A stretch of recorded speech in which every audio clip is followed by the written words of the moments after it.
Hello, hello. I had a croissant and I had an orange and I am enjoying myself. How are you this fine day? Working out while listening to TTRPG content is becoming a habit of yours. That's a good habit to have.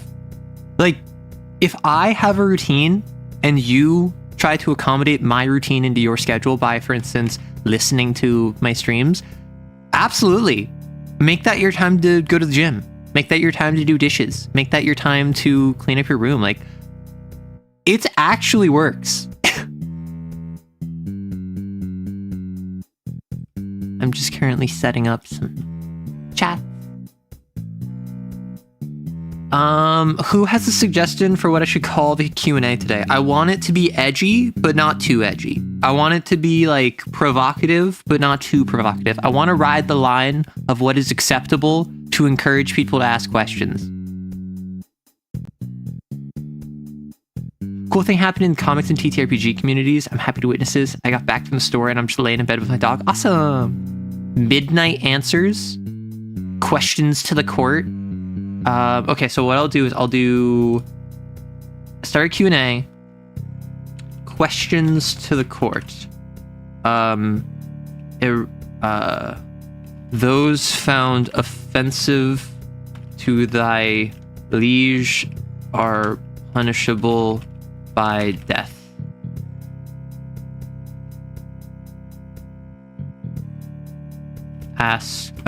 Tread carefully.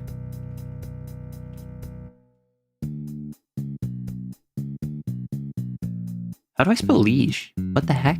Oh, I before E. Understood. I'm silly. Okay, I have a confession to make. I have been making Lancer content for over a year and I still don't know how to spell license. Okay.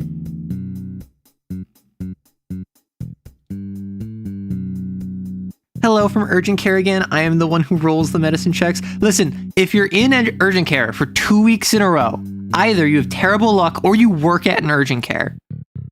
License? I know now, but for the longest time I was struggling. You can't judge me. I'm making the medicine, checks on the people. See, I get it. I'm with you. I'm putting up what you're putting down. Although it is always funny when a medical professional just like hits up their loved ones. They're like, I'm in the hospital. With no context. I need to make the announcement over on Discord. Stream. What if I just like, help, I'm in danger, please come quickly. No, that'd be bad. Well, how should I scare the people in Discord? Should it be like wee woo?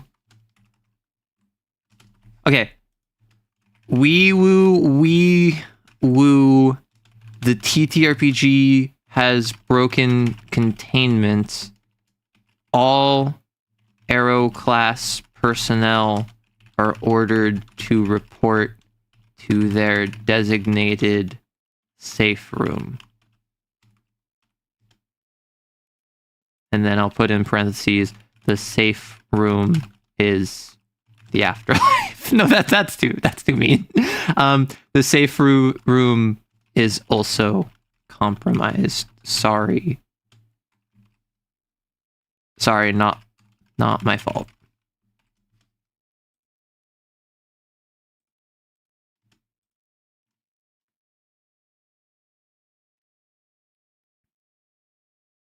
Sorry, I'm feeling silly. I don't know why. I don't know what's up with me, but like I'm in a silly mood right now, so I want to create chaos.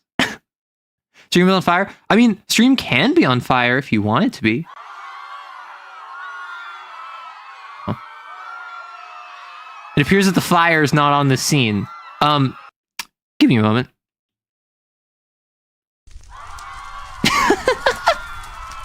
I tried my best, I'm sorry. Death, you say? Yes, death. Death upon ye.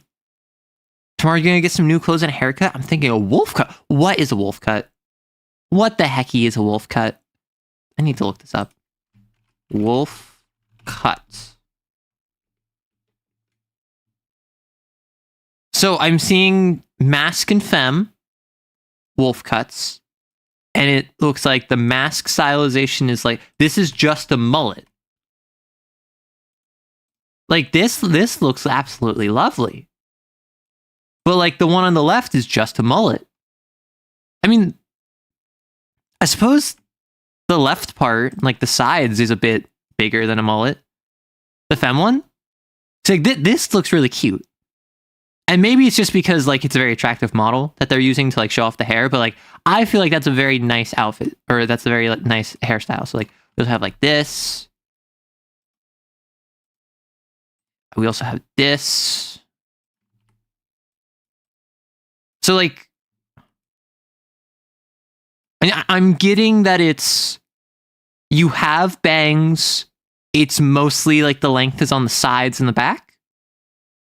My hair's too long. I have holders is preferable. Okay, my hair's also very long. My hair goes like 3 feet, like almost a meter. It goes below my butt.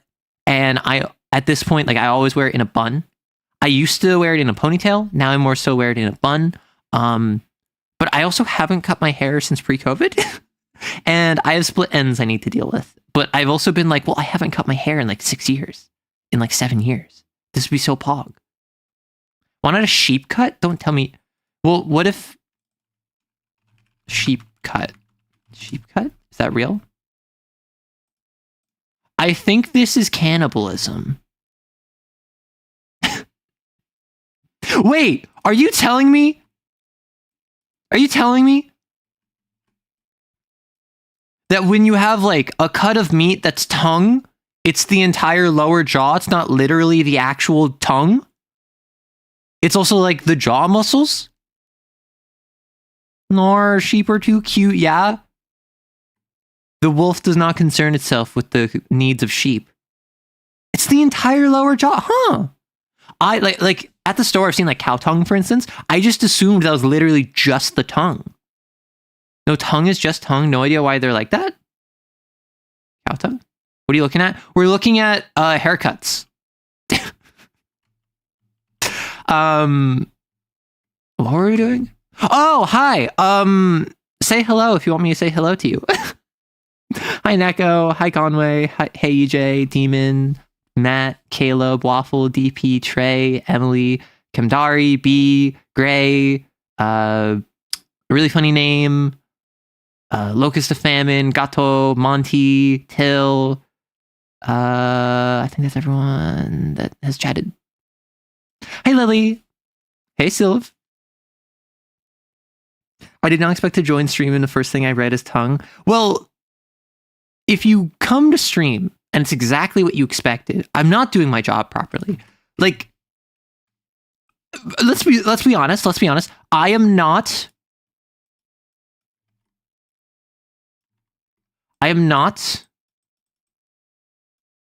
the best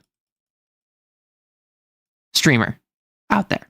I don't think that's controversial. I'm also not the best YouTube content creator out there. That's also not controversial.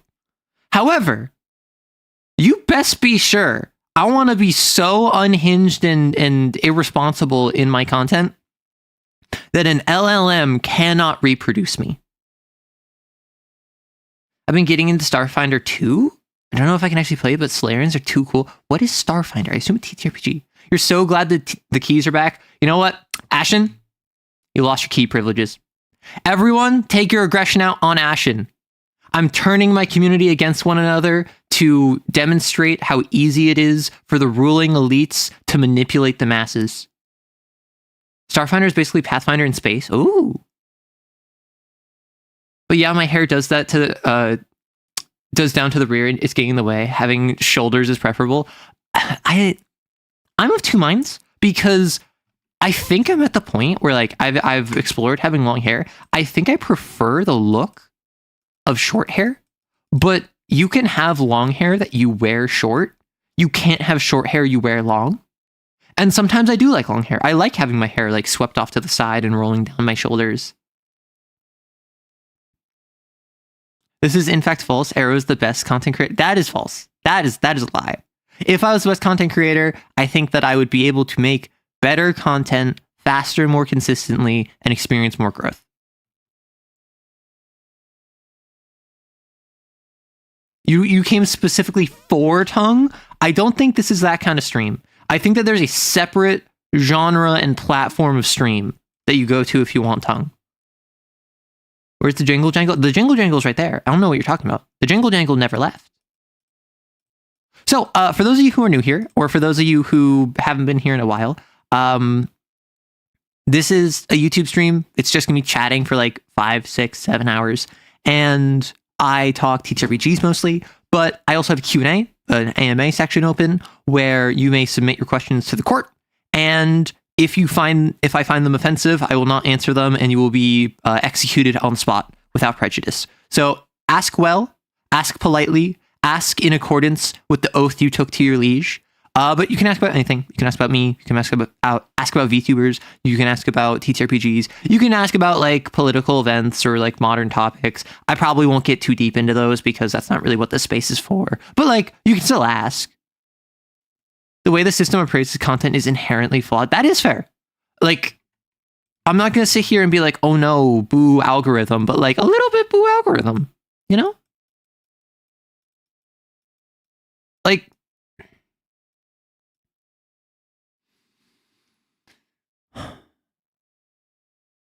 obviously, I don't mean any disrespect by this.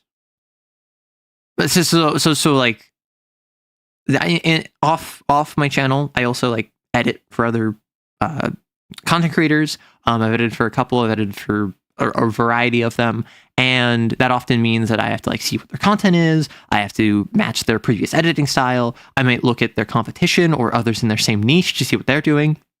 I'm on VTuber Twitter. I know, big mistake.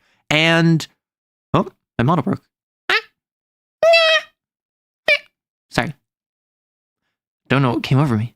I think I got possessed by the jangling keys for a second, and I started jangling. But oh heck.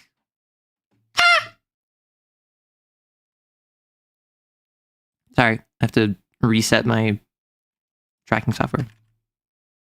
The jangler, exactly. You heard a cat? No, that was just me. That was not a cat, that was just me. Not beating the squeaky toy allegations? Have you considered I hate you? Arrow's dark alter ego, Algo writes. Okay, so we already have Arrow lefts. We already have Arrow rights, as in like to the right. We have Arrow rights as in like rituals. Like we already have Arrow reads. Do we now have Algo rights? Cut screaming. Exactly. I'm gone. Exactly. I think you're the best YouTuber that still juggles a job of video editing and does all the work on your videos. I mean, even then, I don't know if that's like that impressive, because I just do all my own stuff. I also, outside of that, I do other work. It's all freelance, so it's pretty hit or miss on like what the quantity of that is. There have been weeks where like I really struggled to maintain my normal content flow because I was focused on commissions. There are other weeks where I don't get any commissions. Like I'm not gonna mince words. Like, there are times where I'm not getting work, and that means I'm not getting money. And I feel very stressed out by focusing on this channel when I don't have other work coming in. But I do have consistent clients, and the goal is that I will, over time, normalize with my clients that are constantly coming back. But that's never a guarantee. So who knows? Like, I may end up having to like do a big pivot in the next like 6 months, unless I see a difference in revenue, either in my editing work, where like I get multiple new clients or something, or if I see a change on this channel, where, for instance, like my Patreon, I get more people donating, or I get a bunch of memberships or something like that. Those are the two avenues where like I can continue at pace. But at least for now, I may have to pivot sometime soon. Don't lie to us. We know your ass is unemployed. I mean, I'm self-employed. Like, I'm open about the fact that I do editing comms, and like I do multiple different avenues of freelance work. So like, I guess you could say that's unemployed, but like, I'm not or not economically speaking, I'm not unemployed. I'm still making money and giving in exchange for goods or services that are like, I still have to pay taxes, right? So that means that I'm not unemployed, because if you're unemployed, that means you are not working, but you can work and you want to. If you are someone who physically cannot work, or you are someone who can work but chooses not to for whatever reason, you are not unemployed, even if you don't have a job. The only people that are considered unemployed are people who don't have a job, can work, and do not have a job and are actively trying to look for a job, right? My brother in Christ, you can see I'm working, though it isn't employment per se. I mean, first off, boo algo. Boo algo is kind of true. And what I was saying before with the whole like editing thing is I have seen time and time again, I'll see someone be like, or I'll see like posts on like YouTube or Twitter or something where someone's like, oh my gosh, thank you so much for the support. I got like 50,000 subscribers on YouTube in 6 months and I just started and this is my first time making a channel. And I'm like, wow, that's kind of crazy. And there'll be like a GFE ASMR reaction channel. And I'm like, understood. And like, obviously no disrespect to anyone who does GFE or ASMR or reaction, get that bag. None of those are my wheelhouse. I don't do any of those because for multiple reasons I've talked about before and I can talk about again, I don't feel like that is something that I would want to get into for a variety of reasons. But like, get that bag. I'm not going to judge you for that, but I'm also going to look at you and be like, well, I got my growth independent of that kind of stuff. And that makes me feel happy. Same thing with people who all they talk about is a Hoyoverse, like Genshin Impact, Honkai Star Rail, ZZZ, or they only ever talk about 40K, or they only like one channel niches. Because broadly speaking, if this kind of person gets 50,000 subscribers in 6 months, that's because their viewers are there for Hoyoverse, for 40K, for Pokemon, for Star Wars, whatever the channel they're talking about is. And yeah, obviously people are going to care about the content creator, but at the end of the day, it's a little bit of like, I don't know, it's almost like having a startup versus being franchised by a major corporation. Findom Dungeon Master, oh my gosh. GFE, nah, this world needs more GME, Game Master Experience. That's what I give. I give the GME content. Oh my god. Okay, so does anyone remember how last week last week I made a post and I said how I started the session with my friend where I said I can do whatever I want to you.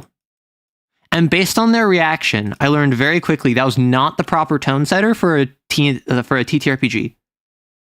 I was saying that because I was running Kane for my friend, and I was exactly like, they're like, promise? Like, huh? Blushes? And I'm like, no, I'm saying that because I can traumatize you. You're about to go into a boss fight. I'm going to hurt you. And then they're like, and I'm like, really? So I learned that was not the thing to say. Obviously, I did not learn well enough. Do we get blindfolds too?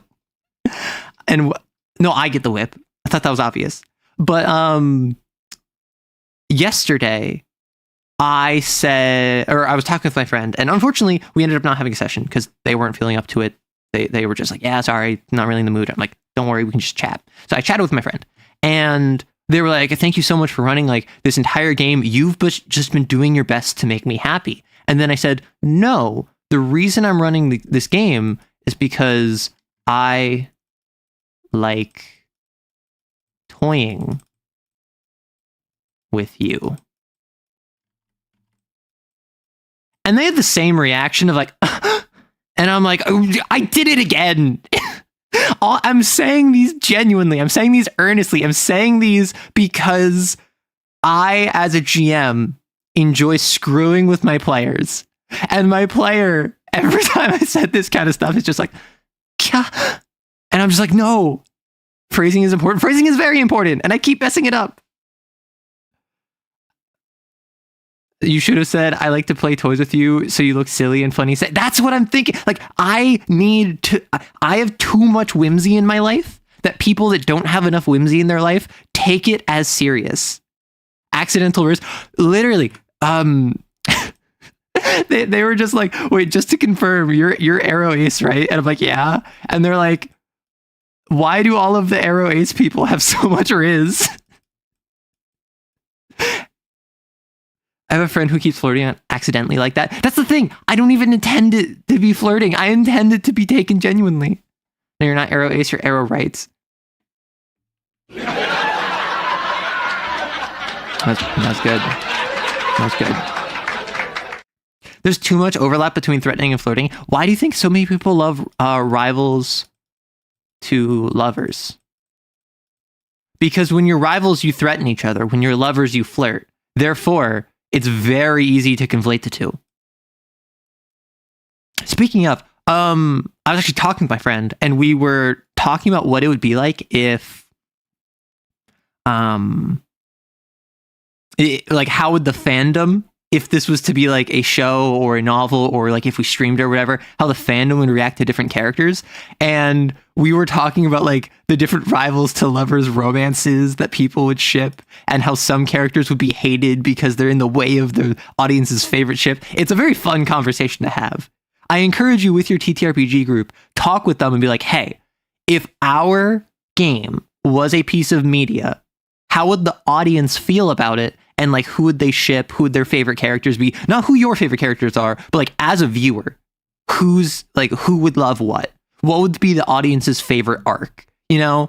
And I've done this before with my roommate when I was running Werewolf, and it's always such a fun conversation. The way characters talk in Rivals to Lovers doesn't change, just the feelings behind it. I don't know. Sometimes the feelings don't change. Sometimes they're literally exactly the same, and now they just smooch at the end, and that's the only difference. Wait, the rivals aren't automatically lovers? I'm sorry to say, but real life is not your dark academia fanfic. There are people in real life who just hate each other. Case in point, most of my friends, I just hate them. My Lancer group went on a tirade last session of, what if our characters were in a high school drama or alt universe? Too much made sense. Okay. Raise your hand in chat if you were not here like 6 months ago when we went through and made a whole high school AU where we anthropomorphized the different Lancer frames. Like, just based on vibes, appearance, I was like halfway or like 1/3 through the Lancer frames series. We just made a whole connected universe of a 2-timeline story where we started in high school and then we ended in real life, of all of the different Lancer frames and their relationships with each other. So for instance, like, the Baylor is an absolute himbo who is on the football team. And then also the Nelson and the Monarch and the Caliban, they were also all on the football team. But as they grew up and left high school, they all went different ways. So for instance, the Tortuga and the Caliban both went to the military. However, the Tortuga got like, or sorry, not the Tortuga, the Drake and the Caliban both went to the military, but the Drake got like disillusioned by it and left, whereas the Caliban is still in it. And the Caliban is someone who like is gone for 11 months at a time and only ever comes back for like 1 month at a time, sees all of their friends, never talks about what they did, definitely did some war crimes, clearly is like classified, and then goes back to be shipped back out. Yeah, no. So the Black Witch wasn't a mean girl. The White Witch was a mean girl because she is the sister of the Black Witch, and the Black Witch is actually our protagonist. You see, I think that we shook out that the Black Witch, the Blackbeard, and one other were We had another protagonist. I can't remember who. This is where we got like this is where we got Tokugawa and Minotaur Yuri. The White Witch, actually. So lore. You ready to hear this? The Blackbeard was dating the Vlad. Blackbeard, man, attracted to other man. They start dating. Pog, very nice. However, the White Witch wanted to get Vlad under her thumb, so she convinced Vlad to cheat on Blackbeard in a 3-way with the White Witch and the Raleigh, because the Raleigh's just an F-boy. And so that broke them up. However, because the Blackbeard's last relationship ended so poorly, now the Blackbeard is trying really hard to like affect straight.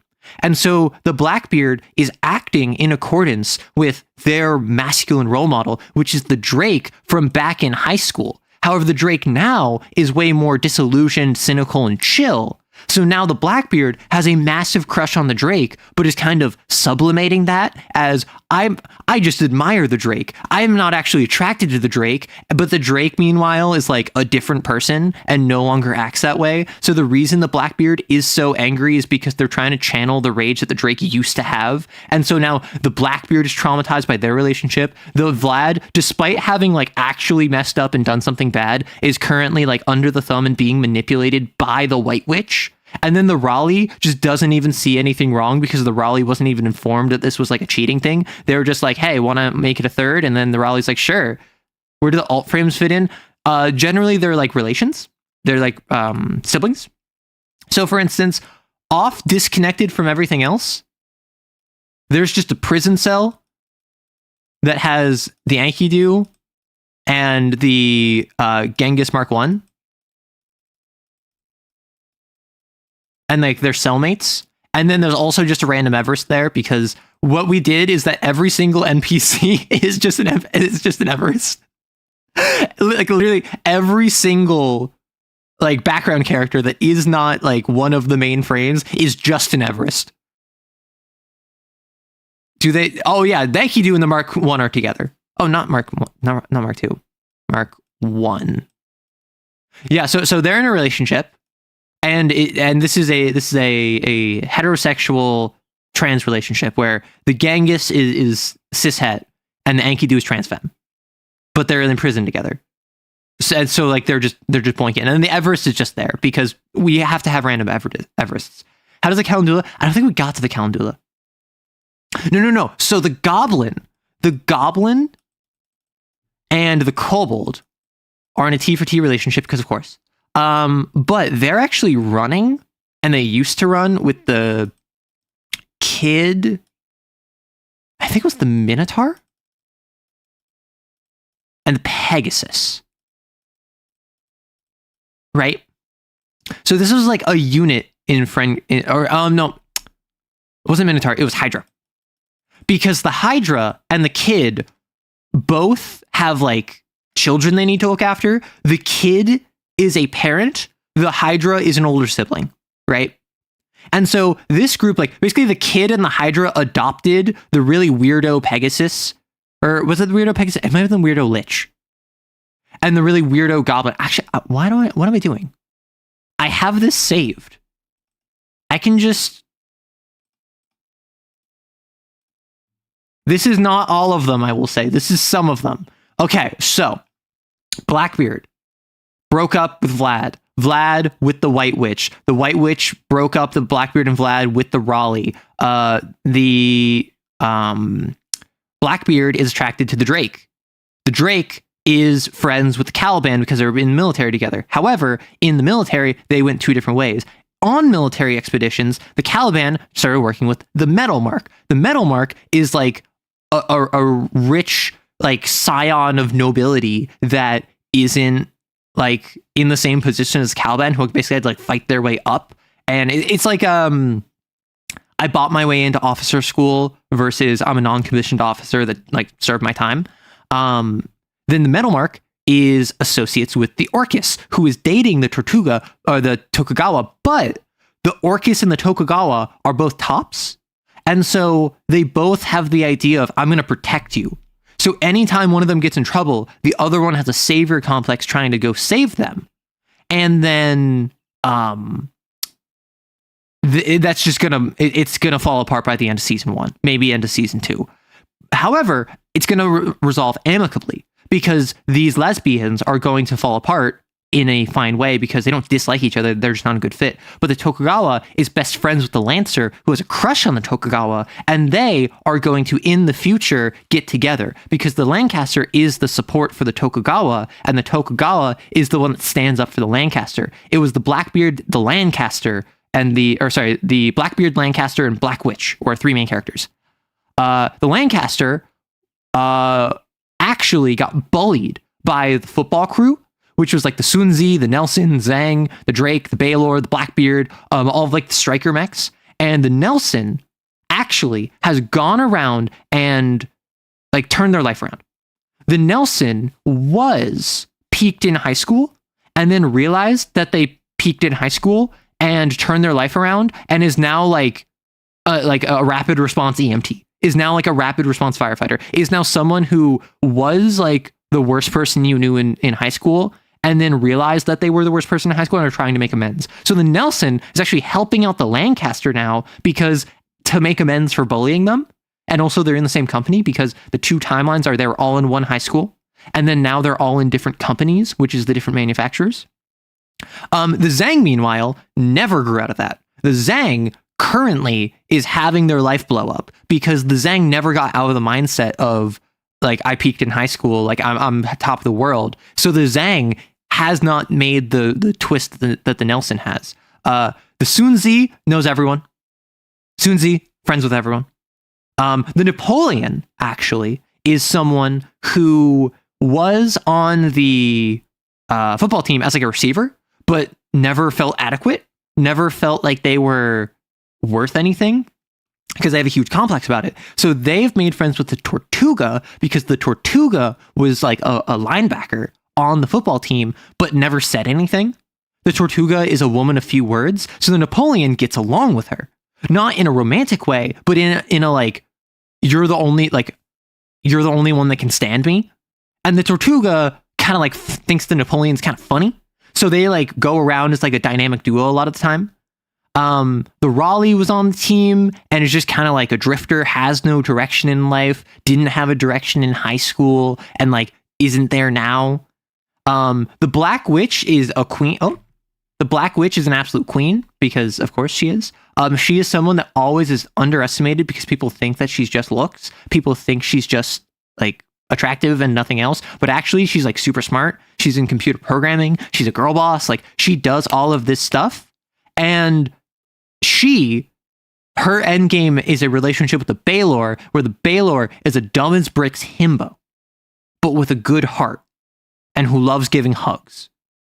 So like we have like the hallmark romance where it's just like really easygoing guy like melts the icy heart of like a well-to-do businesswoman who learns to connect with a small town. Lucky you guys, I'm just super confused by this soap opera. We didn't even get into like where the Lich factors in. Like the Lich is our plurality representation because like they are every stereotype of a quiet kid that you know of. Everyone, both good and bad, but they're like tragic because the White Witch, who is basically our villain, is manipulating them as well as the Vlad into basically like being their henchman because the White Witch is just that kind of person. The Gorgon, the Gorgon, Kobold, Goblin, Kid, and Hydra are all friends. But the Minotaur is actually a mechanic, like a mechanist, who the Lancaster works for as like an apprentice. And the Minotaur is encouraging the Lancaster, and so is the Nelson at this point, to try and break up the Tokugawa and the Orchids because the Lancaster feels so strongly about the Tokugawa, and it's so obvious that they're not working together. But the Lancaster doesn't want to hurt Tokugawa's feelings, so she has like oh, well, if she's happy, I'm happy, even though she's not happy. I need this in production yesterday with at least 20 seasons. Let me start a Kickstarter real quick and I'll make like $5 million and I'll hire like an artist that can... I'll just hire, who is it? Like, Who's the one on YouTube that has like the 3D models of these things? Have I ever played Terra Invicta? Nope. And Mpaki went off to become a pro wrestler known as the Hand of Iku. Yeah, like that's the kind of stuff we could like. Exactly. It's a tragedy that I don't know enough about Lancer to have any idea what any of this means. So imagine everything I just said, and then put everyone in like a mech suit, and that's what it is. So for instance, like the reason, the whole reason this started is because we were talking about, I think, anthropomorphizing mechs. And we were like, what would the Black Witch's personality be? Like this, as a mech suit. If it came alive and had a personality, like what would that be? And a lot of people were like, oh, mean girl. A lot of people were like, oh, like thinks she's better than you. Like is only like shallow, superficial. And I was like, I don't know. She got like the black ice module. She knows hacking. Like I feel as though she would be intelligent, despite the fact that she's like more known for her aesthetics. And then we started talking about the idea of like that would be a really interesting character where she's constantly underestimated because people think that she's only like mech thighs and nothing else. Gosh, I love Mech Yuri. Ooh, me too. And Pocky's the weird half-sibling of the Blackbeard who is the illegitimate child of one of the SSC relatives.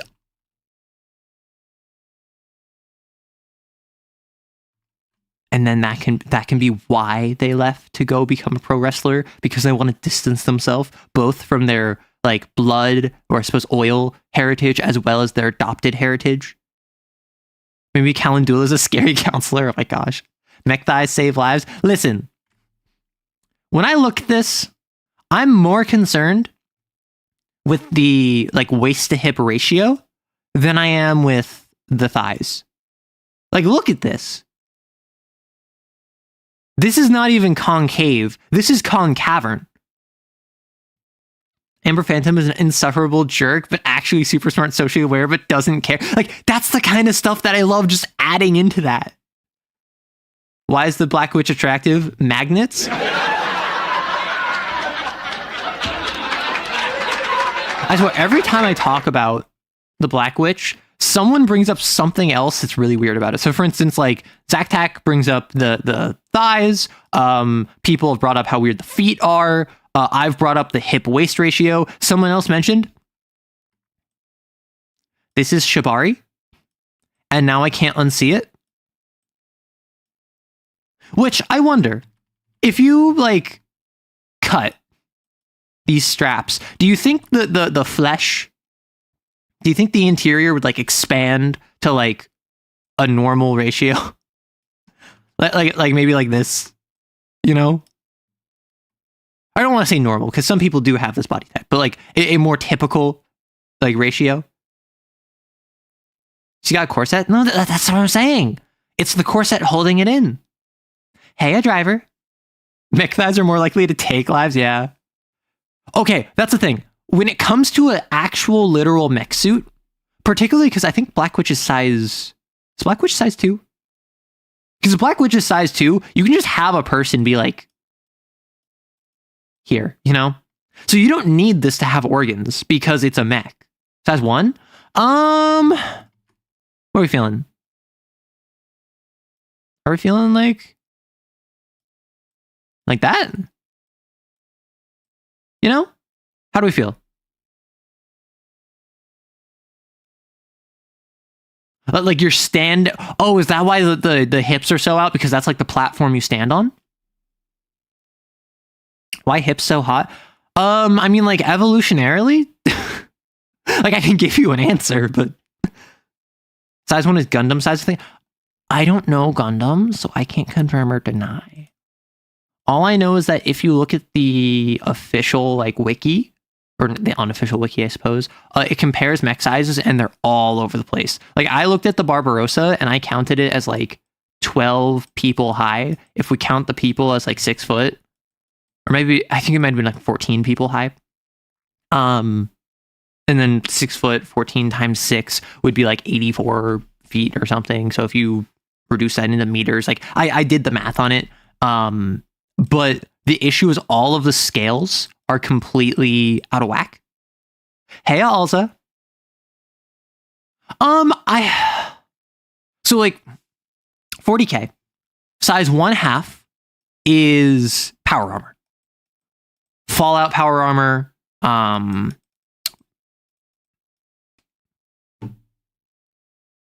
Space Marine power armor. Just like a hard suit, a space suit kind of deal. 1, I think, is like Titanfall mech. I think that's probably the best comparison. I feel like a dreadnought is smaller than a size 1. Because I feel like a dreadnought is as wide as a size 2, but as tall as a size 1/2.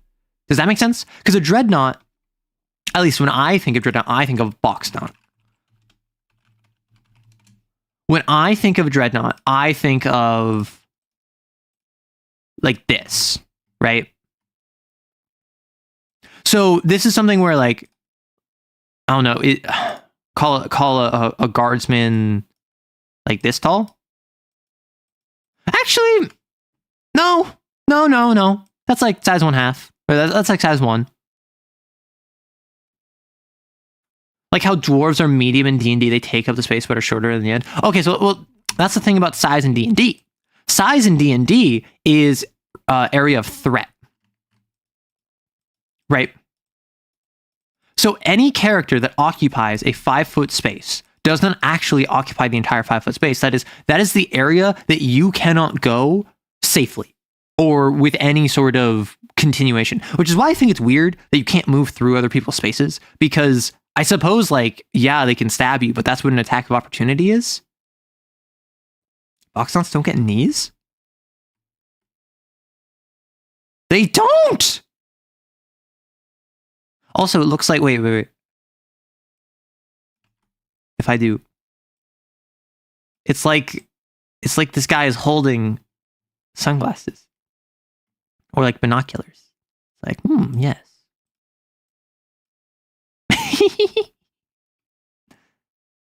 ankle knees. Well, okay, so is this a knee? I think these are knees, and then these are ankles. Or I don't think these bend. I don't think these are a joint. Or maybe these are a joint, but these aren't. The mech don't got knees. Listen, they didn't pay off the Mafia. They didn't pay off the Inquisition, so they lost their kneecap privileges. I mean, they could both be, but like, I don't know.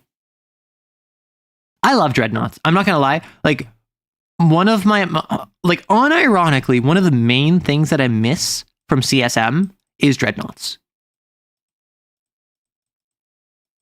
And like, yeah, you have obliterators, you have like defilers, you have like, what's the? I feel like there's one more that's like a dreadnought. Hellbrute. Yeah, you have those, but they're not a box knot. I want a box knot painted Alpha Legion colors so that I can send it for. I want a box knot painted. Okay. Hear me out. A box knot which has a color scheme of a loyalist chapter. That then you, with a file, you scrape off and you add onto it a Blood Raven's coat of paint that also, with a file, you scrape off, and then you just add some spikes to it and you make it a orc looted dreadnought, and you add like the face to it, and then on top of that you throw a Hydra symbol on the back. So it's like it's the loyalists that got stolen by a Blood Raven, and then the Blood Ravens lost it to the orcs, and now the Alpha Legion are fielding it as if it were orc made. Someone did an Alpha Legion Dread mid transformations are so cool, because you'll have like usually it's Ultramarines, right?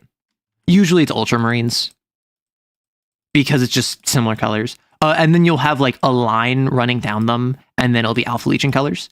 And if you don't know, in 40K, Alpha Legion is a group of traitors. They're evil. Everyone's evil, but they're extra evil. And they're all about subterfuge, deception, misdirection. And one of their big things is like disguises. And one of their big things is posing as others. So it's very common for Alpha Legionaries to either pose as or literally be a part of other organizations like the Ultramarines, like the Death Watch, and then reveal themselves to have been the whole time loyal to the Hydra. Maybe they're like penguins. Look, their legs are stumpy, but the legs actually go all the way up into their body. What? What the heck? This is just Alpha Legion, even though I know nothing about them. Espionage experts, we think they're evil. We have no idea. Okay, the Alpha Legion is my favorite faction in 40K because they're so stupid. Like, they're not clever. They're not smart. They're stupid, and I love them. So Alpha Legion in 40K, they were the espionage experts of the Great Crusade. They were the ones that could, without firing a single shot, take over an entire world. Just give them like 3 years and 10 Marines, and they can take over an entire planet without firing a single shot. They will be loyal.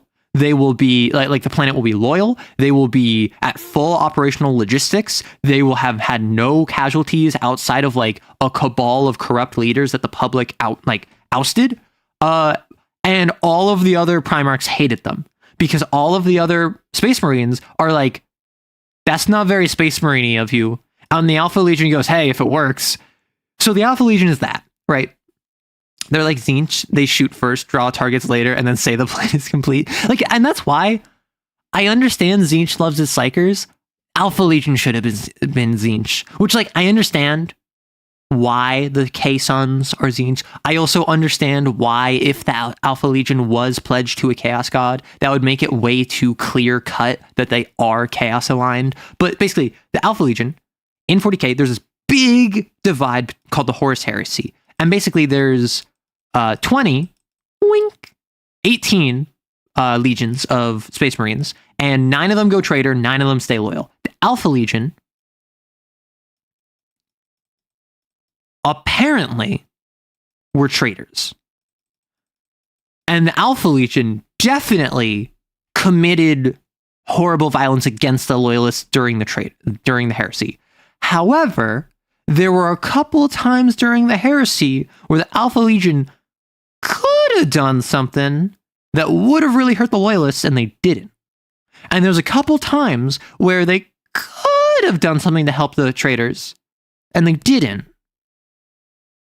And often, these were like really crucial things that they needed to do. So there's a thought process that these espionage experts, these masters of deception, are actually secretly loyal to the Emperor. So it's actually 10 on 8.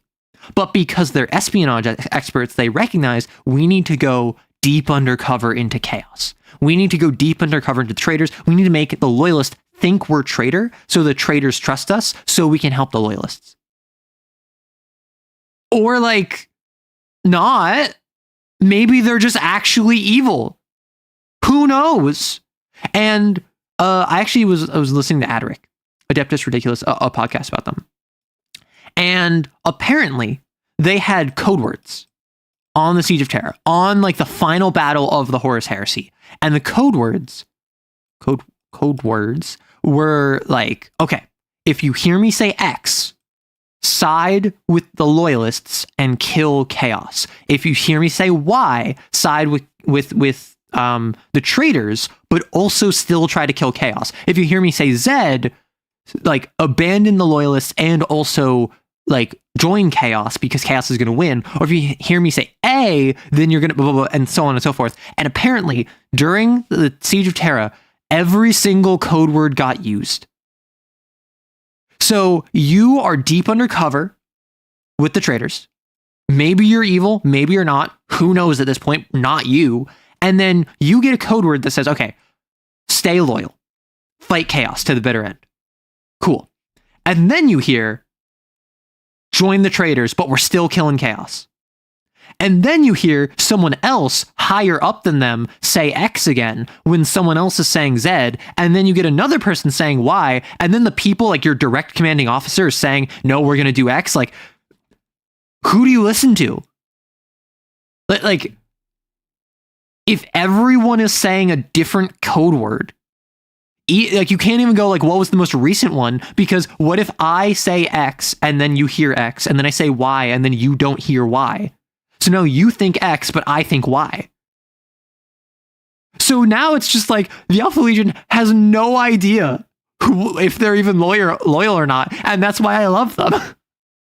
When you're so deep into your bit, you forget you're supposed to actually do that. Okay. That's me daily. I'm not going to lie.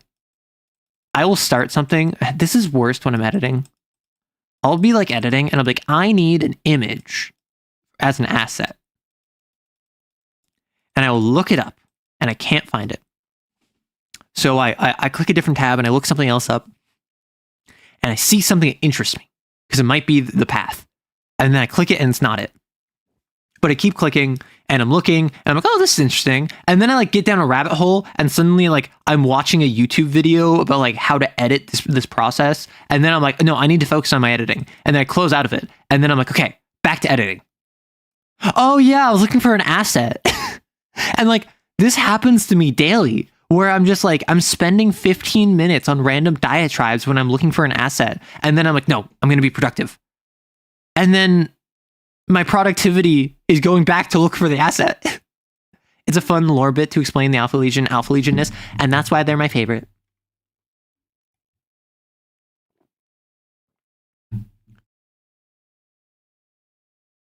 And that's why I really like the, also, do I not have music? I don't have music. Whoops. Let's get idle theme. You need to learn Blender. Blender sounds like fun. Like, realistically, should I learn Blender so that I can do it for VTuber stuff? Yes. Am I going to? No. Am I too busy? Yes. Could I make the time if I really wanted? Yes. Am I spending my time making TTRPGs? Yes. That's my flowchart. Hey, Araya. Bunch of people going, of course I know the plan. Do you know the plan? Yeah, the two generals problem. It's basically the two generals problem. But also it's, what if code phrase X is, I will only say this if it is absolutely confirmed. Anything you hear afterwards, don't trust it because I might be compromised. So I say banana.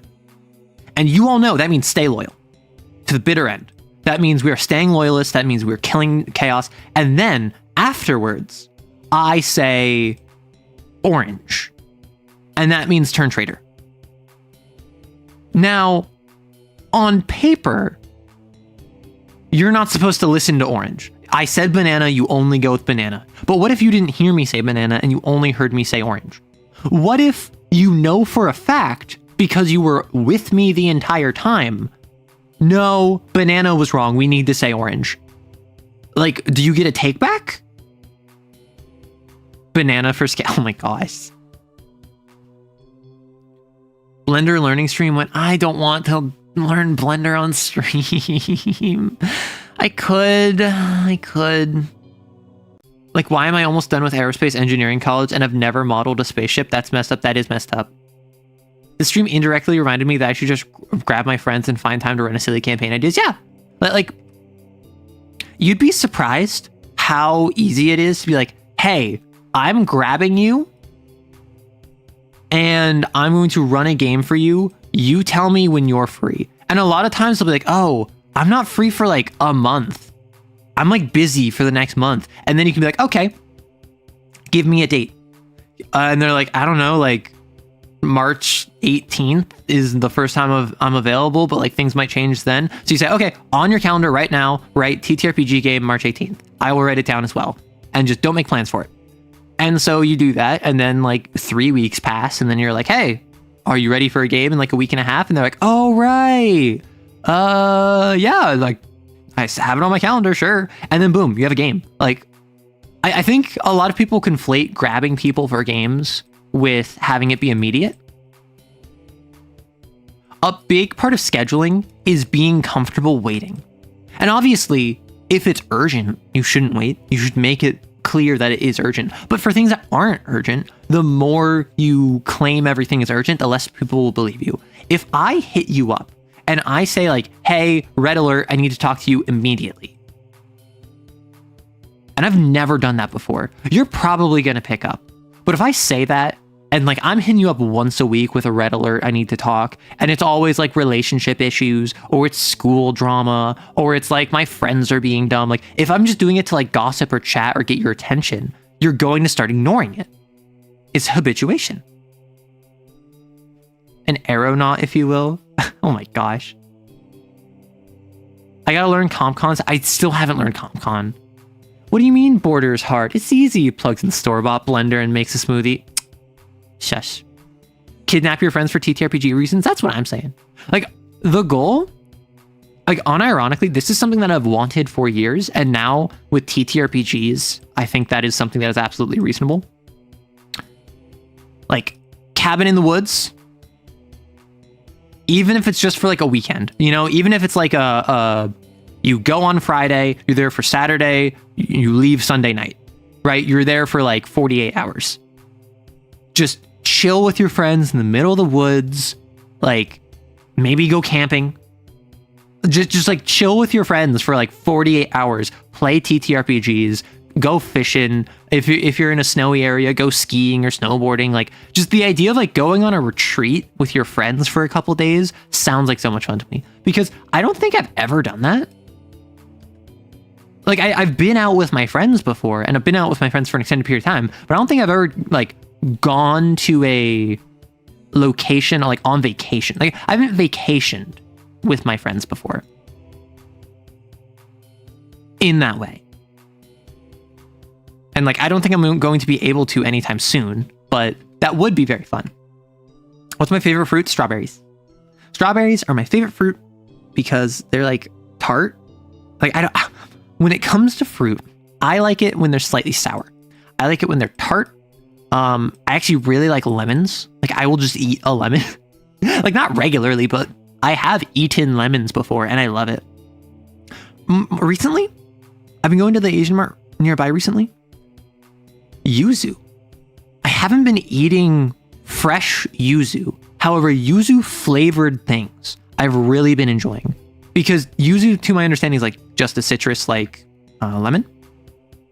But no, strawberries are my go-to when it comes to fruit. If you weren't Arrow, that'd be super suspicious, because if I wanted to F my friends, that's how I'd do it. What? What? Huh? I'm just talking about... I mean, there can be some of that too, but... Lemon and powdered pepper. Powdered peppers on lemon, huh? Plotting an Airbnb with buddies a good way to do it, especially if you're all carpooling there and not worrying about paying for air travel. I mean, that depends on how far it is, because like I don't have a lot of local friends, right? I know people locally, but I don't have like people I've known for years locally, right? Because I just moved here. Most of my friends are really far away. Did the cabin thing with some friends a couple times. Good thing. One was D&D one shot. The other was running the Alien RPG. See, I think the ideal is like, let's say you have to constrain it to a weekend, because I'm operating off the assumption of like, we're all busy. We all have lives. We can't just like spend a week in the middle of the woods kind of deal, which obviously would be lovely, but like that's very unrealistic depending on who you are and what your life situation is. So for like a weekend, a Friday, Saturday, Sunday, where you don't even get all Friday, you don't even get all Sunday, I feel like the ideal would be like a 2-shot, right?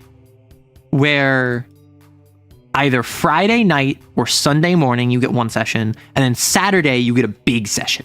So it's the idea of you get maybe like 8-9 hours of playing, which is enough for like an entire small adventure.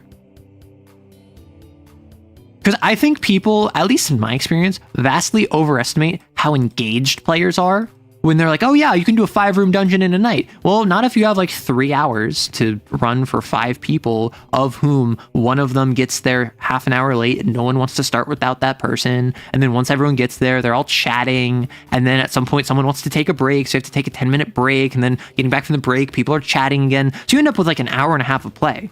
Let's say combat takes up an hour of that. And obviously that's an extreme. That's if you have no time. That's if your players aren't respecting the time. But like, that's a lot of people's groups. I'm not going to pretend like that's not. Oh, thank you again for the ideas from the False Hydra video. I'm torturing one of my players' PCs with memory tomfoolery, and the player's super hyped. Yay. Awesome, Araya. Arrow's been confounded. Listen, Cabin in the Woods is romantic as heck. I mean, like, I could see that if you're like going alone with a friend and like, oh no, there's only one bed kind of deal. Like, I'm not saying you can't do that. I'm just like, why was that your first thought? Like, sure, I had the thought of like, oh, that would be kind of funny if that ended up happening. Like that would be a good way of doing it. But I'm the sort of person who I'm just like, particularly if I'm going to a cabin alone in the woods with multiple friends, unless you're trying to make it like a menage a neuf, which just sounds logistically a nightmare. I feel like that's not the way to do it. One big bed, one big bed, one big bed. No, it has to be small, so you have to cuddle.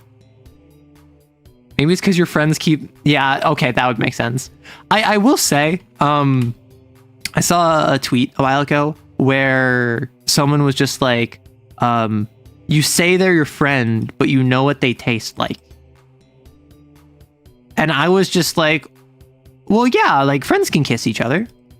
Like maybe you're friends, maybe it's casual, but like you can kiss each other. Like you can know what each other tastes like. And it was only like days, maybe a couple weeks later, when I realized, oh, they didn't mean kissing. Yeah, they meant cannibalism. like when I think of what tasting someone would be, my first thought is like lip to lip, right? But I think they meant lip to other lip. Polycule maxing. Okay, like a board game polycule is a well-established thing. So if you get a polycule, a cabin in the woods, I think that they will have an amazing time or a terrible time. One of the two extremes. You came by at a strange time, didn't I? Well, I'm not going to say that one. Menage in Newfoundland? Oh my gosh. Arrow, you were thinking way too reasonably about this. Am I not supposed to be reasonable? I had a friend who I was talking to, and they were shocked at how reasonable I was. Like, they literally, like, multiple times in the conversation were like, you're incredibly reasonable. And I'm like, why? And they're like, because you're not getting upset at me over things that other people get upset at me for. And I'm like, I think you just surround yourself by terrible people. I'm just giving you the basic human decency that I afford everyone. And they're like, yeah, that's why I'm saying it. And I'm like, that's not that's expected. The people in your life are lacking. I am not giving more. Reminds me of the meme about the one person thinking of kissing the other thinking of cannibalism. Hold up. Let him write. I thought kissing too, Arrow, you're not alone. Okay. And that's the thing, right? Like, I've said some sussy stuff, right? I've said some very sussy stuff. A lot of times, I know what I'm saying, and I'm saying it for a bit. A lot of times, it's accidental. Like that time I accidentally offered my services as a dominatrix on accident. Like, I didn't intend to do that, but I just described what a dominatrix did and said that you could, like, I would do that for you. And I was like, wait a minute. And like, I'm say so. Anytime I say something funky fresh, I think to myself, like, nah, I'm say so. Basic human decency not being as common as some people does make the basic questionable. Why is that basic premium now? Because, I mean, a lot of reasons, but the biggest reason is, at least in like the US and in the Western sphere of influence, individualism, as well as competition. if you're in the Western sphere, you are being groomed into being into a individualistic, competitive, capitalist environment where effectively everyone else is the enemy in a net zero sum or a zero sum game. Not net. So in a zero sum game, it is the idea of you cannot gain without someone else losing. So it is instilled in you from an early age that you're going to be in the society where everything you gain, someone else has to lose. So therefore, focus on yourself. And maybe, depending on who you're with, focus on your loved ones. And then again, depending on who you're with, that might be focus on your community. But broadly speaking, you're not thinking about the entire society. You're not thinking about the larger community. You're not thinking about really anything beyond your individual world. So even good people in the US, even selfless people, myself included, tend to only really think about your people. Whereas, for instance, in a lot of Eastern countries, I think this is also very popular in Africa, is the idea of for the community first, for society first, where you have to sacrifice your own benefits and opportunities for others, which comes with its own issues and its own pressures, its own biases. I know Central America and South America tends to be more family-oriented.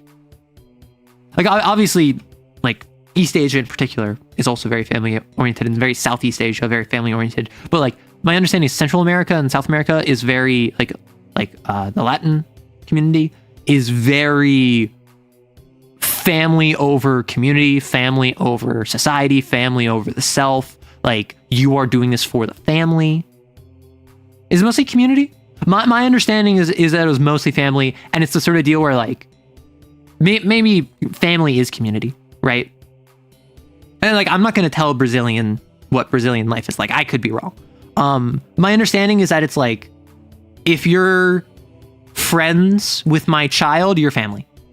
If you run the local corner store and that we go to every week, you're family, right? So you're still part of the family, so to speak, but the family is larger, but it's still family first. Yeah, a big enough family to be a community. Whereas I feel as though a lot of other cultures is community, society, broad scale, like the country first, the market first, the entire demographics first before you or your family. And then in like the US, in like Western Europe, in a lot of that, it's much more self first, right? That's pretty good, but I think that counts as community. Yeah, that's fair. That's fair.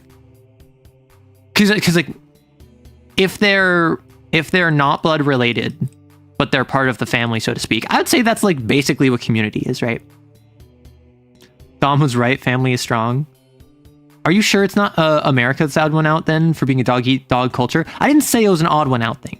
I'm just saying that like there are different aspects of the world, and my biggest frame of reference is in the US. So as someone from the US, I can point out that the reason basic human decency is so uncommon is because, at least in the US, individualism is the name of the game. There was a poll, or not a poll, there was a study on every country in the world, like in the 90s, that is still used to this day, even though it really wasn't that great, that basically assigns cultural aspects to countries. And the name is escaping me, but it was the idea of like, some countries are more individual. Some countries are more collectivist. Some countries are more masculine. Some countries are more feminine. So I think the US was the number one individual country in the world, and collectivist, I can't recall. My guess is one of the East Asian countries, like maybe China. I know masculine country is the idea of how important gender roles are to society, and Japan was number one in the world as a masculine country of gender roles are the most important in Japan more than any other country in the world as of like the 90s. And then feminine, I think it was like Finland.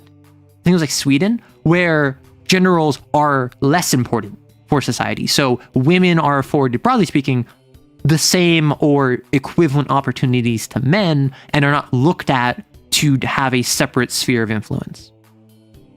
And there's all these different cultural aspects to it. So this is actually something I learned in a international business class, where it's the idea of, if you are from the US and you're dealing business with someone from Italy, you're probably going to go to Italy and you're going to have dinner with their family and you're going to have like 3 days of just like drinking and eating with them before you sign a deal. Because Italian culture tends to prioritize like bonds, trust. They only want to work, again, stereotypically. The stereotypical Italian wants to get to know you. Like, oh, you're part of the family now. Like, come on, have dinner with me, meet my kids. Like, that's important for relationship building, for business. Whereas in the US, we are extremely time oriented. Like, even if you're from like the South or you're from the West Coast or wherever, because like New York, as well as the whole Northeast, is more time oriented than the rest of the country. But the US is extremely time oriented. So it's impolite to someone from the US if you waste our time.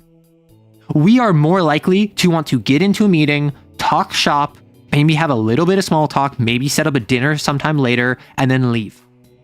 That is like, if you have an hour-long meeting scheduled with someone from the US, they want to get in there, be out before the hour is done.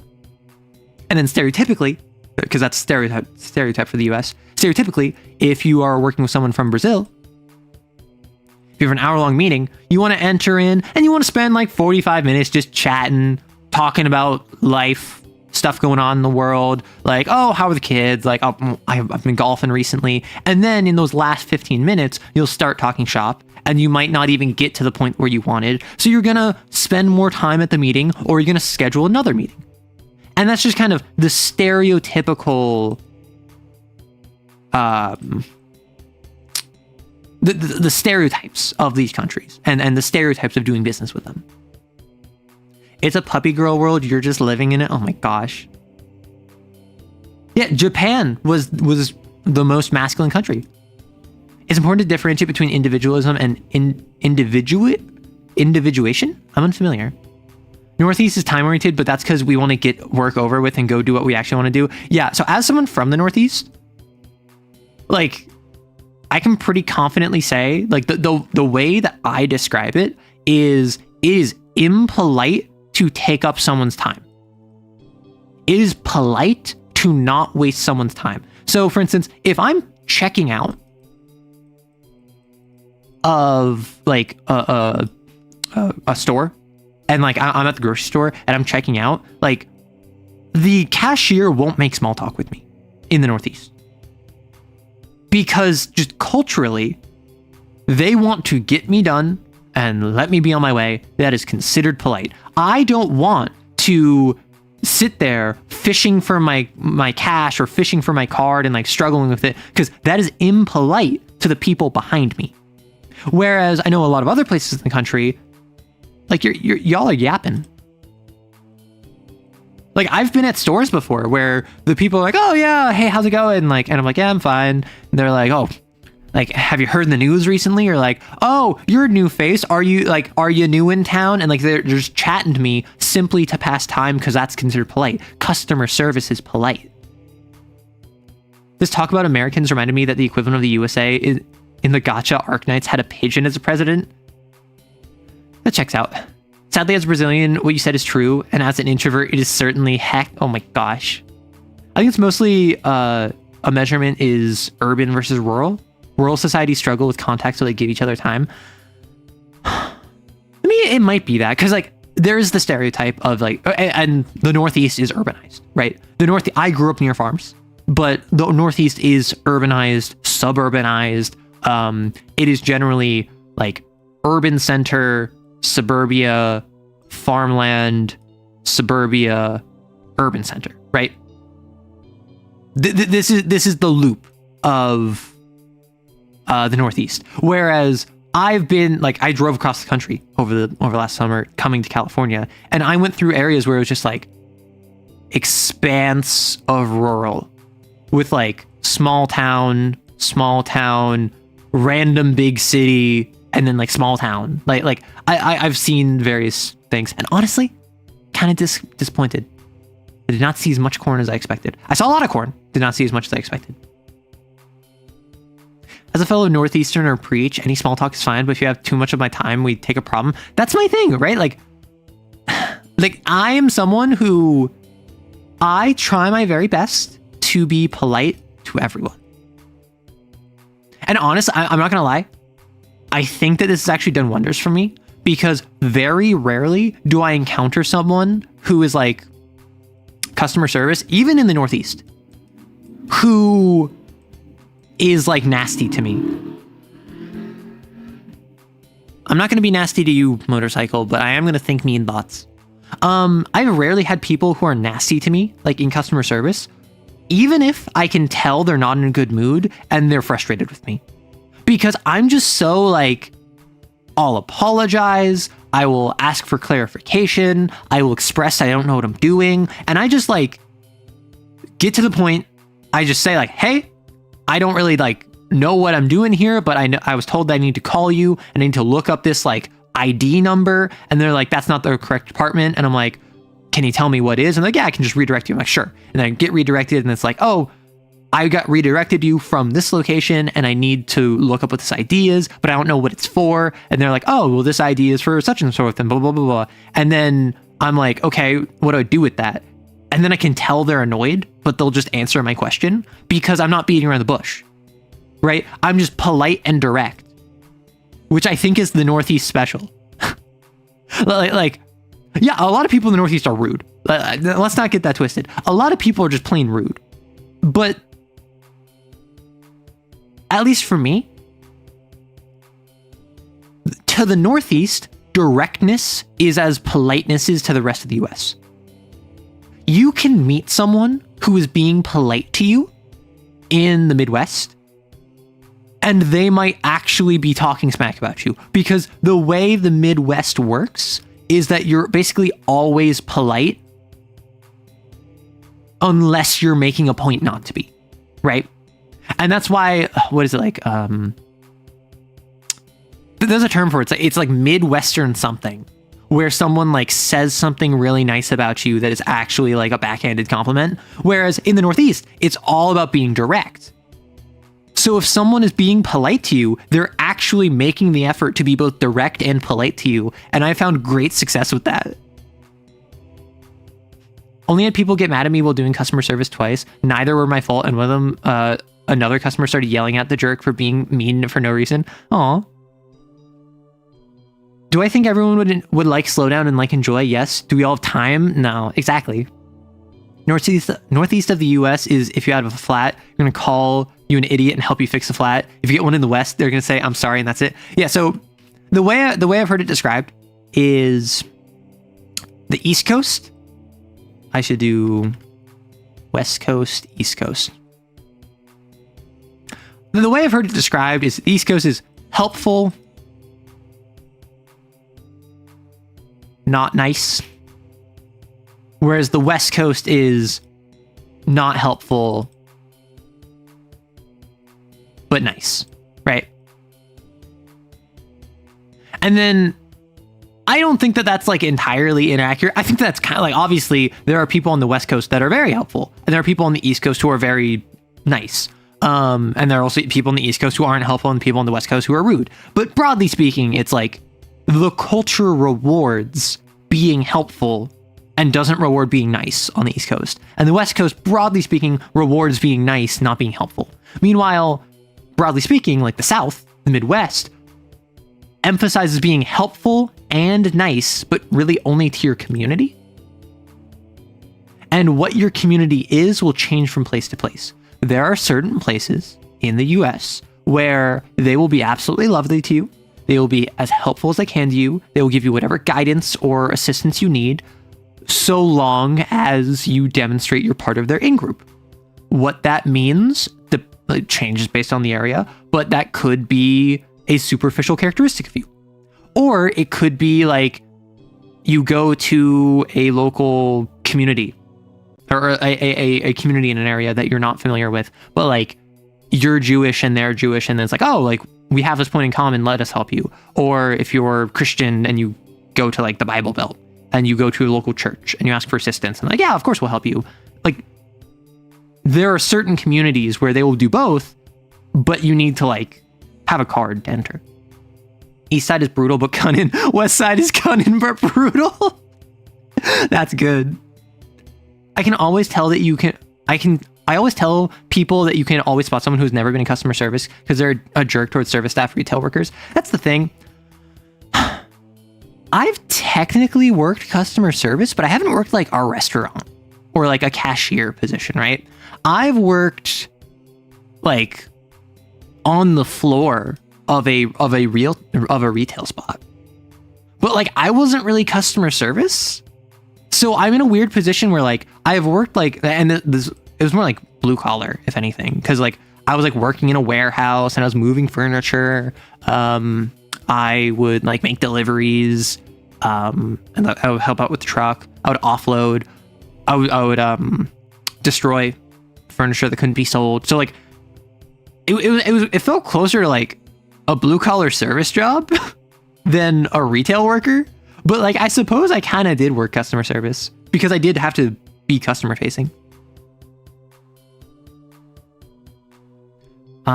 Being in the Northeast and being polite is so fun because I'm still blunt and people never.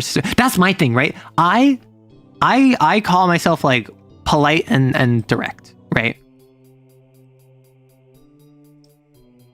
And I used to be blunt. Now I have more tact, which I'm just now realizing blunt is the opposite of tact.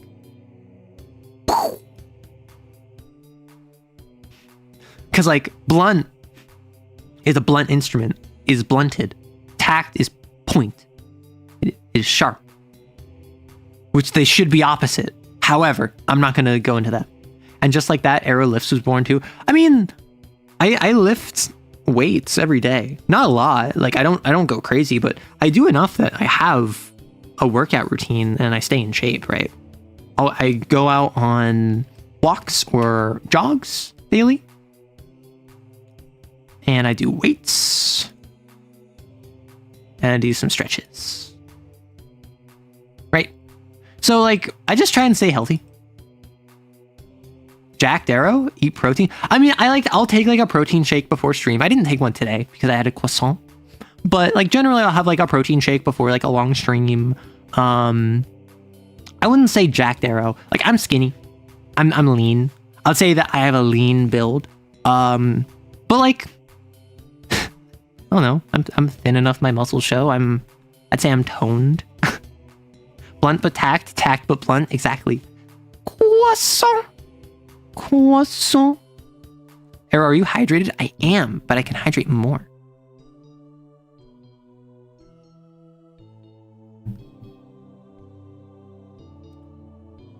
That is carbohydrates, not protein. I didn't say a croissant was protein. I said a protein shake.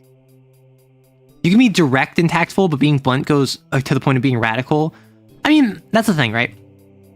It took me a long time to realize that being honest is still good. But you have to deliver it right. Because like I'm someone who for years now, like at least a decade, not 2 decades, many years at this point, I have had the policy of like, I'm just not really gonna lie. Like I just like I lie for a bit. I lie for a joke. I will tell mistruths for comedic effect and then clear it up after the fact. But broadly speaking, I try my very hardest to not actually literally lie. And for the longest time, I was also very blunt, which means a lot of people didn't like me. And honestly, it's kind of for justified reasons, because I was someone who, if you're like, hey, like, does this I don't know, does this look good on me? I would say no. Like if it didn't look good on you, I'd tell you it didn't look good on you, because I wanted to respect the fact that you were asking my opinion. I'd give you an honest answer. And so what I've learned is that if it doesn't look good on you, because your earrings look gaudy and your necklace is too chunky, but like your dress and your hat are fine, I'll be like, you know, I think the jewelry and the accessories aren't working. I think that's taking away from the dress and the hat. Do you have something more subtle? And then boom, I just said the exact same thing, but in a way that was significantly less offensive. That was significantly less of a jerk maneuver. Hey, Arrow Truth, does this dress make me look fat? Yes. Dang it. Anytime I hear croissant, you instinctively hear the voice, like the Carl Weezer line. You're hydrated, but are you shrimping? I'm not shrimping. I am like slightly hunched over, but that's mostly because of like my mic position. Like, I can move my mic, but like I have fairly good posture. Like right now, see, I'm not gonna lie. I generally sit, or I'll generally sit like, yeah, you know? So like, it's mostly straight back, but it is like, I could technically go back, but then I have to like reposition my tracking software, and then I start to slouch because I've been sitting like this for a while. Because I sit, like, my back is not to my seat. My seat's like this, you know? You know? So like, there's like a foot gap between my back and my chair. It's definitely, this is not shrimping. Oh, you're definitely shrimping. Got it. I recommend a standing desk. See, my issue is I don't want to stand for like 7 hours. Because, like, did you know that walking is just falling repeatedly? And standing constantly involves, like, readjusting which direction you're falling. So, the reason walking is so much easier than standing for an extended period of time is because if you're walking, you're falling in a direction that your body is accustomed to. With standing and just standing in place, you're constantly doing little micro readjustments, and that means that you're constantly fatiguing like every part of your foot and leg. When I'm watching videos, I tend to put my tail at the middle of the chair, and that tends to pop my lower back. I mean, like, I'll do this sometimes, and this is kind of silly, but like sometimes I do like what is it? It's like I do like the butt out, like arched back position on my chair. Like I'm doing that right now, where it's just like to combat the shrimp, I go the other way. Which I will say, like my back arc, it's pretty pog. I forgot to add bone to that tail. I just assumed you were a furry. I'm not gonna lie, Yixris, and I just didn't question it. You know, I have enough like puppy girls in my audience that I was like, you know what? Sure. Ideal gaming posture. Would it help or hinder that I'm literally wearing arm warmers right now? I am in like the proper gaming posture with my arm warmers on because it's kind of cold. Arrow does a gamer girl pose? Yeah, and the one thing I miss from briefly working in a factory is the ergonomic standing mat. See, like, that's the thing. I don't do this all, like, this is something where, like, I will consciously do, you know? I don't do this, like, natural at rest, but I, like, swap into, like, I'll be playing Marvel Rivals, which I haven't played in a while, but, like, I'll just swap to this position because I'm like, I don't want to shrimp, so I'll do the opposite. The Sigma gaming posture. I feel like it's safe to assume these days. What? Safe to assume I'm wearing arm warmers? I rarely wear them. I mean, like, I'm wearing them on my model too. So it does kind of fit, but it's something where, like, it's not safe to assume. I don't always wear them. How dare you?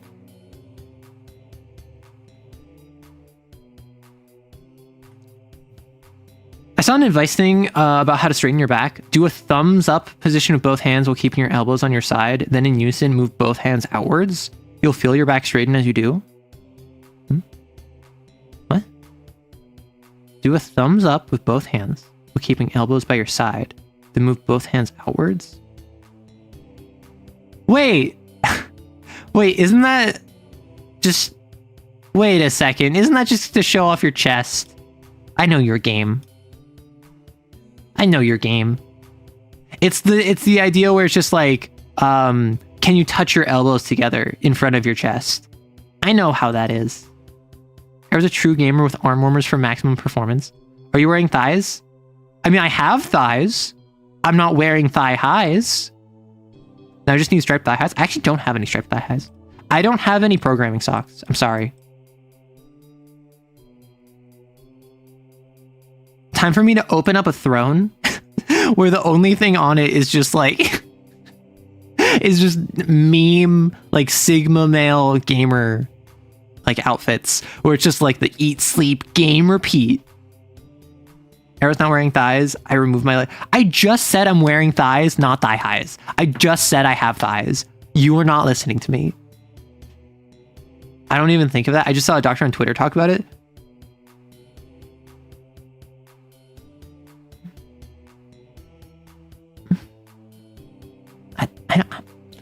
Elbows on my sides, thumbs up, move outward. So like rotate.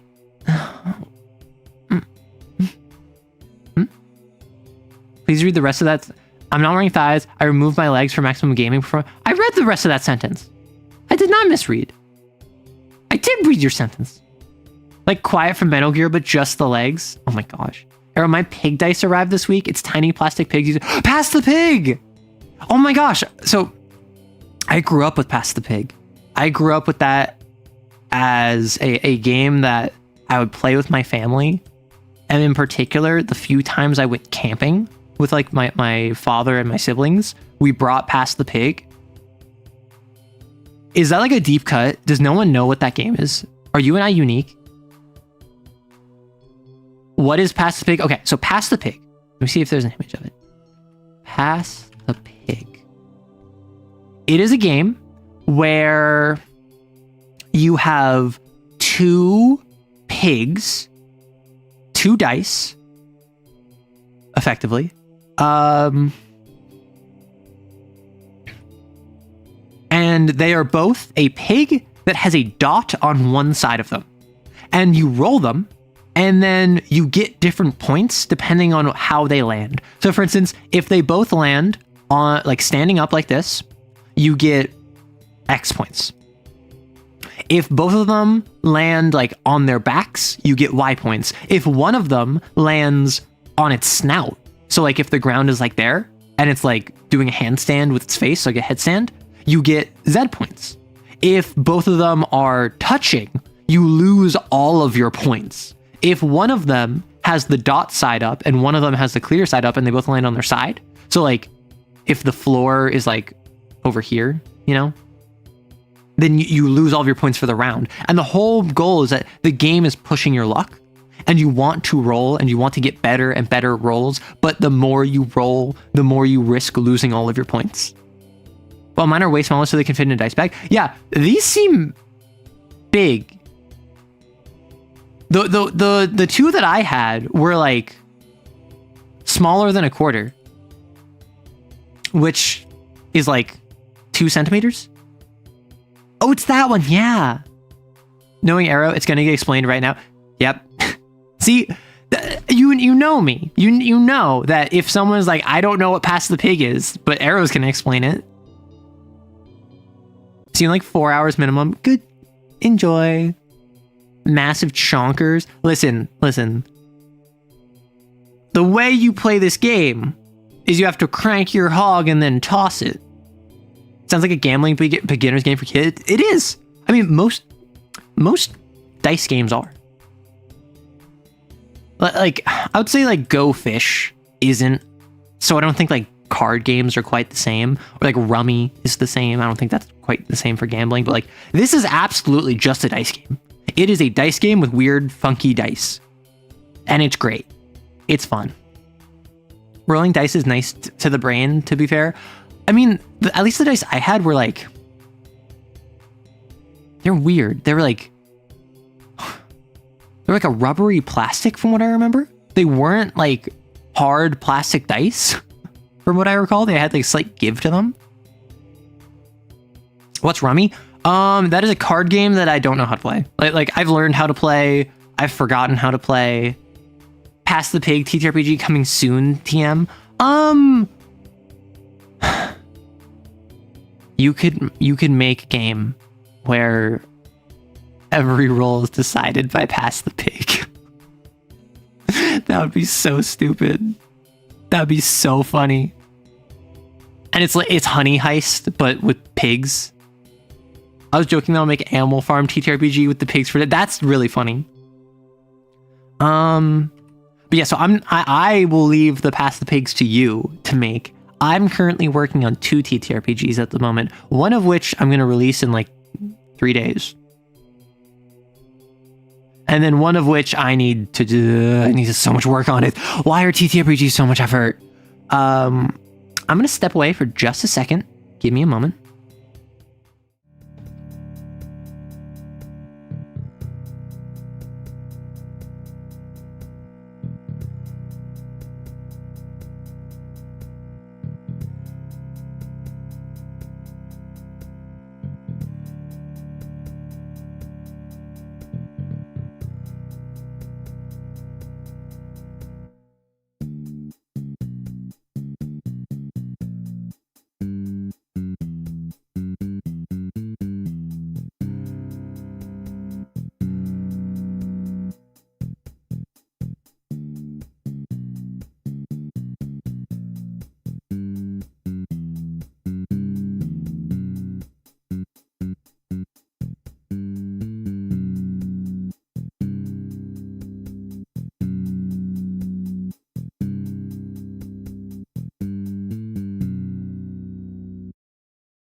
Sorry, I don't know what it is. My nose always gets stuffy on stream.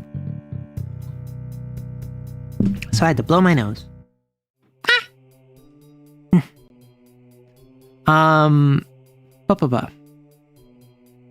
Isn't Illumination making an Animal Farm movie? I hope they don't. Don't know if this is a stream topic, but did you hear about the Neopets TTRPG fiasco? I have not, no. Because Pass the Pig TTRPG, I remembered MTG is turning complete, which means MTG can run Doom. Oh, it's Turing complete, which means MTG can run Doom. Oh no. Oh, you got double backs with your pigs. Nice. I'm still waiting on a TTRPG book thing I got in 2024, but people got screwed over by shipping bad. Well, yeah, so I'm not gonna lie.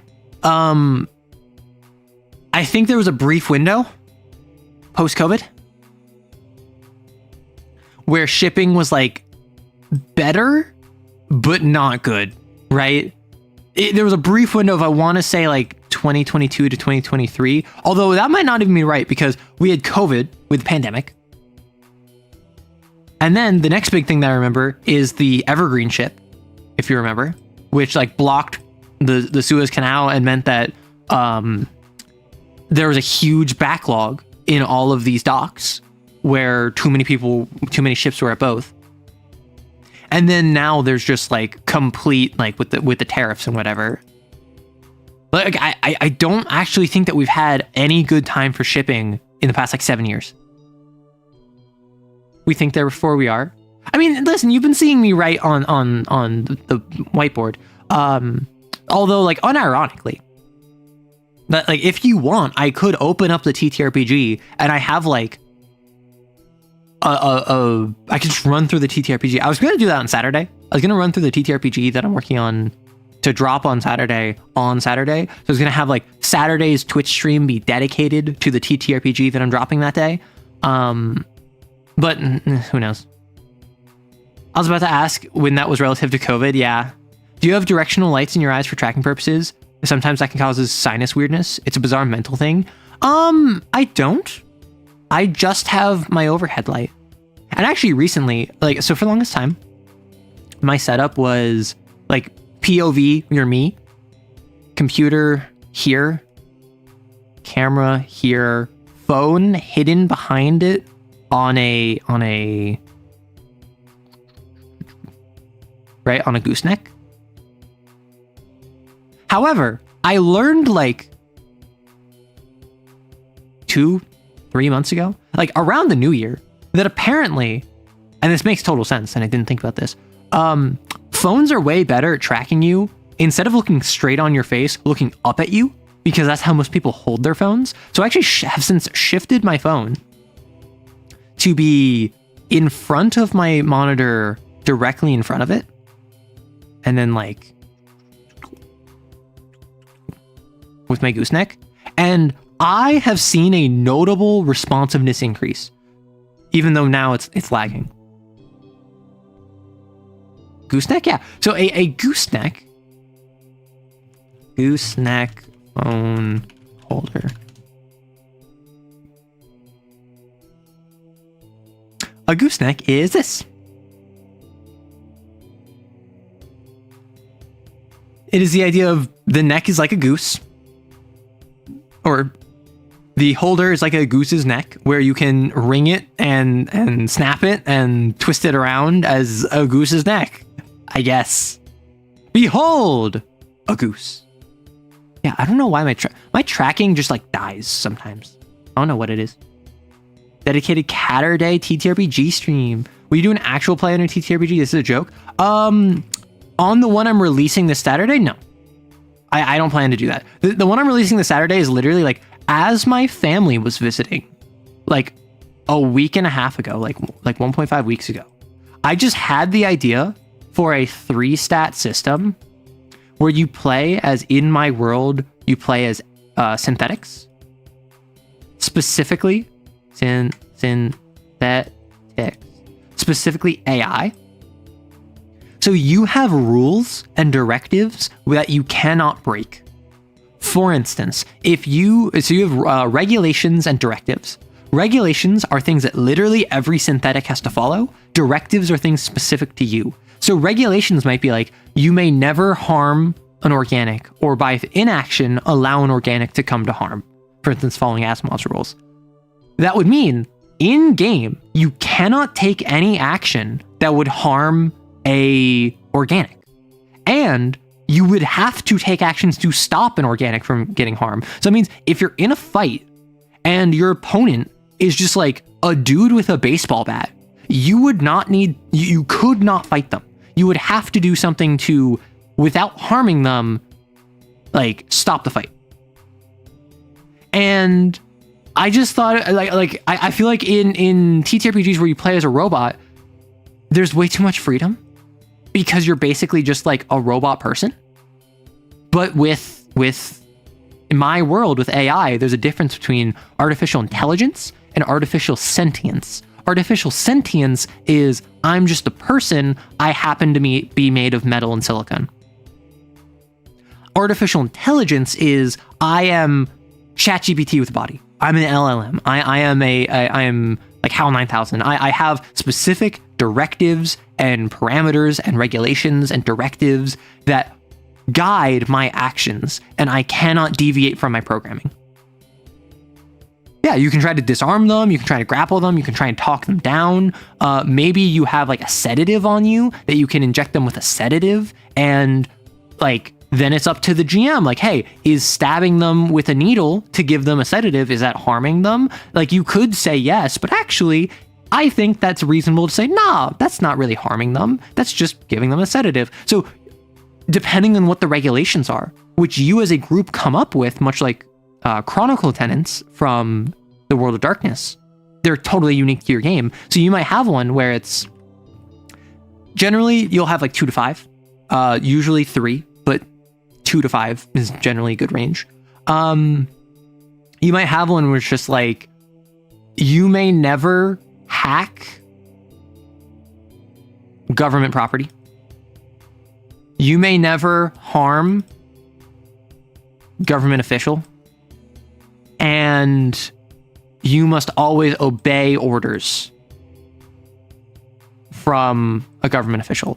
And then this would obviously be a game where the government and governmental overreach in like a cyberpunk dystopian world would be a strong theme. So the idea being is that if you're not dealing with the government in your game, these chronicles would be a bad fit for your game. So you wouldn't have these regulations. So you would have something else. So maybe it's like you want a game where it's the idea of struggling against the, I don't know, struggling against the morality of the justice system, where you are obligated to detain any criminal you come across, but you may never harm a minor. What happens if you come across a pickpocket who is 16? What do you do? Whenever I think of Asimov's principle of robotics, I always think of the AI from the Soma games. Great example of how the rules can be misinterpreted. Yeah, so I haven't played Soma. I know nothing about it. I really want to at some point. I just don't know what to do with it. Because things are defined as a list of properties, nothing can be defined as either all of those or none. I don't know what that means. Used to own a gooseneck. It's okay, but not great for sure. Yeah, I mean, it's not great. And my biggest issue with the gooseneck is that it's not stable. So that sometimes my device will start shaking. And because I'll like that. If I rumble my desk because my gooseneck is attached to my desk, that will rumble the gooseneck, which will shake. Well, if you encounter a claim jumper, I don't know what that means. Oh, like insurance fraud? I don't know. Reveal a TTRPG now because I won't be there on Saturday. Oh yeah, we have to hit the goal for May TTRPG. Currently, the agenda is I'm going to drop this TTRPG on Saturday. I'm going to finish working on the Stone Age Creatures TTRPG.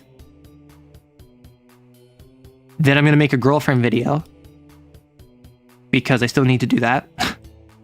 And then I'll figure out what's going on from there, because this will probably get me through March. I'm not going to lie. You finally wrote a snouter. Yay.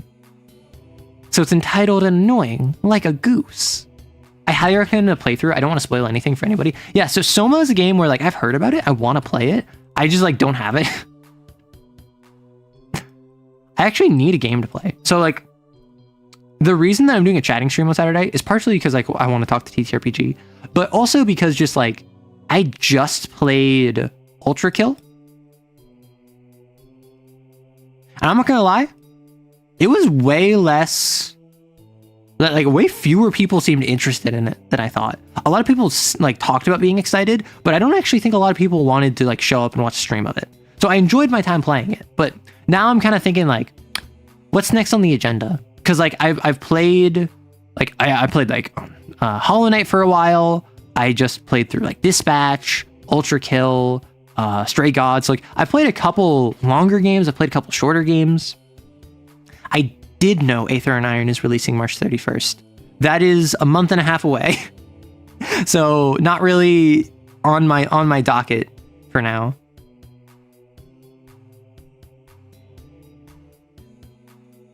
You are gonna have to explain it in the Discord. Sure. Can an artificial intelligence evolve into an artificial sentience? So in my world, no. There are two different things. One is code that is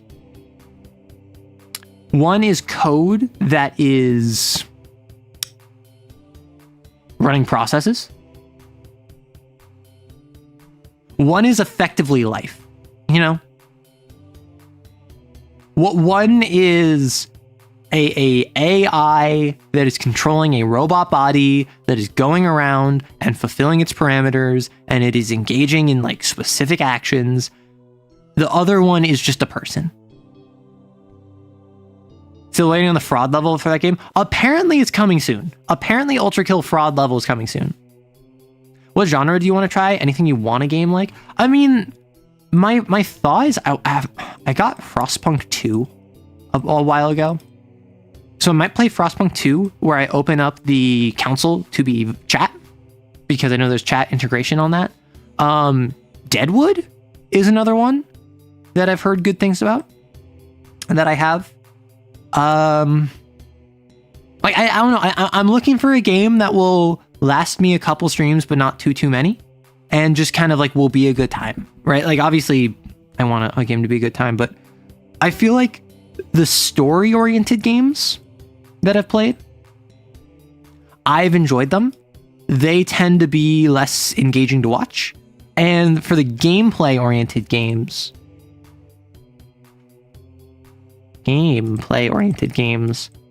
that's a matter of like, again, I don't know how interesting they are to watch. I'm looking for more of a middle ground game, but like Deadwood is pretty atmospheric and gameplay oriented, and Frostpunk is pretty like a lot. So I'm playing Menace right now and I'm enjoying it. It's hard but good strategy game. If you want a roguelike, Enter the Gungeon. I mean, I've already played Enter the Gungeon. I could play Enter the Gungeon. I could play like Slay the Spire. I could play Bigotry. Like I could play these games I've already played before.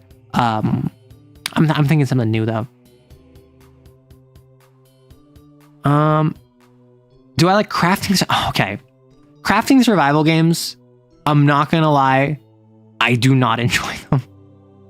I played through all of Terraria, like post Moon Lord Terraria, from a new save with some of my friends on stream at the end of 2024 into 2025.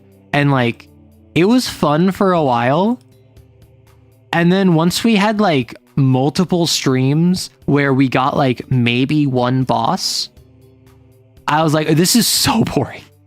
Like, I enjoyed hanging out with my friends. I enjoyed having a shared chat where we like could have an ongoing conversation, and like Terraria itself can be fun. But like once you get to the point where you've played this game for like 20 hours and you have like 6 hours of grinding ahead of you before you can even attempt the next boss, it just is so boring. And I am not the sort of person who I like the shiny dopamine hit of Terraria does not work for me. Terraria is a game where you cannot use old gear because the numbers just outpace each other. So you're constantly needing to grab new gear. And I am someone who like, yeah, it's cool for about 5 minutes. And then I get bored because I got my spider summon staff and now I can summon spiders. And like that does more damage, but it also like, it just does proportionately the same amount of damage as my old stuff did against the old bosses. Arrow was tortured by Rory and Neko. I was tortured by those two. And then I became an honorary Canadian. If I could recommend The Midnight Walk, a game with stop motion, could last 1 or 2 streams. Midnight Walk. So real quick, if you have any games, feel free to drop them in suggestions on the Discord. Just because with suggestions, that's something where it's very easy for me to reference. Have I been tested for ADHD?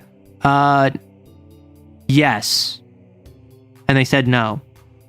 I took a test for ADHD and they said that because you don't have a learning disability, we're not going to diagnose you with ADHD. And then every time I say that, everyone I've talked to goes, wait, what? If I recall, Arrow has a lot of signs, but is also disqualified from having it, or maybe it was the TISM. Yeah, so I took an ADHD assessment, like recently, like a year ago, or like 8 months ago. And they said, yeah, because you didn't have a learning disability growing up, we're not going to diagnose you. And I was like, wait, what? Is it Deadwood? Darkwood. If it's Darkwood, I highly recommend it. Super atmospheric. Yeah, Darkwood, the one where it's a top-down game in the woods. And it's scary, spooky. Too smart for ADHD. Literally, like, although I really struggled with math. Like growing up, like math, I legitimately always have struggled with. Like I was okay with it up until like 3rd grade. And then there was an inflection point where I went from being bad at language, good at math, to really good at language, really bad at math. Like my entire academic career, I struggled with math. And, but apparently I was still like in the upper average. I was like above average for math. So that didn't count as a learning disability. And the reason that I felt it was that I felt it was accurate is because, my other things were like superior or like significantly above average. So like academically, I did very well for myself, and I did not do well in math, but apparently I still did better than most, like, I don't know, in my age range. I was only diagnosed for autism at 32. Apparently, if you do well in school, you can't be neurodivergent. That's what I'm saying. Like that's what I'm. There's a post where it's just like, man, it's crazy how they just let you raw dog autism if you do well in school. And I'm like, yeah, like that's basically what it is. Once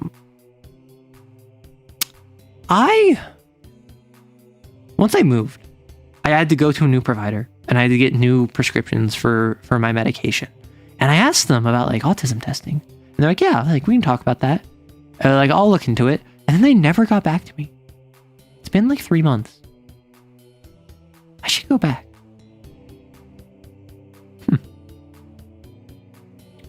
My sentiments exactly was one of the best calculators of my private high school. 0 out of 10, never again. Yeah. Apparently, I scored like in the 99.9th percentile for like reading comprehension, or not reading comprehension. I think it was like vocabulary. Like I don't know. There was something where I unironically got like the 99.9th percentile, and I was like, oh, that's neat. Does that mean I'm normal? And they're like, yeah. And I'm like, that doesn't sound normal. I should go to someone else. I should go to someone else. Well, because I took this assessment before I moved.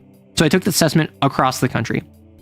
And like I should see someone local.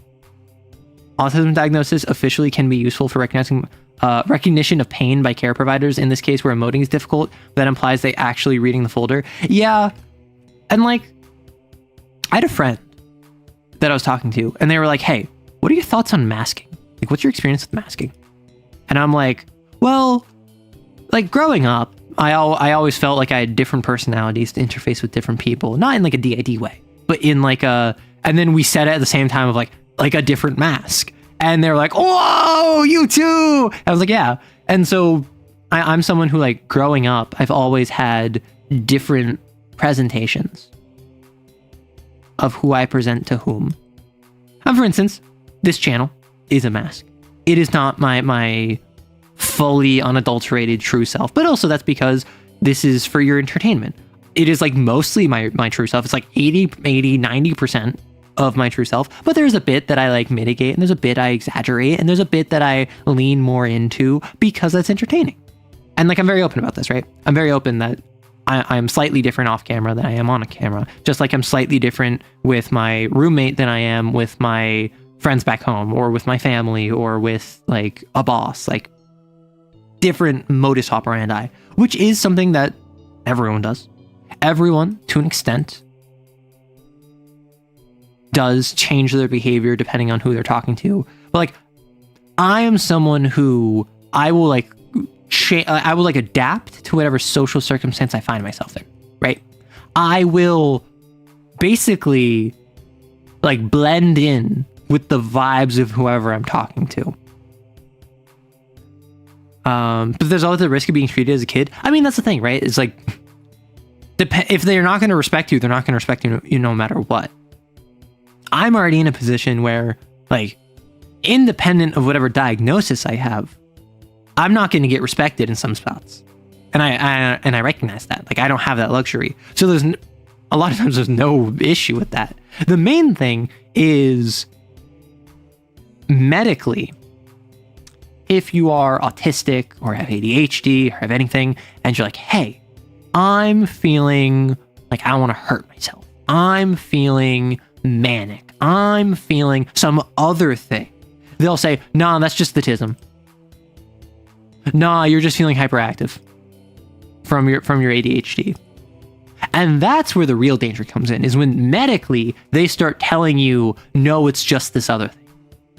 And that's when you need to either self-advocate or have an advocate for you to basically be like, no, I know myself and I understand that this is not normal for me. This is separate from what I normally feel. And you have to like be willing to argue with your doctor, which a lot of people are not comfortable doing. So you're saying it's your persona 5 Royal. Actually, it's my Persona 4 Golden. Like, get it right. Although I did play a lot of Persona last night. I finally got a chance to see the resolution of Palace 3. And then I got to like go to the fireworks festival, and then I'm like continuing forward, and there is plot developments happening. So something in Persona. There are these things called confidants in Persona 5, which are called social links in other games. Something that's really surprising to me is how Persona 5 is kind of broken a couple of these, because in Persona 3, Persona 4, you will get the full Arcana social link. Arrow dancing all... Like, listen, I would play Persona Dancing All Night if I had it. I absolutely would. I would love that, because apparently Persona 4, like, Dancing All Night is canon. It is a canon Persona story. For whatever reason, they made the tie-in dancing game canon. So in Persona 4 and Persona 4 Dancing All Night, you kill God twice. Persona 4 protagonist is stacking up divine bodies. Dance pad model tracking system. That would be very funny. I fear that stuff. I'm not going to bring like my 70-year-old dad to medical appointment. Yeah. No, doctor, I'm pretty confident that crushing chest pain and feeling of impending death are not just my anxiety. Yeah, but have you considered that you're not in your right state of mind because you're so anxious? I admit to lean a lot into not being perceived because of fear of all that stuff. I would really like more colorful, eccentric clothes. I mean, I just prefer darker, more jewel tones, grayscale, black and white. I mean, look at what I'm wearing right now, right? Black and gold. I love it. But also, like, I can respect someone that can pull off like really bright, loud colors.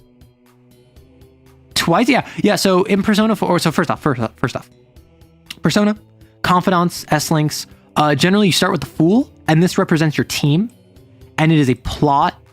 It is a plot-oriented confidant that progresses with the story, and then eventually, I guess spoilers, but it's not really a spoiler. Eventually, this will resolve, and then you will form a new confidant called Judgment.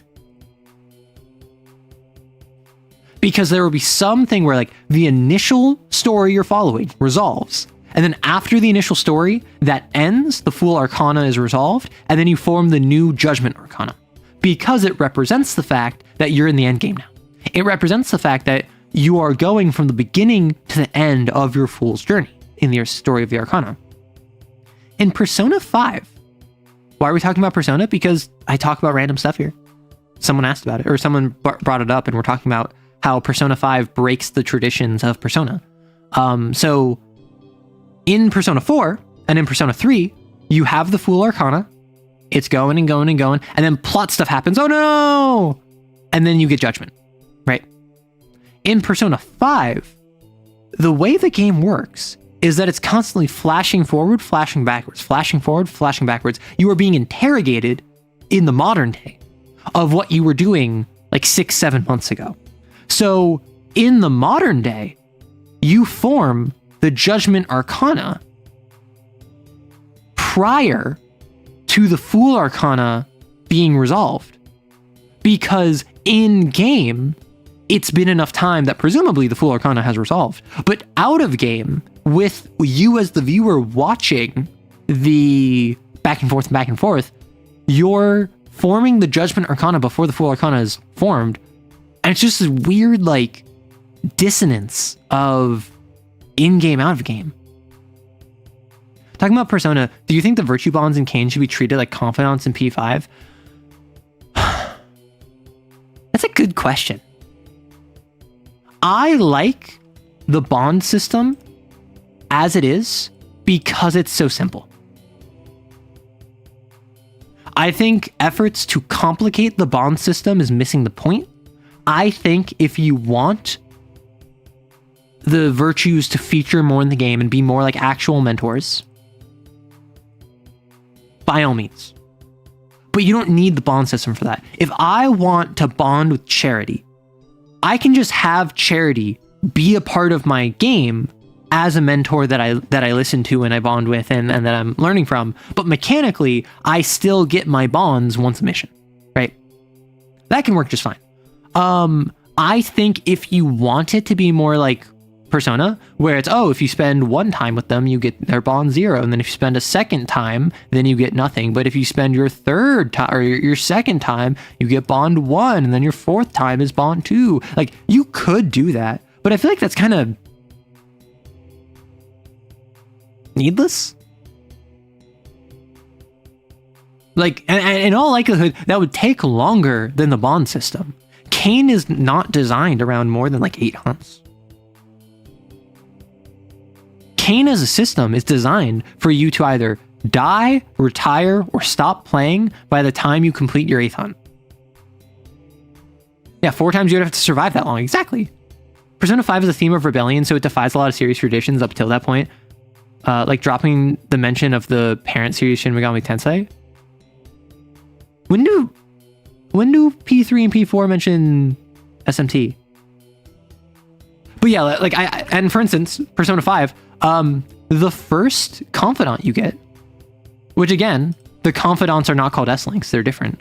The first confidant you get is the Chariot. Where normally in every other game, the first confidant you get is the Magician. In Persona 5, the mascot character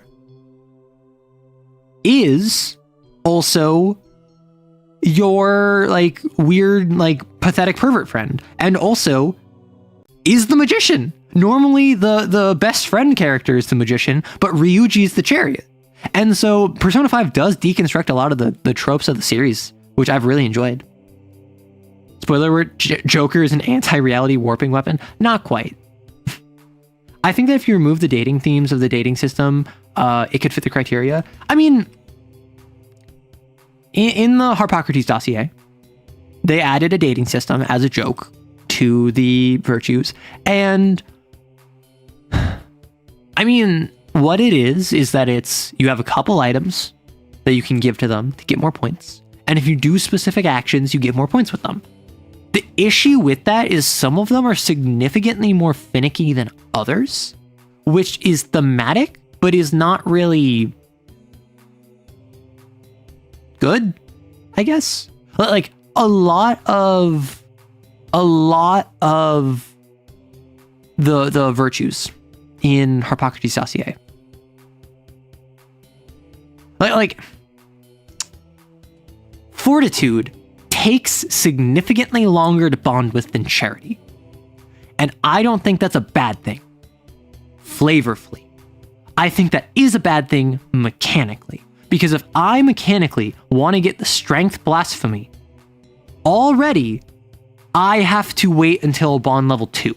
Because you start at 0 as soon as you bond with them, then next mission you get 1, next mission you get 2, next mission you get 3. You only get the strength high blasphemy at bond 2. So, and most other high blasphemies you get at bond 1. This means that if you use the Harp dossier progression system, if I bond with Charity, I will not only get to rank 1 faster than you will get to rank 1, that means I also get their blasphemy before you. Which I feel is double dipping. And yes, you could make the argument of like, oh, Charity's blasphemy isn't that powerful. Okay, fine. Justice similarly. Easier than Fortitude. Gives you high blasphemy at 1. I would say the most mechanically powerful of the blasphemies. The game is Persona is often called SMT Persona in the beginning. Really? SMT was put on the titles up until 5.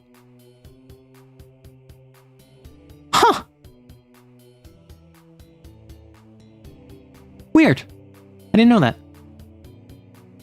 Because my main exposure is I played P4G and I played P3P, both on Steam, which came out after Persona 5. So I wouldn't be surprised if the Steam releases didn't include it. Interesting. I wasn't really sure of how to make the virtue bonds work for roleplay part of bond level. Like, I get the stricture part, but the manual says you can also just talk with them to bond them. So the way I read Games for Freaks bond system is I want to bond with Prudence. That means I am learning from them. And the game says this can be like they're your mentor. You're trying to admire, you admire them, so you're trying to emulate them. It could be that you're talking to them. Theoretically, it could be that you're family, you're in a relationship, hopefully not both.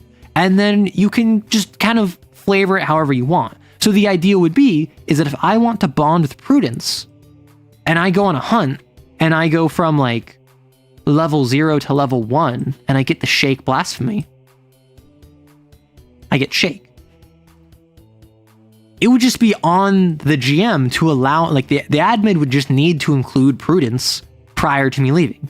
Give me the opportunity to talk to Prudence. And then you could just say between missions, I was working with Prudence. And you can go as deep into that as you want or as light into that as you want. When you're playing Overarms, I'm still not playing Overarms because I can't afford it. I have other things that I'm doing with my time and I don't have the money. What joke? We all want to date them. Oh my gosh. Good night. I want to watch the stream. I'm feeling sleepy. Time zones are evil. Well, the VOD will always be here, so thank you so much for swinging by. Castle does not recommend that. Exactly. So if I want to learn Shake from Prudence, we could have a scene where I learn Shake from Prudence. Or we could just say, Prudence taught me Shake because I spent time learning from them. Or I just admire them. And I utilized my psychic energy to come up with Shake by myself by just admiring them. Like, you could have it however you want. I think that the more you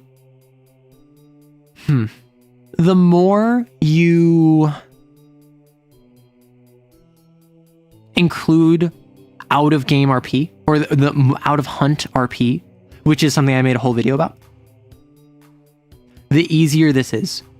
Because if you give them a whole session that is just, hey, let's just chill and roleplay, it's very easy to say, hey, can I go hit up Absolution? Can I go hit up Chastity? Like, I want to call Chastity and I want to get in contact with them. And that's going to be me leveling up my bond. But also, I just want to talk to Chastity. I want to get like mentorship from this virtue. What I like about SMT and Persona is that SMT is more about good, evil, the changes it affects. P5 deals with smaller but nevertheless important things, and Metaphor adds to this. I've heard good things about Metaphor. I've heard like a couple people say it's terrible, but mostly I've heard great things about it. Persona, I really like. Okay. I'm going to say something that I don't know how controversial this is. My least favorite part of Persona is probably how swingy it is. You are actively incentivized to not go into Mementos and then come out and then do some S-Links and then go back in Mementos. You are incentivized to spend 6 hours grinding Mementos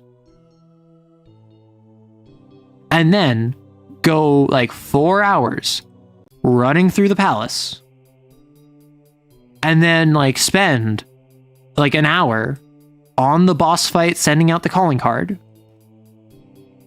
and then to spend like the next 12 hours just doing story and narrative. And I don't like that. I don't like having huge swaths where like I'm basically forced to just continue grinding because otherwise I'll lose my time. And I think that the game would be much better if it allowed you to enter Mementos.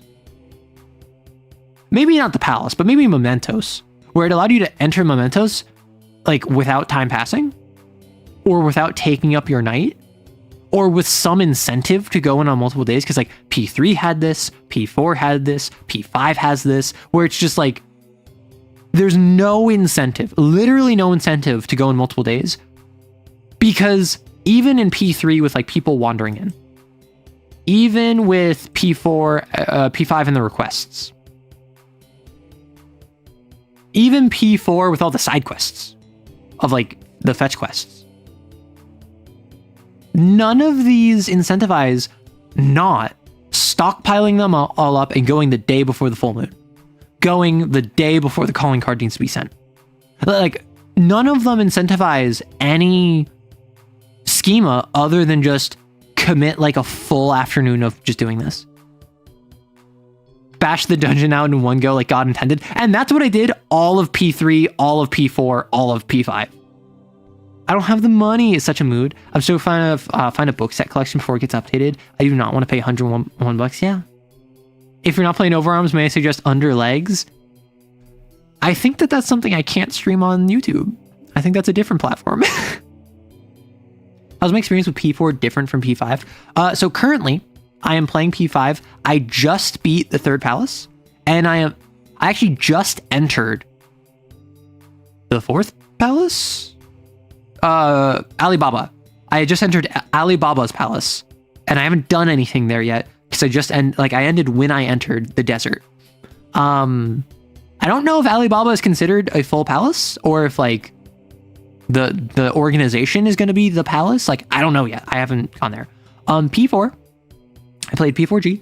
This was my first Persona game, and so I didn't know what to expect, and so I made a lot of mistakes. For instance, I was listening to the music, and I saw in the comments major spoilers about halfway through the game. Like, P4 is a mystery game, and I had the mystery spoiled like halfway through the game, 2/3 of the way through the game. So I actually got a weird double reaction of the game, where I had simultaneously a first and second playthrough of I played the game blind, like literally knew nothing about it. All I knew about Persona 4 was I want to play Persona 5, so I guess I'll play Persona 4 because it came first. So I played Persona 4, and then I ended up loving it. I hyperfixated on it. I knocked it out in like 12 days, like a week and a half. I played like 100 hours in like a week and a half, which was like, I had time at that point in my life that I could just devote to Persona, and I loved it. So I made a bunch of mistakes. Like I didn't understand the idea of equipping personas matching with S-Link Arcanas. So I just like didn't do that for most of the game. And so there was multiple social links I didn't complete just because I spent multiple days like not interacting with them. I didn't know to like maximize to grind for stats. So I was constantly trying to talk to Dojima and Nanako, and I constantly needed more expression, and I constantly wasn't getting expression because I just didn't know I needed to prioritize it. And probably the funniest thing about P4 is there's a character named Yukiko who, she's your healer, she's your fire user, and she's like, I don't know, she's kind of boring.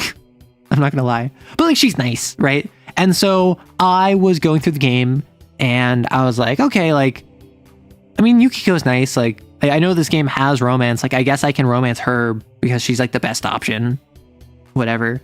And so we go to part of her S-Link. We go to a shrine and she's like, hey, I like you. And the responses were like, I like you too.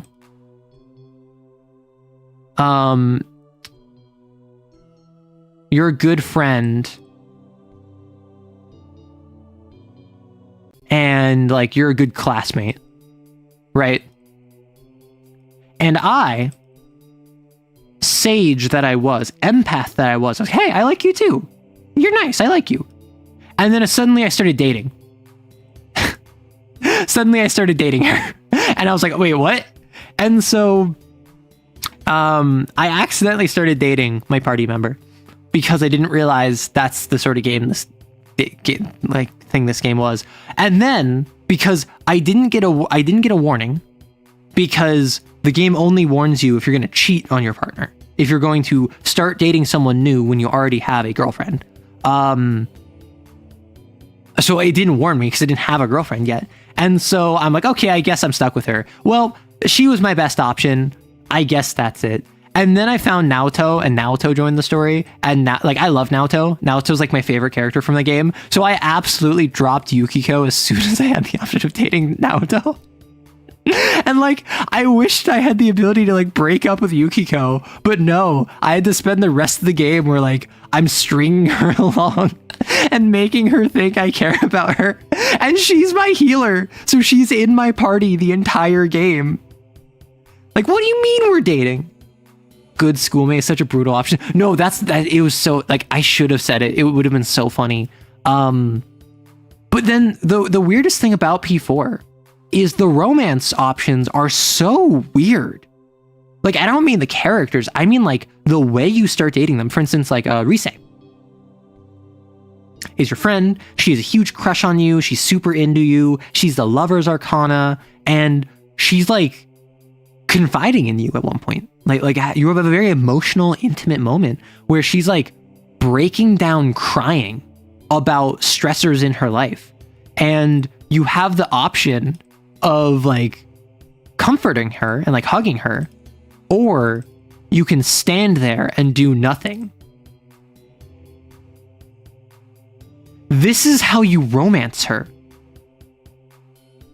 In P4, when your friend is breaking down crying in front of you, the way you romance her is by being there for her and being a shoulder for her to cry on. And the only reason I know that is because I accidentally started dating Yukiko, and then the game is like, you feel like you're already have a special bond with someone else. And then I'm like, wait a second. Do I have to not comfort her to not date her? So I stood there like a chump watching my friend, who I like Rise. Like, I didn't want to romance her, but I like Rise. I think she's a fun character. I had to watch her like break down crying in front of me. It was so sad. And then meanwhile, like, Chie is someone who I think hers was like, she's like, oh, why do you constantly protect me? And then you have the option of being like, because I love you, or because because you're my friend. Like, that one was the most well done out of all of them, because that one was clear, like, hey, I love you or I don't love you. Like, I think I love you was a bit strong, but at least it was clear. Also furious that Yosuke's romance was cut late in development. Okay. Persona 4 is an extremely queer game.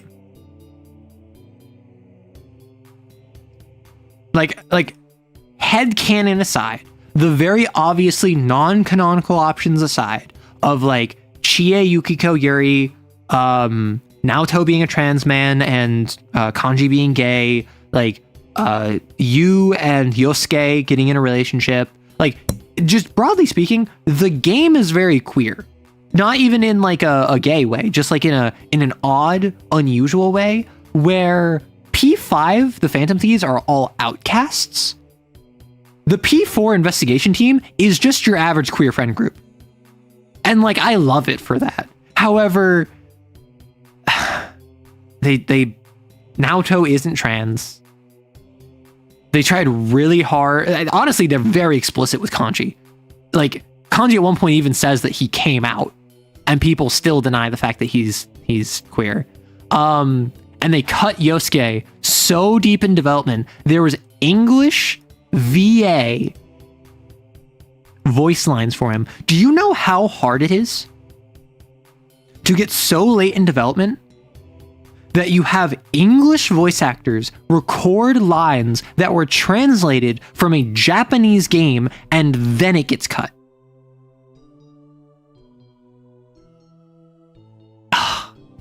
It's infuriating.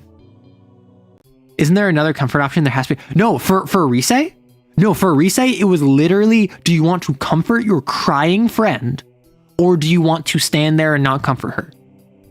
And not comforting her romances her. And something I didn't like about Naoto, which, like, I know why they did this, but like with Naoto, my thoughts on Naoto, it's a trans story for like 90% of it, and then at the last minute they do a hard pivot out of it, and at the end of the day, Naoto is not trans. Naoto does affect masculine to contend with a masculine dominated workforce. I think that the people who get upset at trans people seeing themselves in Naoto are just not understanding what a trans allegory is. But Naoto is not trans. It's made explicitly clear.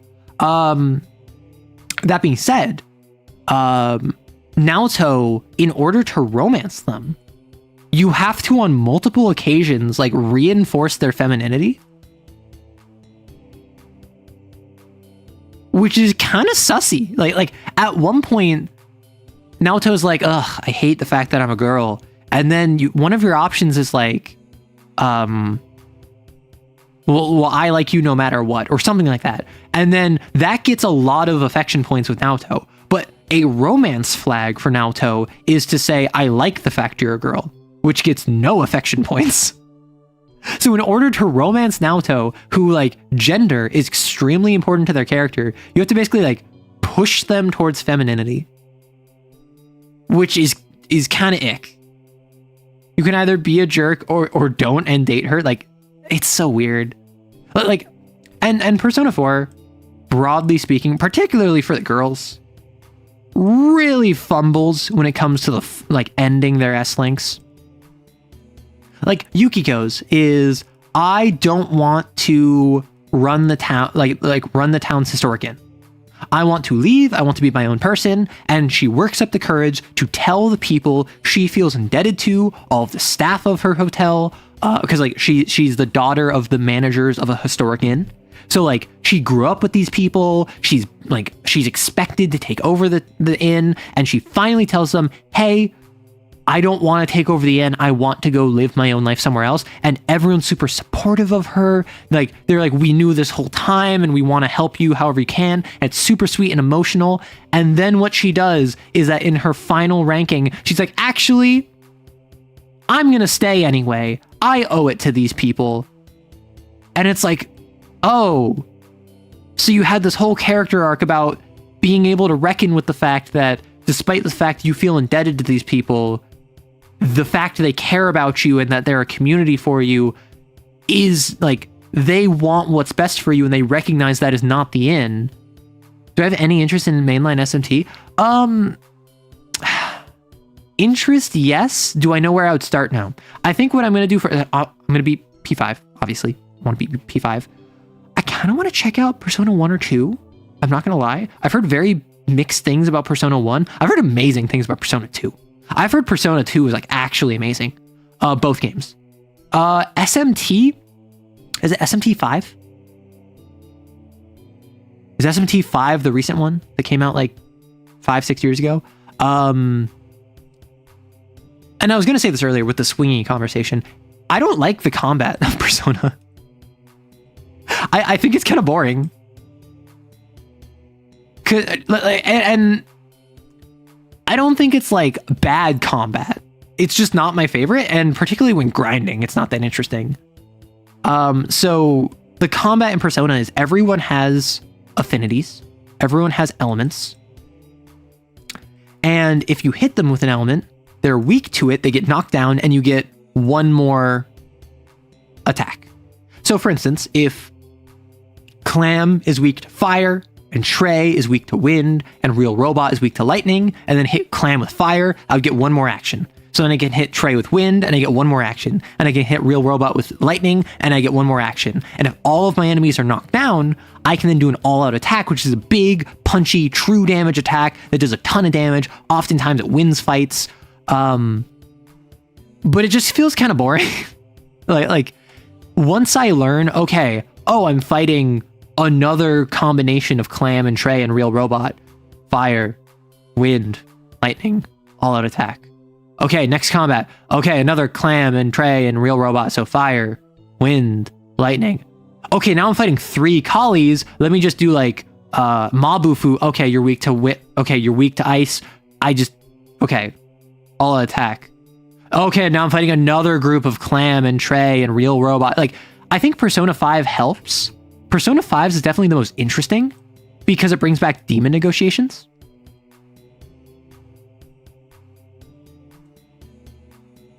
Funny how you're a random encounter and your profile is Jack Frost. That's why I chose Fire for you, is because I saw Jack Frost and I'm like, I know what Jack Frost is weak to. Negotiations make it more interesting because in P5, you're not trying to kill them. Oftentimes, you're trying to extort them for money or get them to join your side, which I think is more interesting. SMT5 Vengeance, understood. So the reason I bring all this up is because with SMT, my understanding it's basically the exact same combat. And I think the stories tend to be better, but the characters tend to be flatter. Is that how it is?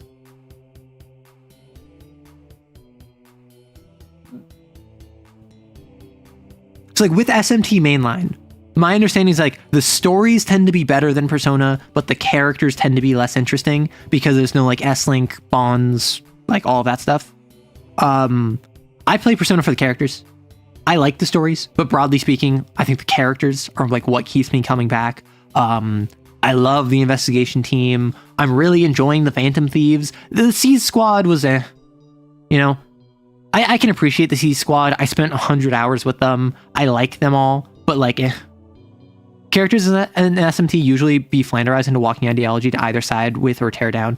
Yeah, and I've heard SMT is like... SMT is what you go to if you like Persona for the combat, not for the character stuff. If you like the dungeon delving in Persona, but you don't like the social link slice of life stuff, you play SMT. That's what I've heard. And I like the slice of life stuff. Yes, there is no dating in those games. The stories are more world-threatening, good, evil, heaven, hell, everything in between. I mean, honestly, like, I'd be interested in trying SMT. I'm not, like, anti it, because SMT has demon negotiations, correct? Like, that's where Persona got it from. I mean, I like the references. I just like the demon designs, the personas. I think they're really cool. Like, I can, if it's a good enough plot, I can deal with some subpar characters, but characters are really what keeps me going. So with the dance game, are the characters getting into dance off with the spirits monsters? So in the dance game, I don't know the context, at least per Persona 4. Persona 4 dancing is Rise, the girl who's crying and who have to ignore to not date her. She's actually an idol, and there's like a newcomer who is only ever referenced in her social link in P4, but is actually like a main character of the dancing game. This idol, who is like took over Rise's spot when she retired from idol spot, she like needs your help, and it involves dancing. And then for whatever reason, you end up fighting God.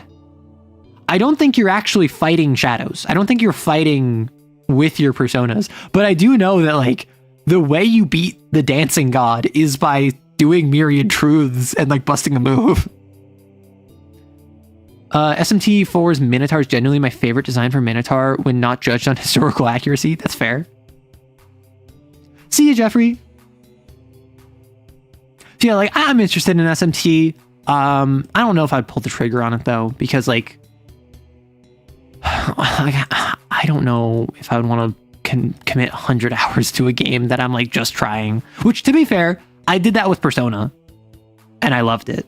But like Metaphor is another game where like I don't know if I would want to commit 100 hours to Metaphor. I've heard good things about it, but like I played Persona 4, I grinded through it, I loved it. I played Persona 3, it was a struggle, and I enjoyed it, but it was a struggle. And then I'm playing Persona 5, and I've been so busy, I'm only getting to play like once every 2 weeks Persona 5. So I'm trying to get like 6 hours of playtime at a time, but it's not that much.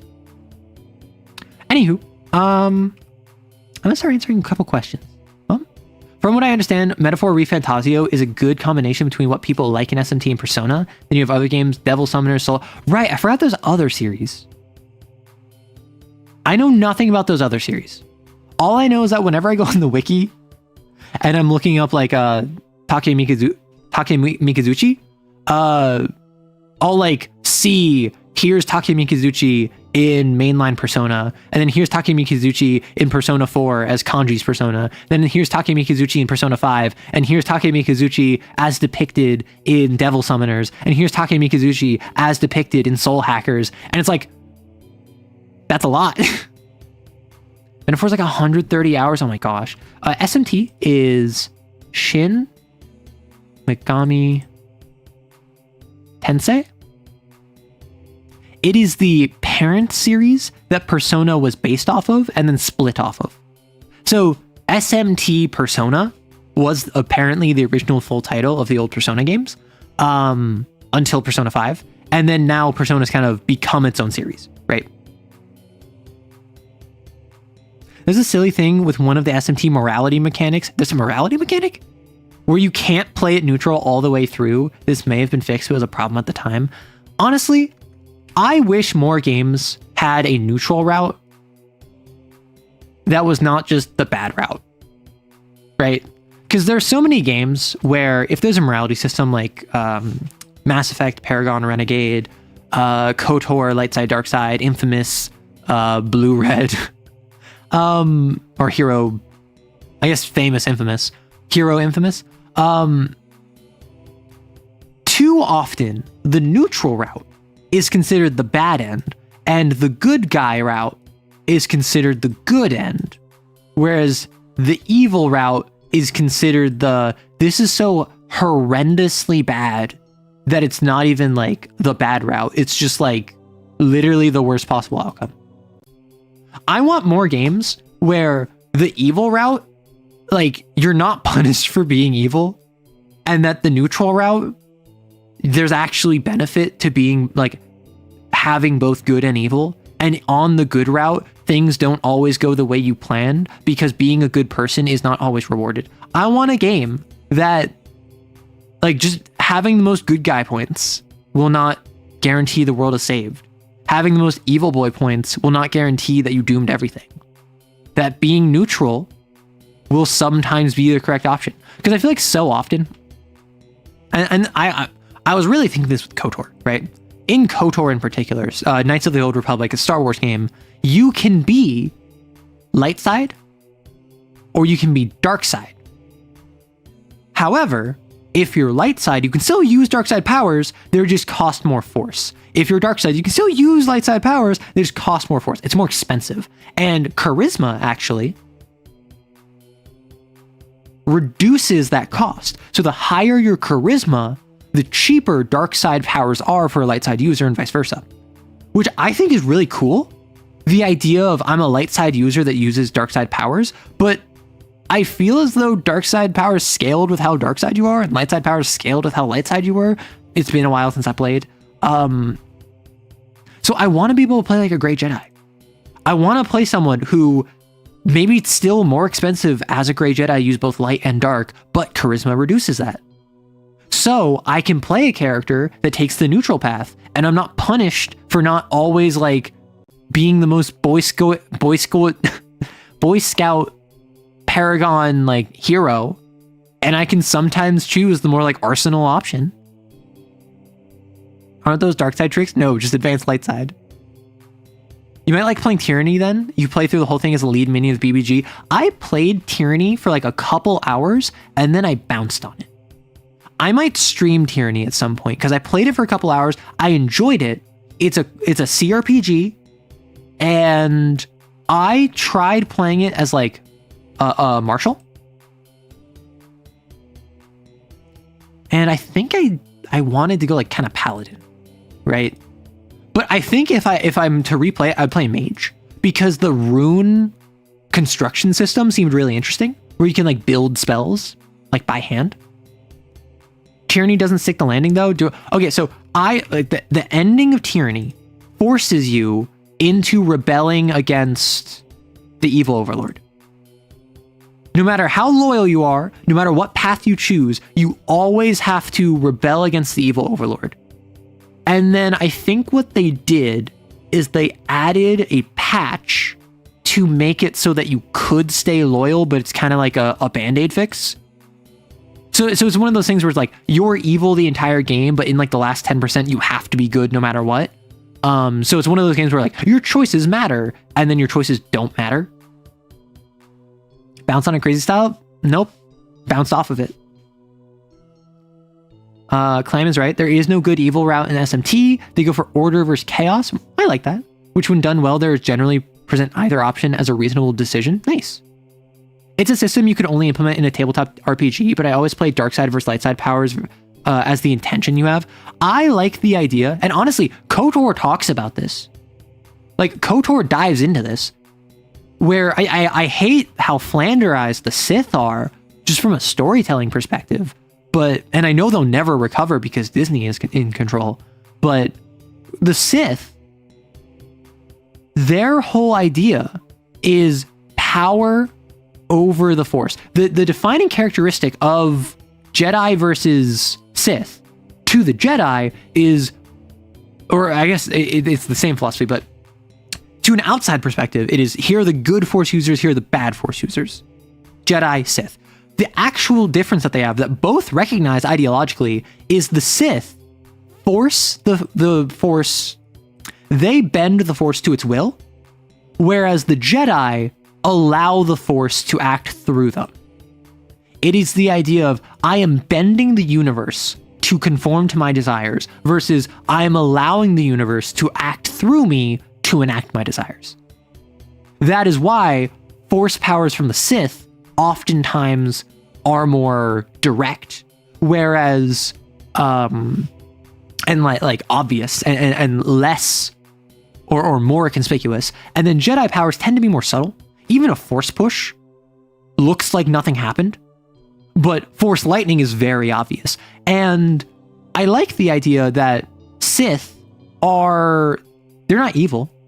They just believe in having no masters, even the Force. They believe in their own self-determination, and passion is what fuels the dark side, whereas kind of like peace is what fuels the light side. And then the issue with that is they then prove that they're evil. There's a whole Sith Academy in KOTOR where you get this explanation of how the code of the Sith. You get this explanation of how to the Sith the ultimate insult is to be controlled. And so back before Darth Bane, there was this idea of competition between the Sith. There was this idea, and this isn't part of KOTOR, but like back in the olden times of Star Wars lore, Sith would specifically present themselves in the most ostentatious ways. You know what I meant. To make other Sith jealous. If I'm wearing a really fancy cape and a really shiny crown, you as a different Sith will get jealous of me because you want my fancy crown and you want my fancy cape. And so you will get more powerful by your envy. And which will mean that the dark side grows stronger because we are effectively fostering like competition between each other. Your envy of me makes you stronger. So you will do greater deeds, which will make me envious of you, which will make me stronger, which both of those will make the dark side stronger. Sith or divas? Absolutely.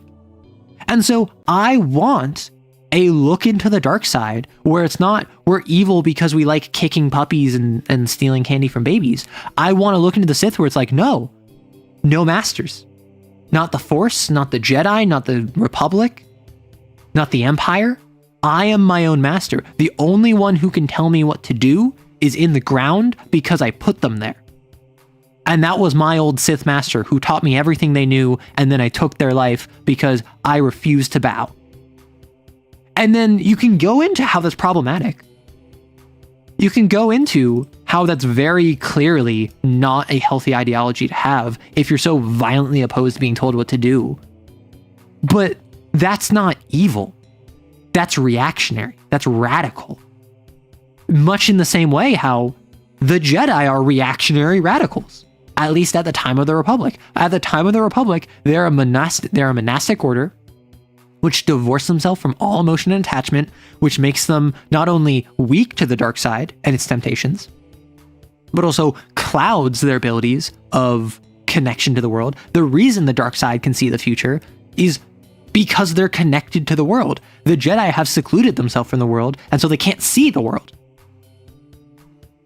And so, like, the Jedi have already been shown to be problematic with how they're radical extremists in one direction. Basically, if we go order, chaos, we've seen what too much order does, and seen how that led to the fall of the Jedi. We didn't really see chaos on the Sith. We saw evil, right? Like, even with Revan and Malak, it wasn't like, oh, we're so chaotic. It's like, no, Malak was just evil and conniving.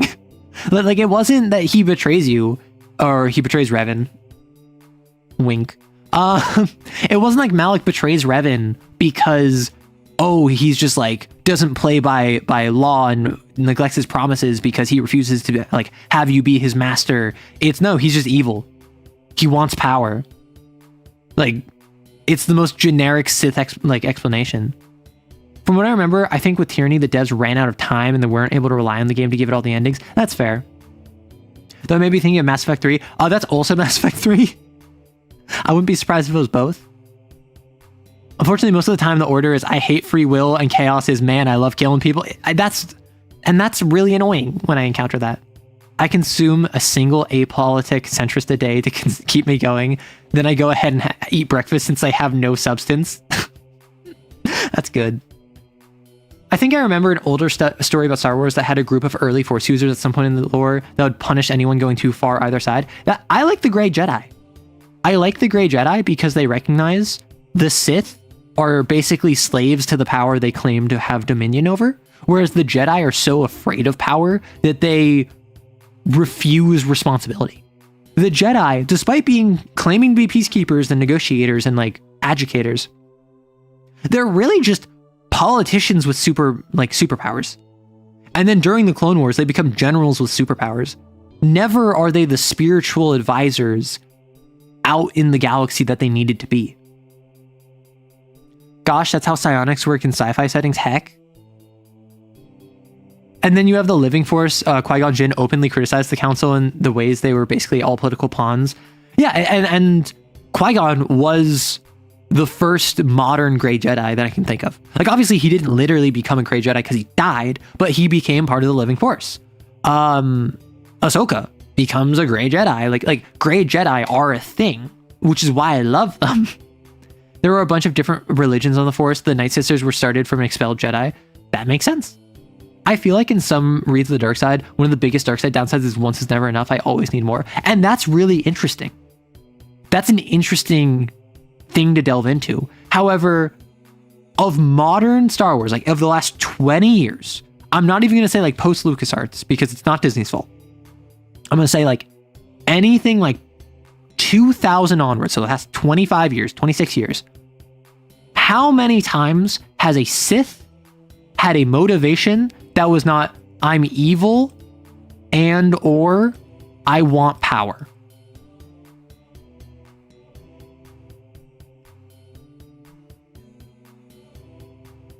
How many times? And like, I'm not even going to use the excuse of like the Clone Wars was a kid's show, because the Clone Wars went into some like really interesting topics. Rebels similarly explores Grey Jedi, so it doesn't have the excuse of, oh, well, it's just a kid's show and it didn't and never had the chance to go as deep as Clone Wars because it was bought by Disney. Like, the best I can think of is Starkiller from Force Unleashed, and even then he basically was evil, wanted power, was following his master Darth Vader to overthrow the emperor, and then turned good. Technically Grey Jedi don't exist. Not doing an actually here. Well, okay, so Grey Jedi as a colloquial term describing individuals who use both the light and dark side. Like, Grey Jedi are not in order, I understand that. I still wonder where the Jedi Temple Guard lay on the scale. So the Jedi Temple Guard, as far as I'm aware, is just a thing every Jedi had to like do chores on, right?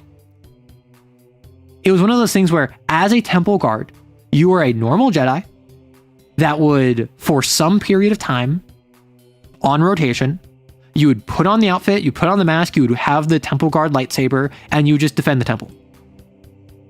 So they were all exclusively light side users of the Jedi monastic order. Maybe Savage Opress?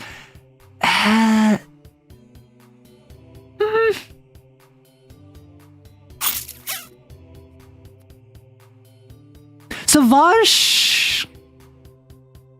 Actually, one of the best dark side users, Darth Maul. Maul wanted revenge. Like, yes, he wanted power.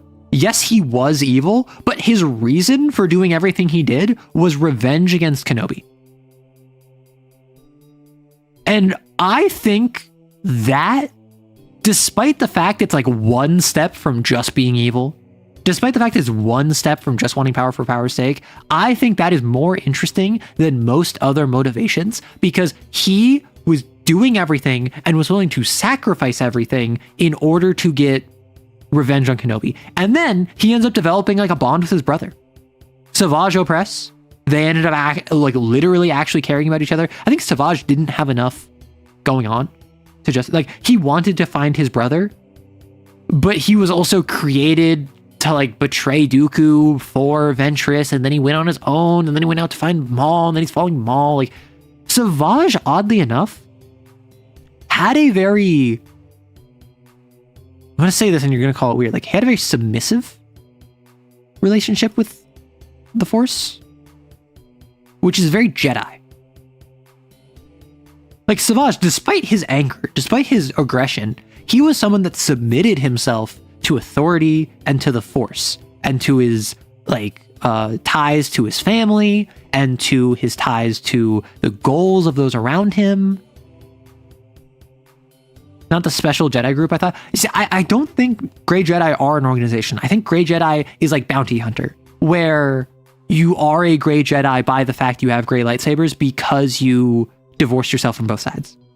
Gosh, I wish Starkiller was canon. Like, we have Dark Jedi, let's have Grey Jedi, and let's have people use the Force with different ideologies, like the Night Sisters. Starkiller's motivation is basically, I want to save my GF, my GF pretty handler lady. And she's also his pilot. But that was like after he turned good. Because Starkiller is, I'm evil, I do evil stuff because Daddy Darth Vader told me to. And then I have to go pretend to be good to start a rebellion to like crush it. And then I get betrayed and I actually become good, and then I die. Right? That's Starkiller. So I feel like here he's genuinely an actual dark side user, but he actually starts getting light side when like he starts interacting with Coda, and he starts helping the rebellion, and he starts doing all that stuff. He's still using Force lightning. But I would say, like, yeah, like he's a great Jedi. And is Starkiller kind of dumb? Yeah. Not in like an intelligence. Well, he is kind of dumb intelligence wise, but like from a narrative perspective, is he kind of dumb? Yeah.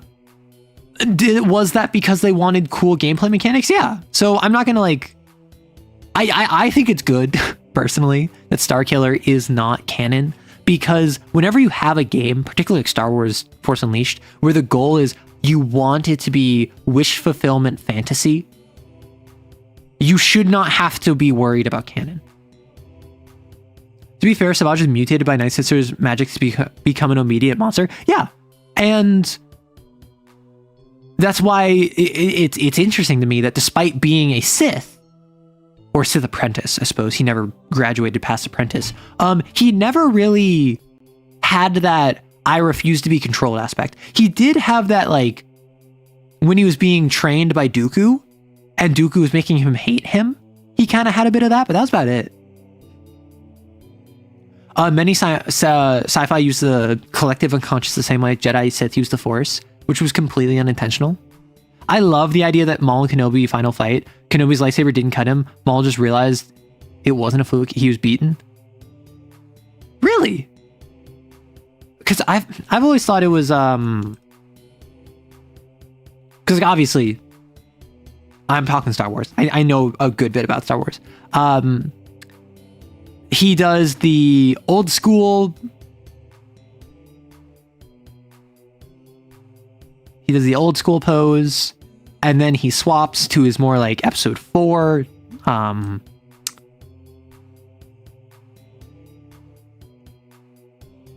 like his normal pose, his episode 4 pose, and then Maul does not adapt. Maul tries to do literally the exact same trick he did on Qui-Gon, and he just cuts through it, and he slices down his stomach.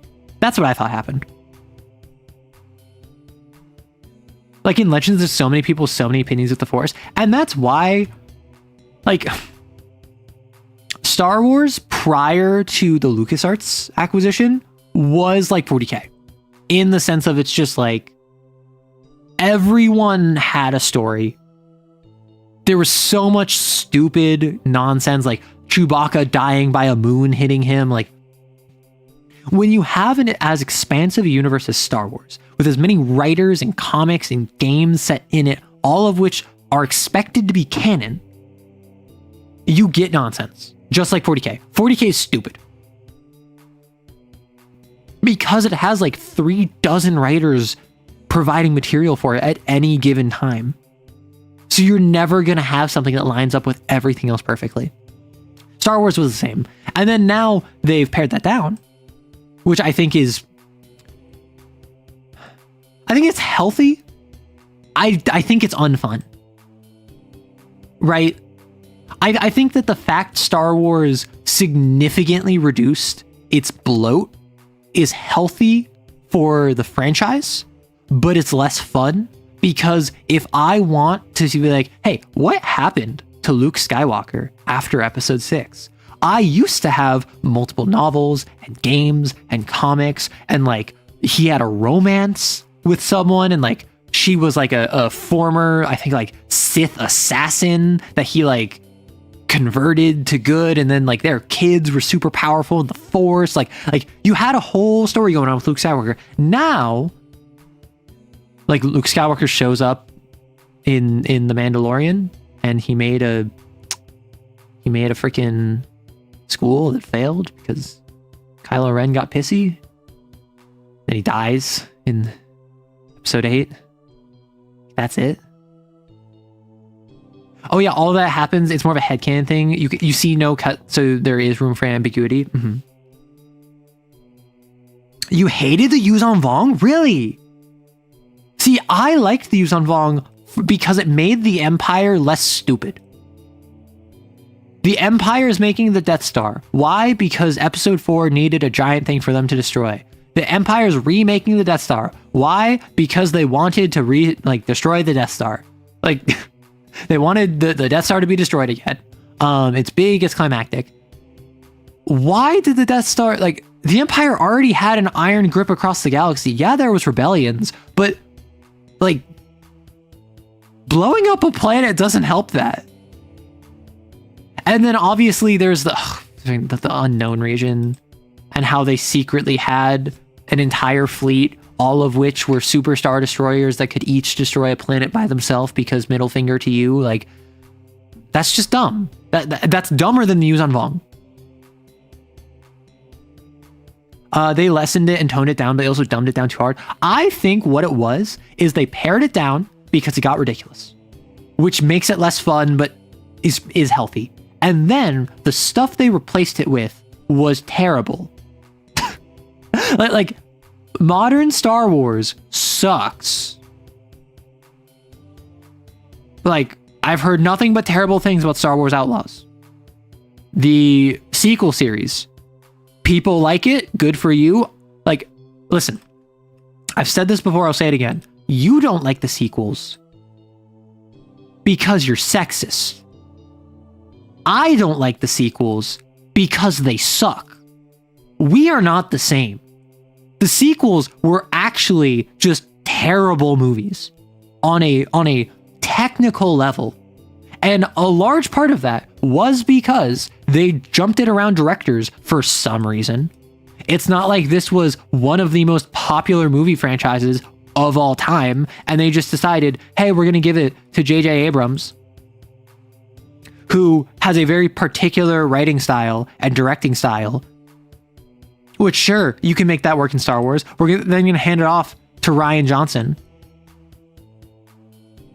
who has a completely different directing style and who just subverted everything J.J. Abrams set up because they weren't what Rian Johnson envisioned. And then your plan was to give it to a third person, but then you ended up giving it back to J.J. Abrams. So J.J. Abrams rewrote everything Rian Johnson wrote because J.J. Abrams had a vision in his mind that he wanted to do. Like, why would you do this? Genuinely. Like, my issues with Rey aside, my issues with Kylo Ren aside, my issues with like how they handled old legacy characters aside, why would you do this? What was your goal? Like, what were you trying to accomplish by shuffling it around between multiple directors? Did you think that would make a better product? Was it cheaper to not buy one person for 3 movies? I feel like it would have been cheaper to buy one person for 3 movies. All I'm saying. Like, the sequel's wasting Finn was such a crime. I don't even think that's the case. Want to know why? Because I don't care about Finn. I don't care about Poe. I don't care about Rey. Or, like, Kylo Ren is the one I cared about the most. And even then, I think he sucked. Like the sequel series did nothing with so much. And I'm not even saying like, oh, there was so much to go off of after the like episode 6, like they wasted their no, the stuff they set up, they then proceeded to ignore, forget, or rewrite. That was a series that, had it gone through another editing pass, could not have saved what it was. It would have needed to be rewritten. We made the sequel trilogy wrong as a joke. Oh my gosh. It's Star Wars. Slap it on anything and it'll sell. And that's what the mindset is, right? And that's what the mindset is. Like, listen, we own Disney now. We own Star Wars now. We need to make our own trilogy of movies. They'll buy anything. And then people did. People got upset at it, and now no one talks about it. And then now Star Wars is continuing along. Like the prequels showed it does not matter how bad something in Star Wars is, because it will be looked on favorably later. Because if you grow up with something, you have nostalgia for it. If it's Star Wars, you're probably going to grow up with it. Therefore, Disney was hedging their bets that in 10 to 15 years, people are going to look back favorably on the movies they grew up on. They don't need to spend the time and effort to actually make a good story. They just need to make it Star Wars. They need to make it family friendly, and they need to make it look impressive enough that like newcomers are going to walk in. They don't need it to be something that you actually care about. They need it to be something that your kids in 15 years are going to be making memes about on r/sequel memes. Like what happened to the prequels. The prequels sucked. I'm sorry. If you like the prequels, they sucked. I like them. Want to know why? Because I have a great nostalgia for the Clone Wars. The Clone Wars is my favorite Star Wars era. The era of the Republic is the most interesting to me. I don't care about the Rebels. I think the Empire is pretty neato. I think post-Empire with the Resistance is stupid because it's just the Empire versus the Rebels, but also somehow worse. And I just don't have enough context for pre-Republic. Like the KOTOR era. I played KOTOR. I started playing KOTOR too. I'd actually never beat it. So I don't have enough context for it. To me, it just felt like the Republic, but without the CIS. But like, it just felt like pre-Republic. At the end of the day, it was greed that ruined it. It was nothing more than a piggy bank, and it shows how sloppily they handled it. They openly stated they didn't have a real plan. Thank you for being able to put my words and put it more eloquently. I've been getting that a lot recently. I've been getting multiple people just be like, Arrow, you're in my brain and you're just saying the words I was trying to think of. Thank you. So awesome. They literally admitted to not having a plan for the sequel. And that's the thing, like, if this was not any other series, but like, if this was a smaller series, I'd get it. If this wasn't Disney, I'd get it. If this was like, hey, we're like a medium-sized studio and we happen to get a really big IP and like our entire budget for this entire thing is like $50 million, which like, that's a lot of money. That's not a lot of money for an A-list movie for the Star Wars brand. If they said like, hey, we didn't really have a plan. We just kind of found our way into like the Star Wars IP. We wanted to make some movies. And then like originally JJ said he wasn't going to be able to do all three, so then he bailed, so we had to get someone else, but then he came back for the third one like out of nowhere. Like that would be forgivable. Disney is one of the largest media conglomerates in the world, if not the largest. They have no excuse. They know they have no excuse, and they also know no one cares. They understand that they can do whatever they want, and they can eat. Like Disney is smart. Like you want to talk about long-term gain? Disney is smart. They will cut costs in the short term because they understand they can cushion that. People will forget about it in like 5 years. And then 10 years after that, there will be great nostalgia for, oh man, like it wasn't that great, but like I grew up on it. So like it's pretty all right. Like we've seen this with the prequels. They literally did this with the prequels. They should have definitely done their own thing instead of continuing the Skywalker saga. Yeah, 100%. But like, give me a story about a bounty hunter who, I don't know, is working for the Empire, and the first movie is them pursuing a rebel leader, and then they find the rebel leader at the halfway point, and then the last half of the movie is them realizing that they have more in common than not, and the bounty hunter like looks at the rebel leader, is like, it's a shame I failed my mission. This is gonna be the first mark on my record in my entire career. And the rebel leader's like, what?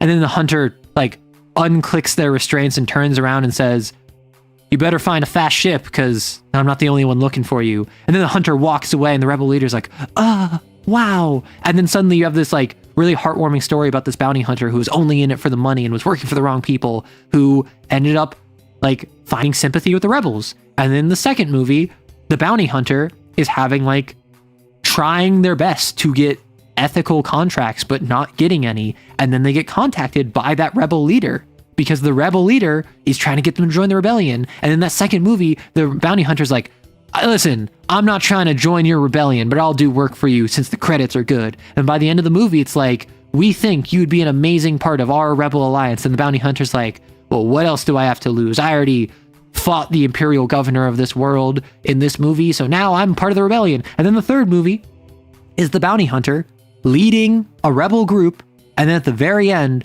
they sacrifice themselves for the rebellion. And then you get a very tight, well-told 3-act structure of, in the beginning, they're evil, and then they end up having a coming to conscious. In the second movie, they're a reluctant hero, but they don't want to be in the rebellion, but they're kind of being roped into it, and then they end up joining out of their own free will. And in the third movie, they end up becoming an actual, real hero of the rebellion who sacrifices themselves so everyone else can escape. And if you want to be like, oh no, Disney would never do that, Mandalorian, Rogue One. Boom. Like, just combine Mandalorian, Rogue One, 2 very well-received movies, just combine them.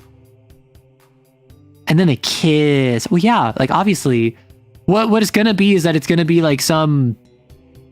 Like, since it's Disney, it would have to be, like, a very manly man bounty hunter and a very, like, girl boss, but ultimately still a woman and therefore in need of protecting rebel leader. I think it'd be more interesting if it was a very, like, jaded, grizzled female bounty hunter.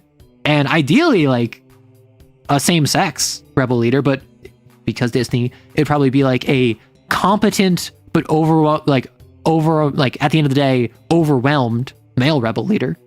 So maybe the rebel leader is really good at like tactics, and they're not a fighter. So you get this nice dynamic where you have a feminine character who is a better fighter than a masculine character, but the masculine character is better at like maybe they're a diplomat, they're a rebel diplomat.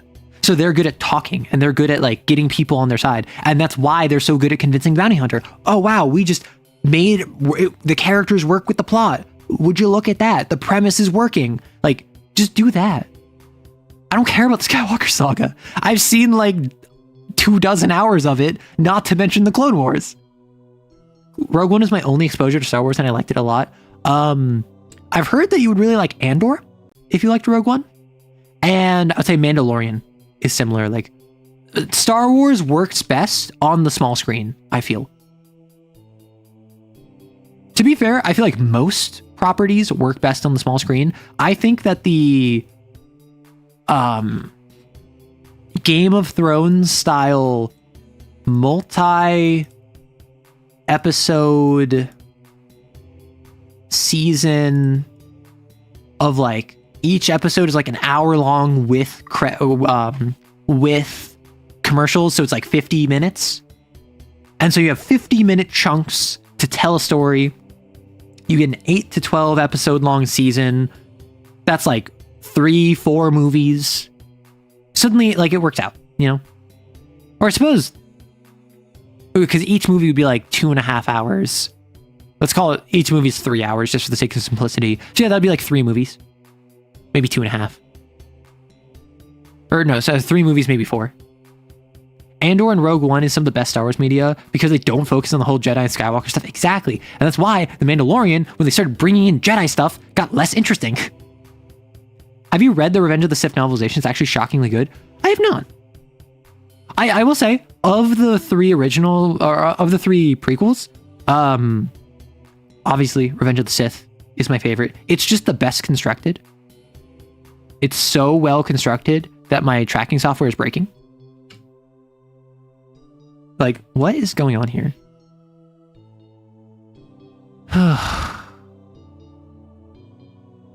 Oh, geez, Rick. Gulp.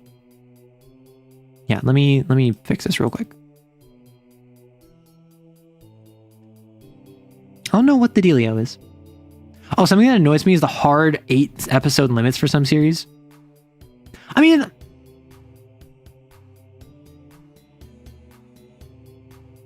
I wouldn't say that it's I wouldn't say having 8 episodes as a limit is a bad thing. I think that it's when they get cut off prematurely, that's where it's an issue. Hey, we have a story that we've already done all the storyboarding for. We just need 10 episodes. We understand we're not going to get 12, so we just want 10 episodes. And like, nope, 8. And it's like, 8, like 10 would really be the sweet spot. And they're like, 8. And then like, okay, we did some talking. We can pretty comfortably get down to 9 by just cutting out a couple scenes that would have been nice to have, but like ultimately aren't needed. Like, we cut out some of the fluff, killed our darlings. We're down at like 9 episodes, like 8. We literally removed everything from this script that is not plot integral. And like 8 episodes, or you're not getting it. I guess we're doing 8 episodes. Question, because I had to disappear for a bit. Did we talk about running investigations yet? No, we have not. Powerful woman, crafty man is one of my favorite dynamics. Yes, I wish the latter was me. Well, that's the thing, right? Is that, I mean, the stereotype is powerful man, and then weak woman. And this has been subverted really in 2 ways, mostly. Is you have powerful woman, weak man, or you have powerful man, emotionally powerful woman. You lean into what makes her powerful in a non-physical sense. But ultimately, this just reinforces the idea that there needs to be one powerful person physically. And then this just says, okay, well, women aren't useless. They're just useless when it comes down to a fight. Right? Like, at the end of the day, it's not changing the core messaging. It's just kind of dressing it up in a way that's less unpalatable. And that's why it's so much more interesting when you have more dynamics. When you have a weak man and a weak woman together, or you have 2 powerful women, or you have a man who is really good with offense and a woman who's really good at defense, and both of them suck at tactics, so not helping each other, but they both have their strategies, and then they can learn to work together. Like, when they have complementary abilities, that is not just rehashing the same archetypes. That's where it's really good. And that's why a lot of people, even straight people, will prefer queer pairings.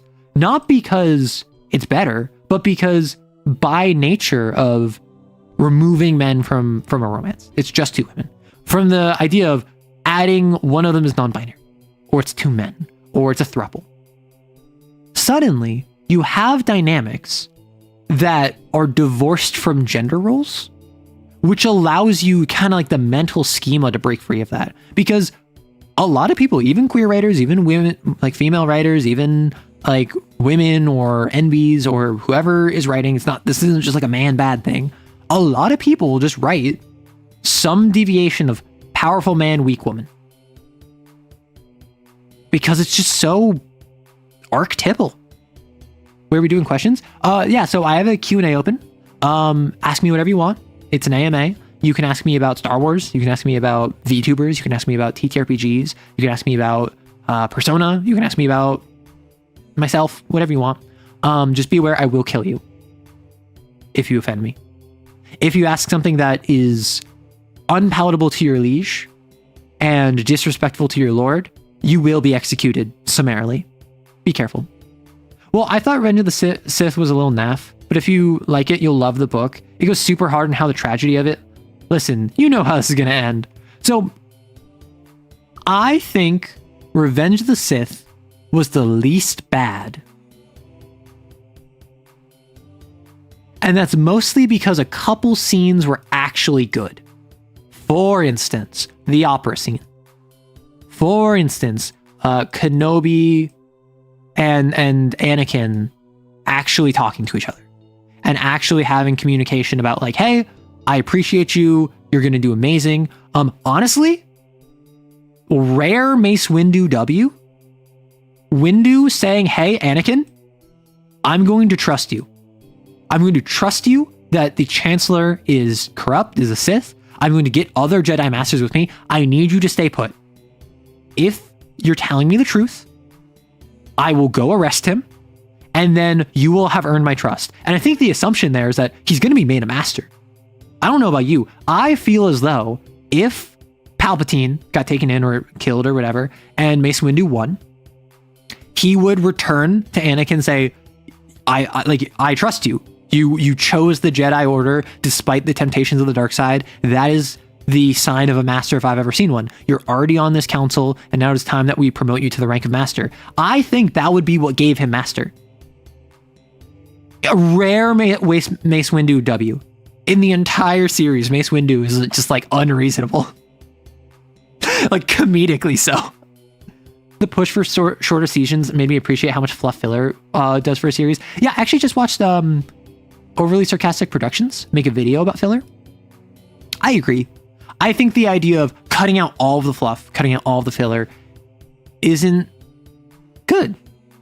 I think when you have a series, Naruto, sorry, something in my throat. If you have a series where they say, hey, Sasuke left, now literally just skip until he comes back. And then you're like, oh, wow, you're a real big Sasuke fan, aren't you? And they're like, no, I hate Sasuke. But nothing happens until Sasuke comes back. It is all filler. Just skip it. That's a sign that you really shouldn't do that. OSP is incredible. Love their podcast. I actually don't listen to their podcasts. I mostly listen to Red. I have listened to a ton of Blue. But I mostly listen to Trope Talks and Mythology. And the issue with them is I get overstimulated. I try to read the caption. I try to read the captions. I try to read the slides that she draws. I try to listen to her and she talks quickly. So I actually have to treat it like a podcast now. The past couple of years, I have not watched an OSP Red video. I've had to listen to them because I struggle to visually and auditorily process at the same time. Now just imagine a show that only announced 8 episodes, but then you have enough unannounced filler in between that makes you question what is actual filler, which is one of those 8 episodes. I mean, I think the ideal would be we have a story that can be told in like 3 to 4 episodes. And so you give it time where episode 1, everyone is introduced up to and including the villain. Episode 2 is setting the scene of not just the setting a bit more, not just the history of the world a bit more, but also like getting your first villain of the week out of the way. And then like episode 4 is where it's revealed that one of the people you were working with is actually secretly a traitor. And then it's episode 7 at the penultimate where you confront the traitor and they reveal why they did it and you forgive them because it was totally understandable. And then episode 8 is like where you fight the actual big bad guy with the traitor on your side who you forgave. Then the BBG's like, the traitor's on my side. And the traitor's like, no, not anymore. And then you beat the bad guy, right? This gives you like 2 episodes here, 1 episode here, just fill it in. In episode 3, add scenes making you like the traitor.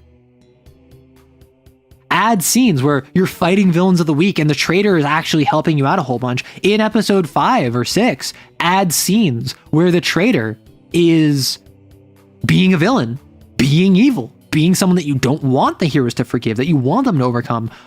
Have them chafing under the BBG, give hints at why they're gonna like be forgiven and why they're actually gonna be genuinely turned around. And then boom, suddenly you care about it way more. Despite the fact that based on this outline, this is filler, this is filler. It gives you way more context for the characters. Exactly, fluff can be very important for character moments. And that's why you have to kill your darlings. If you are a writer, if you're a TTRPG game master, if you're a programmer, you have to learn to be like, okay, this is too much fluff. This is not advancing character like I want it to. This is just taking up time. And you have to be comfortable with that. You have to be willing to shut that down. And it sucks. It's something I struggle with in my writings. But ultimately, like, a bit of filler is okay. And honestly, I have run a beach episode in a TTRPG.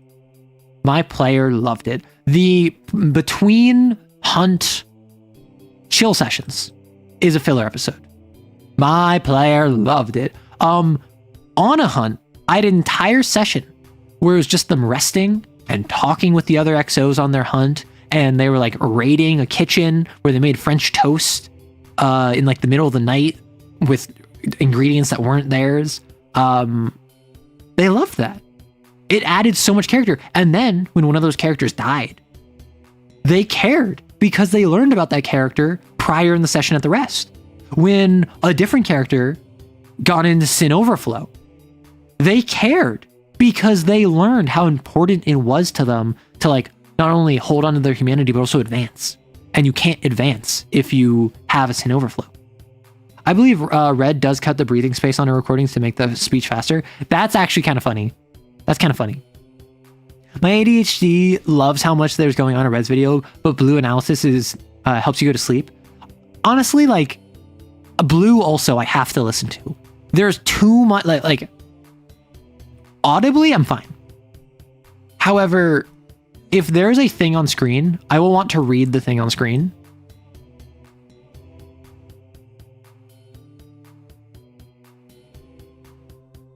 So like I will want to read whatever like funny thing they drew, or if it's like a map of the world where they have funny like things, like I want to read that, which means I have to pause, read it, play, go backwards so I could hear it. I come back up, then immediately like 2 seconds later, there's a different frame that I also want to read. So then I have to pause again, read that, go back, replay. Wait, I missed something on the last one, so I'm going to pause again. And like, then I go back further and like, I lose the plot so easily.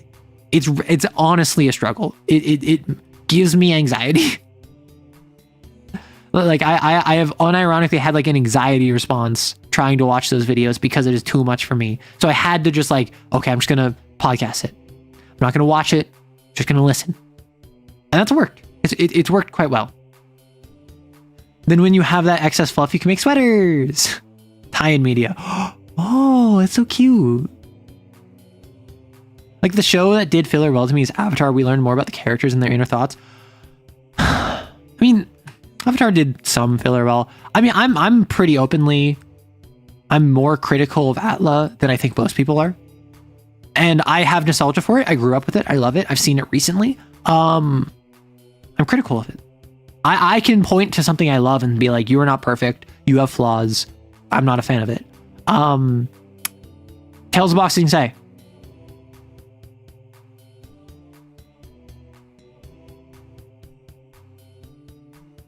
sorry. Not only is it filler, it's not very good. Iroh's story, very good. Basically every other story. I mean, like, yes, it demonstrates like a snapshot into what they get up to during their time in Ba Sing Se, which I like. Zuko's was the date, right? It's like Zuko's was cute, but like the only really good one, the reason everyone loves this episode is because of the Iroh one. And I think if you had the entire episode just be following around Iroh as he does good things all day, helps people out, expand that even further, and then it ends with the honoring his son, that would be something that I think would have equivalent impact. Outlet does deserve a lot of praise for what it achieved as a story and its visual storytelling. The Last Agni Kai is pure art. The Last Agni Kai is beautiful and it's beautifully animated. I wouldn't say it's pure art though, because at the end of the day, it is just, I'm going to fire blast you harder than you fire blast me. Like, obviously it's beautiful and it's wonderfully animated, but it's not as if there's, maybe I'm just like literarily illiterate, like media illiterate. There wasn't like symbolism behind the fight. It was just a cool fight. Obviously, the outcome of the fight and the resolution of the fight was symbolic. And the way it resolves and the way Azula fights Katara and the way that she cheats and like all that, that was symbolic. But the actual like artistry of it, I don't feel was like tied to story development. I was trying to figure out how to reflavor Kane from a psychic monster to a bio-horror like Resident Evil while maintaining the character changes. I figured out how to use dead space. So instead of sins, it's a different type of marker. Have I heard of the Phantom edit? It's an edit of the prequels into a single movie. I haven't heard of that. Unironically, that sounds like the way to go. Cause like cut out like 80% of the first one, cut out like 60% of the second one, and then cut out like 30% of the last one. Like obviously this doesn't line up to 100, but you could like jury rig, where the first one really did not have that much. It had finding Anakin on Tatooine and removing him. It had Qui-Gon instilling in him who he should be, Obi-Wan as a young man, and then Darth Maul.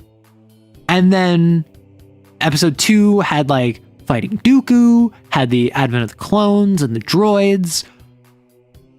I guess Geonosis, which was the clones. And then episode 3 had development, right? You can see Zuko incorporating all the other bending styles into his own to compensate against Azula's overwhelming firepower. I mean, I believe you. Like, I'm not disbelieving you. I just don't remember that. Like, I'm not saying you're wrong. I just don't remember that. Because when I think of the Last Agni Kai, I think of when they're fighting, and then it goes into the musical. Like, it's just the music with just them fighting in the background, and all you can hear is the sound of fire and the music. And then it's them, like, bantering at each other, and then Azula cheats. I feel like Azula should have reversed lightning at her, then her crazy, I can do that too, then dragged it through her heart.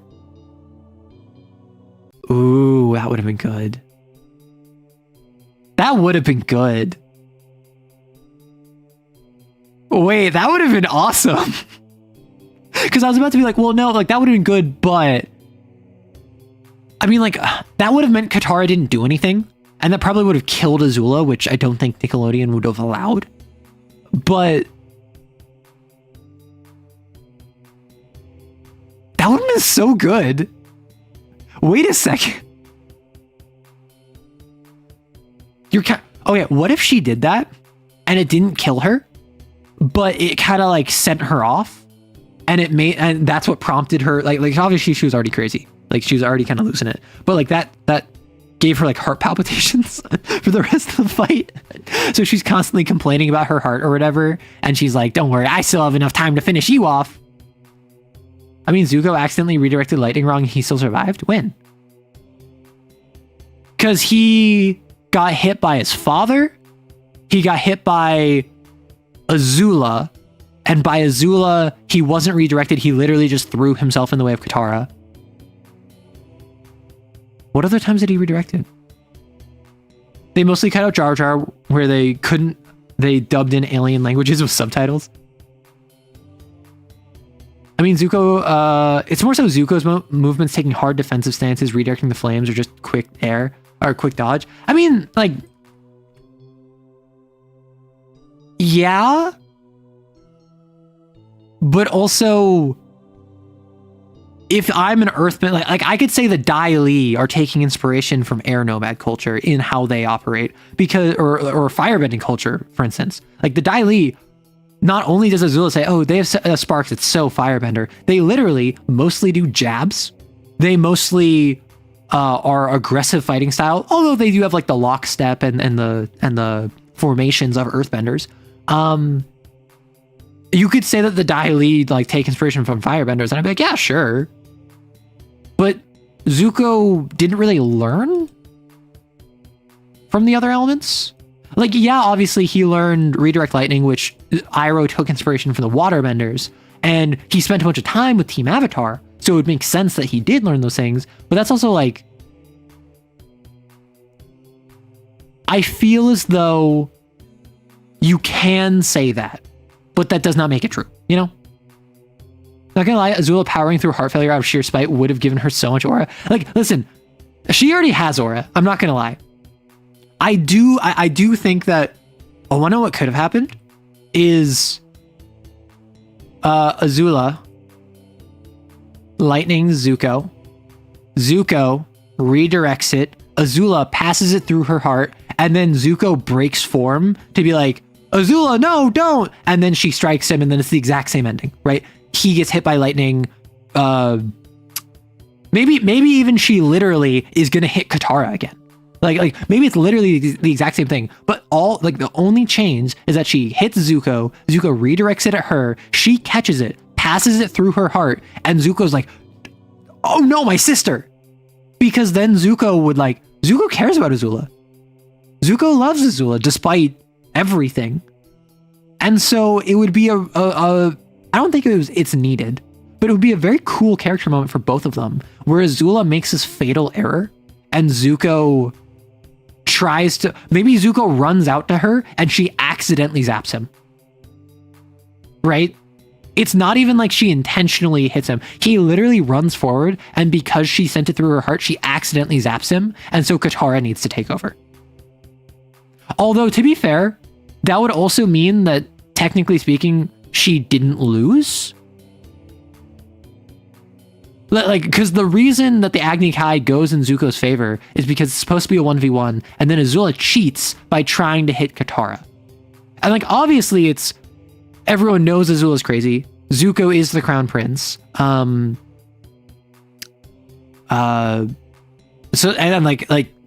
Technically speaking, there are other reasons why it could have gone that way. But strictly speaking, like, Azula would win if she took out Zuko without cheating.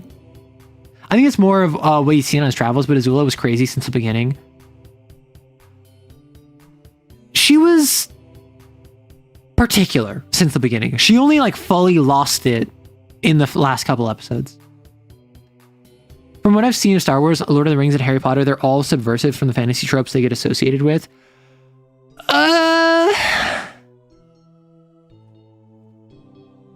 Lord of the Rings doesn't, but that's not fair because Lord of the Rings made most of them, right?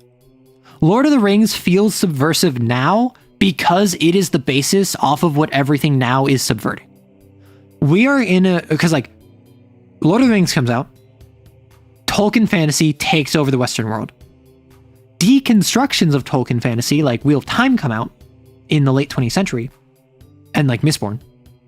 And then deconstructions of Tolkien fantasy is what is now currently modern. And basically, it's the same thing I described like the powerful man, weak woman, where you have Tolkien, and then you have deconstruct, and then you have deconstruct squared.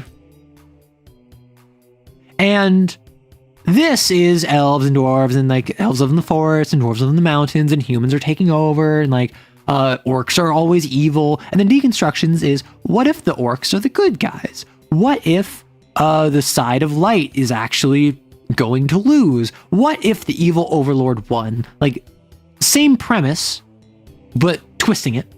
And then deconstruct squared is, what if we ditch the premise specifically with the intent of subverting it? These are not separate categories. They are explicitly, we're taking Tolkien fantasy and running with the assumptions you make about it so we can point to them and say those are wrong, right? What are good examples of this? Because like the examples that come to mind are mostly like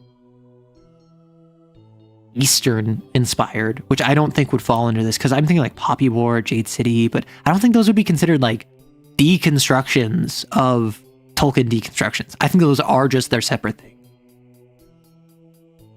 Got work tomorrow, so I'm gonna go to sleep. Happy streaming. Enjoy work. I know that that's not a normal sentiment, but try anyway. Azula was broken by how her father treated her. Yeah! He treated her awful! The Kyoshi books aren't bad either, neither are the comics. We actually find out what happened to Zuko and Azula's mother. Lord, do I wish they would animate it. Yeah, I read The Promise. I think it's The Mask. Honestly, I really like how the comics, despite the fact Zuko's a good guy, despite the fact Zuko is friends with Team Avatar, Zuko feels responsible to his people. And so Zuko, in the comics, there's the issue of what to do with the Fire Nation colonies, because there are many colonies of the Fire Nation, which for years now, for generations, it was a 100-year-long war, have been under Fire Nation control. Which means there are people who, when they're told, hey, you're going to go back to the Earth Kingdom, they say, what are you talking about? I'm a Fire Nation citizen. My parents are Fire Nation citizens. I identify with the Fire Nation. I don't want to be part of the Earth Kingdom. And the Earth King is like, you are my citizens by right.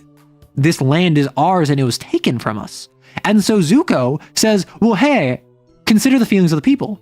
The people want to be part of the Fire Nation, but some of them don't. Some of them want to go back to the Earth King.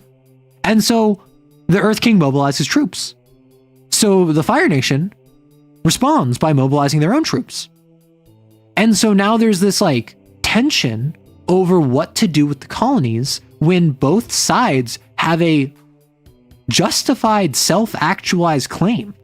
And then it ends up being that it's like, I think that they end up giving the colonies like independence, or it's like joint custody, and then it ends up becoming Republic City and like the joint area between all nations, because there are also like earth and firebenders who like love each other and like have families together, so they don't want to be divided.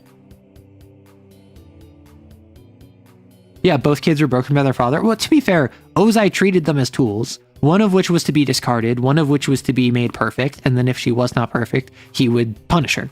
Like, he was not a good guy.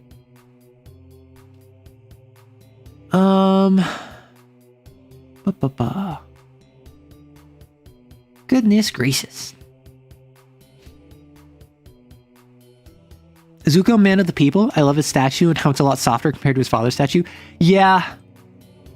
If you're talking about in Korra, as opposed to the one in the Ozai statue in Avatar, yeah. Like it's just him holding up a thing of fire. It's cool. Questions. So a friend, I think, was telling me about a roleplay only TTRPG called The Island of Dr. Moreau. Interesting. I'm not a huge fan of like RP only, despite the fact I run this constantly. I constantly run RP only games because I'll be like in the car with my roommate and I'll be like, hey, I want to play werewolf. And they're like, sure. So we'll like talk werewolf stuff, which like they have stats and whatever, but ultimately like we're not tracking that because we're in the car and we don't have access to their character sheet. So we kind of just like raw dog it, you know? Raw dogging in the car. And so I have this weird aversion to RP only because I'm like, why would I not just like improv? Which I guess like that's what it is. Like, I don't know if LARP has dice ascribed to it or if it's just narrative, but like I'm a very narrative DM. I'm a very narrative GM. So I don't That doesn't interest me, but it probably should. TF is transformation? No, it's hot?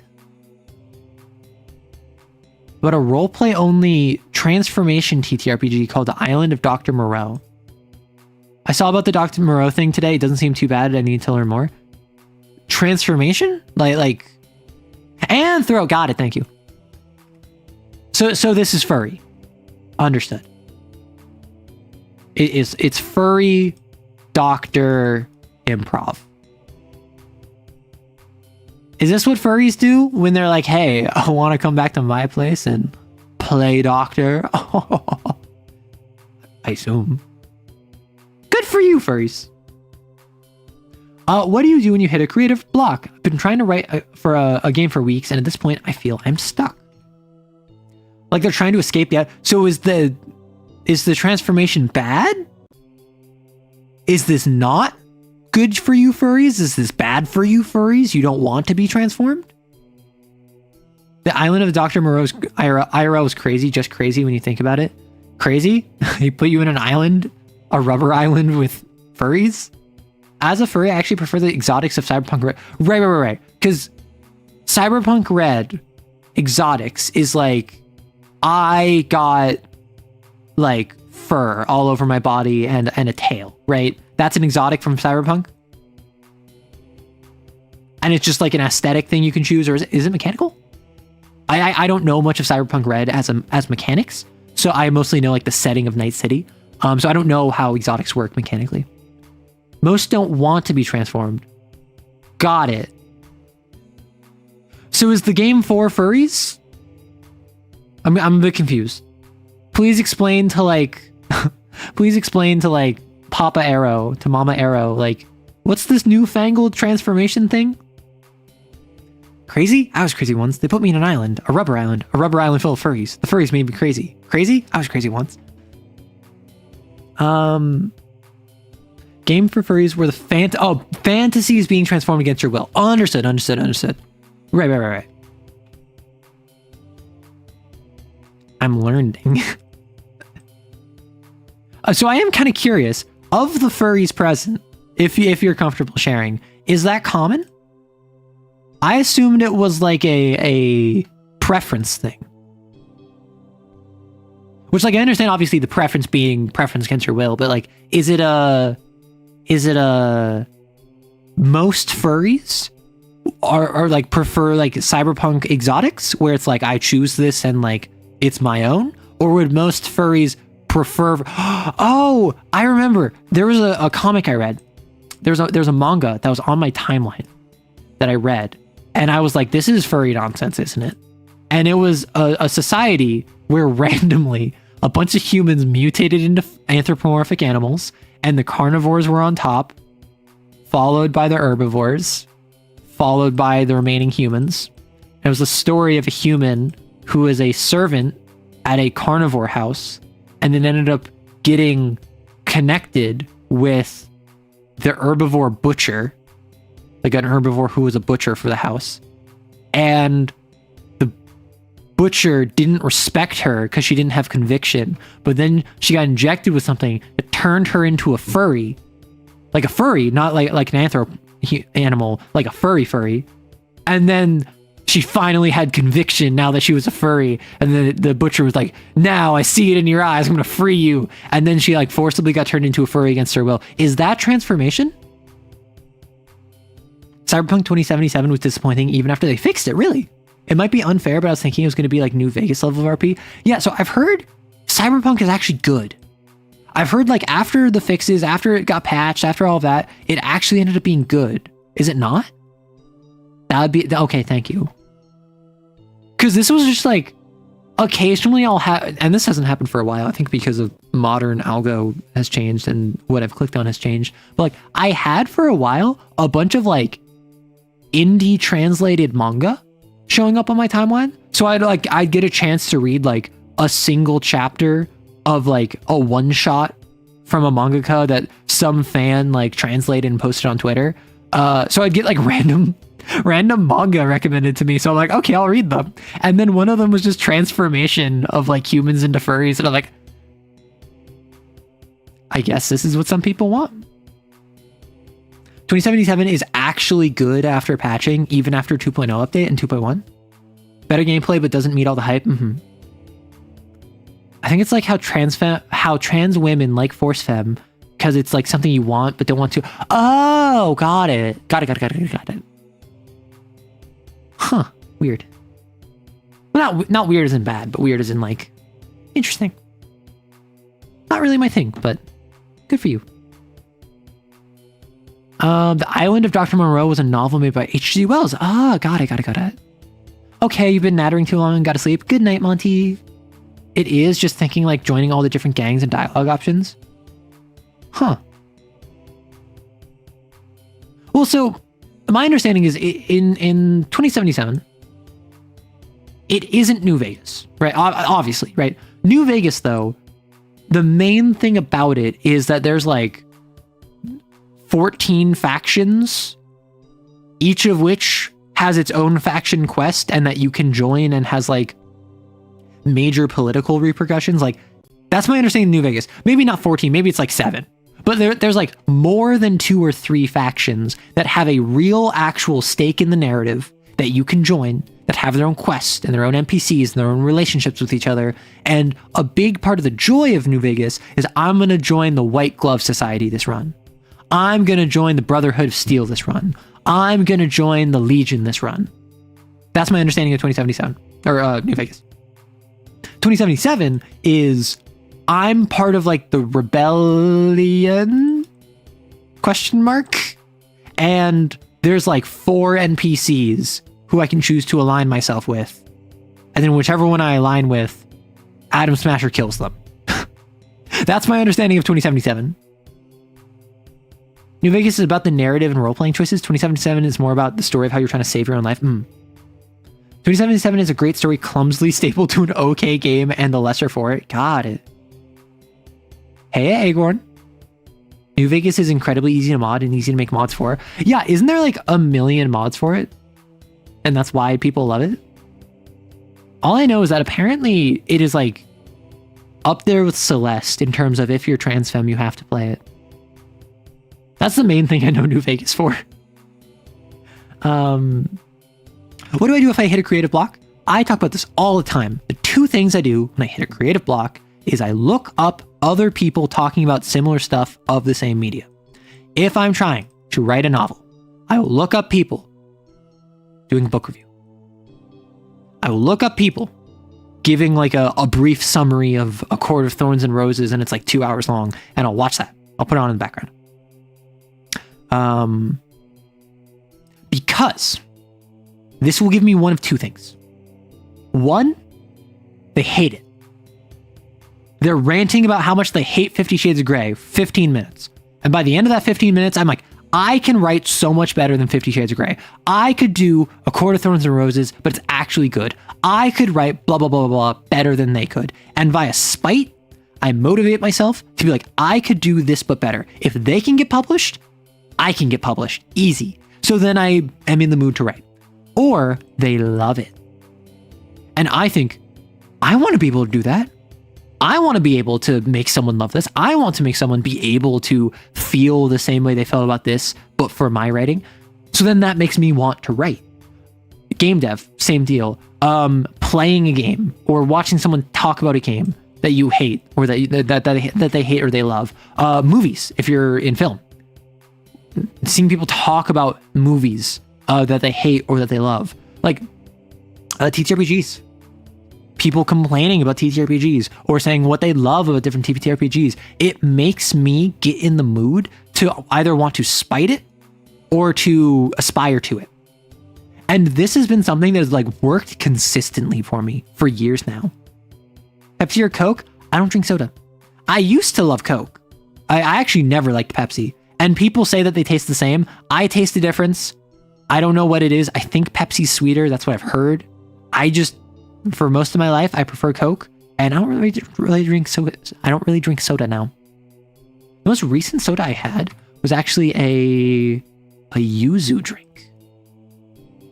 A yuzu soda. It was actually really good. It was like sparkling lemonade. And it also had 87% of my daily sugar intake in it. So I split it with my roommate, and then I haven't bought it since. Because I got it on sale for like 99 cents. And it wasn't a can, it was like a bottle. It was like a can and a half, 2 cans. 2 can. So like, I enjoyed it, but it's also like way too sugary, and it's normally like $2. And like, with all due respect, I don't want to spend $2 on a drink. Yes, I played AC6 and realized I want to make something like that too. AC6, love it. Honestly, AC6, my favorite game I played last year. I liked it more than Hollow Knight. I liked it more than Dispatch. I liked it more than Disco Elysium. I liked it more than... What else did I play? Like, I don't even know what else I played. But like, I loved AC6. And like, I played it last year. It was so much fun. AC6 taught me I want to be manipulated. Mexploitation. I know this one. I like Liquid Death, tastes great. I recently tried Pina Colada. Are those alcohols? Coke was made before refrigerators. Pepsi was made after. That's why they both taste the same, warm, but different cold. I mostly have drinks cold. That would explain it. Massive modding community for New Vegas. Yeah, that makes sense. As a first-person action, it's okay, but as an RPG, it's pretty lackluster. Got it. Understood. But with Naruto, there's so much wrong. I keep going back to its unique world. Honestly, like, I loved Naruto growing up. I have distinct memories of watching... I don't know if it was new releases. But, like, I remember watching the Chunin exams. With my older sibling on the family desktop. Because the episode, like, we wanted to watch the episodes. And I don't remember if it was subbed or not. But this was like old. This was like 20 years ago. Where like we're sat at our family desktop watching. Like, I distinctly remember Gaara in the trees of the Chunin exam, and I also remember that there was Sasuke's brother and the shark dude, and that was later. And like, that's as far as like I remember the Rasengan. I do not remember much of Naruto. And I've learned since that like the nine-tailed fox, the giant toad, Pain, apparently Boruto makes Naruto a terrible father. Rock Lee's good. Yeah, Rock Lee with the weights, which, yes, I know. I get it. I understand.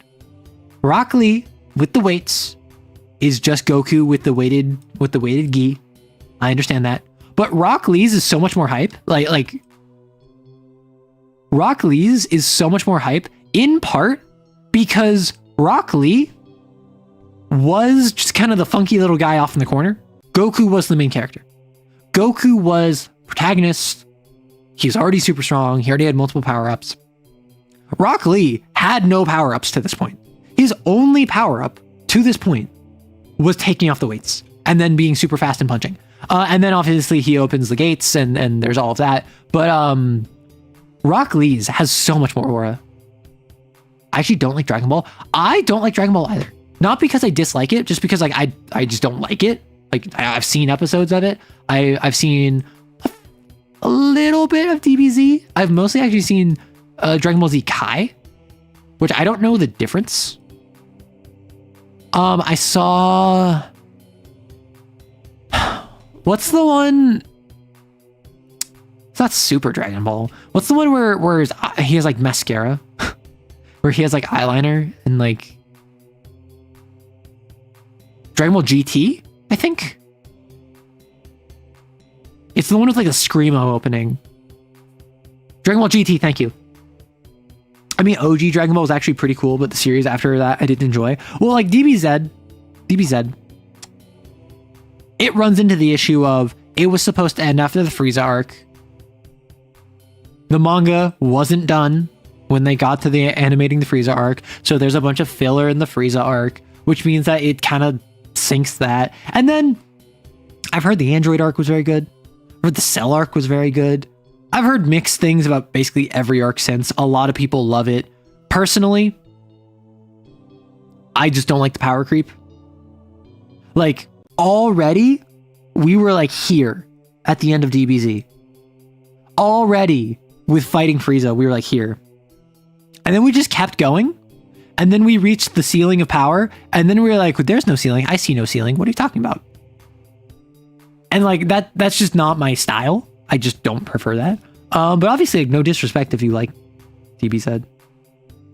Kai's Dragon Ball without all the... Oh, understood. Dragon Ball Z abridged is the one real Dragon Ball. Okay, I have memories of being in my basement, where my sibling, because like we had a furnished basement, my sibling would be off to the side, and they'd be watching Dragon Ball Z abridged, or they'd be like playing League of Legends, and then like I'd be on my laptop doing whatever I was doing off to the side, and like that's just a very fond memory I have of just like existing in the same space as my sibling. I hated the power creep. Like I hate power creep because if I have a protagonist who their only abilities is that they're pretty okay with a sword, and like once per day they can conjure fire on their sword, and then once like a couple times in a fight, because it drains them but it's always convenient for the plot, they can move really fast. I would prefer they go through the entire series with only this set of powers, then they randomly get like the ability to call down a lightning strike, and then they also get the power to like freeze enemies, and then they also get the power to like move the earth. And like I would be much more interested in a story where they have to, with their like, they're okay, they're average at swordplay, and then once per day they can set their sword on fire, and every once in a while they can move really fast. And them having to outthink their opponent and see like, okay, they're weak to fire. However, my fire only lasts for one swing, so I have to make my one swing really count. So I'm going to use my speed to get underneath their defenses and then strike them in the heart with my fire. And in the next fight, that enemy ignores fire, so the fire doesn't even account for the next one. So they're a really fast enemy. I have to use my speed just to keep up with them. So now okay, I can't beat them in a sword fight, and spending all of my energy just keeping up with them. How can I outthink them? And then I get them to a point where they can't use their super speed because I get them to a frozen lake where it's slick with ice. And then I use my firepower that wasn't useful in them to melt some of the ice. So now they're stuck there. Now they're stuck on frozen ice. And now I'm like, there's only one way out of this. You have to come towards me. And then I can use my sword to block your attack and strike you down. And boom, suddenly it's way more interesting than had I just developed freeze powers and I froze the really fast guy. If I just developed lightning powers to hit the guy who I had to like get past the defenses. Power creep in general ruins a lot of things. Most notable experiences with Cyberpunk 2020. Join streams. So I was in the basement. You will quote everything I say. A story that requires infinite growth doesn't work for the same reason an economic system that requires infinite growth doesn't work. Disagree. If only because you can have a story with stupid like power creep. You just need to at a certain point like let characters rest. If I have character X and they're at power level 10, and I have character Y and they're at power level 15, maybe you fight power level 15 and you become power level 20. Then character Z is at power level 30, so power level 20 barely manages to overcome, become power level 30.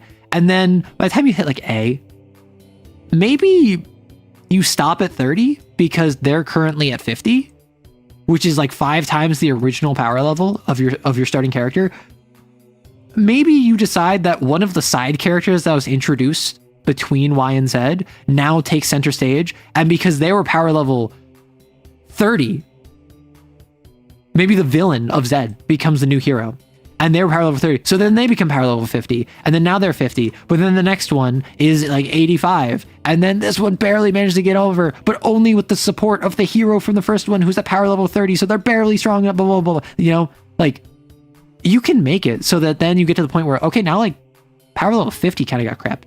So now we're on a new character. Like you can change character in the same story with new threats of new scales. So if the first thing was like, I'm going to fight you with my special martial arts.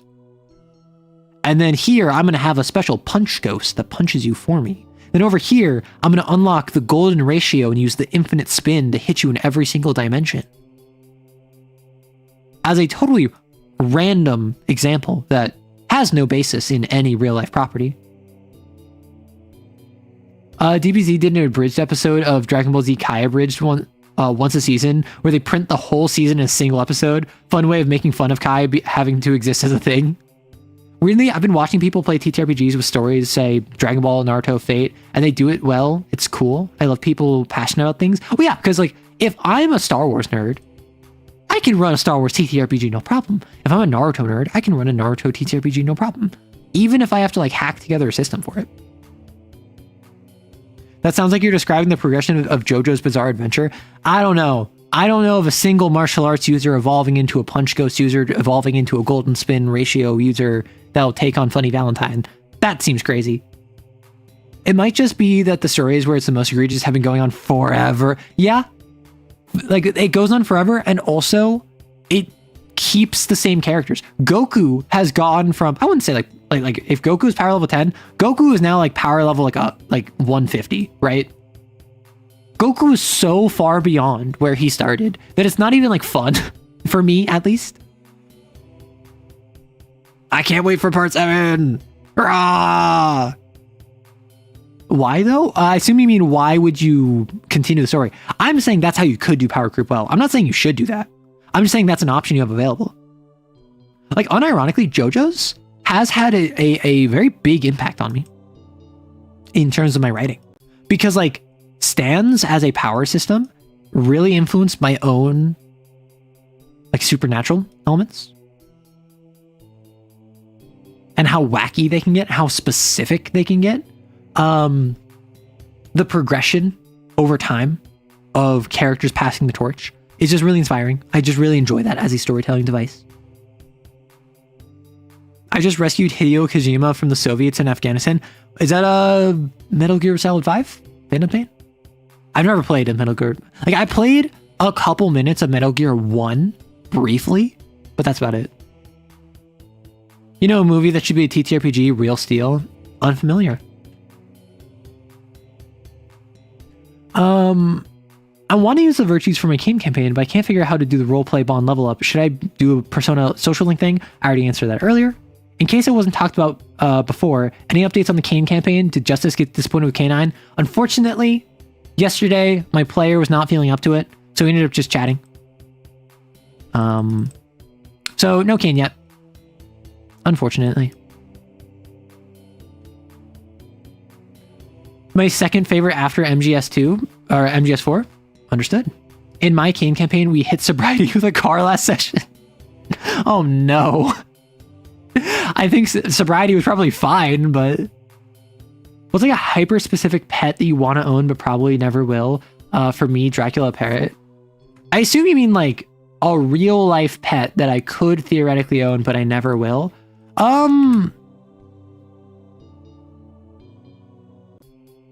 mean, like, I like dogs. Like, it's dumb, it's stupid, but I like dogs. I like many animals. I think animals are cool. Like, I feel as though owning a bear would be unethical. But also, they're just like big dogs. like, I think bears are big and floofy, and if they're not friend, why are they friend-shaped? You know? If I look at a bear and I say, I want to pet that, why should I not be allowed to pet that? And I understand, rationally, the reason is because it would probably kill me. Unless it's a black bear, in which case I can just punch it in the face. However, like a grizzly or gosh, a polar bear. Whoosh. Bears, biologically speaking, are just kind of giant hamsters. We have both claws. Grizzly bear named Princess. Okay, I will say a pitbull. I love pitties. Like, unironically, there's active propaganda made against pit bulls. It is a disinformation campaign against pit bulls, which is stupid. Because if you genuinely believe pit bulls are super dangerous, you should genuinely believe all dogs are super dangerous. because everything you can say about a pit bull is true of every single dog. Where it's like, oh, their bite force is enough to kill a child. Like, yeah, most dogs can kill a child. That is why dogs are dangerous. That is why you should take care of your child around a dog, even if it is a well-trained and like domestic dog. It is like, and particularly pit bulls were used as fighting dogs often. So if they're traumatized, yeah, they might be nippy. And yeah, they might like bite a human because they're traumatized. It's like saying a person with PTSD isn't allowed to have adverse reactions, which I assume a lot of those people also believe that. You want a Russian Borzoi doggy? Okay, I did not know about Borzois until the meme of like, let me do it for you. And now they're just so silly. Their face is so long. Like, Borzois, they're so silly. But like, what is this creature? Why is your face such a snoot? Why does the snoot droop? They're just so nose, exactly. They're so cute. Imagine if bears had deaths like hamsters. I have 2 pit mixes that are great. That's so cute. Like German Shepherds, Golden Retrievers, Huskies, Corgis, like Rottweilers. Like the dogs are so cute. They're bred to hunt things that hide in holes in the ground. That's why their snoot is so drooped. Did you know I like dogs? I hear vacuum sounds with Borzois. Wait, Borzoi, the trusty radar dish meme. Where? Wait. Look at this. Look at it. It is the Borzoi. What's the meme I'm trying to think of? It's a meme where a Borzoi has a cone of shame. And it's just like the trusty radar. Yes. Yes, this is... Gee, I wonder how I'll transfer this information across incredibly long distances. The trustworthy telecommunication dish. Look at how long this is. Look at its face. Wait. Like this is a bigger one. I love all doggos so much. I love doggos. Look at how suspicious this one looks. Look at how suspicious. This one knows what you did last summer. This one understands that you hit a dead body. Ever heard of the Sarplanek dog? They're big dogs from my homeland. Sarplanek.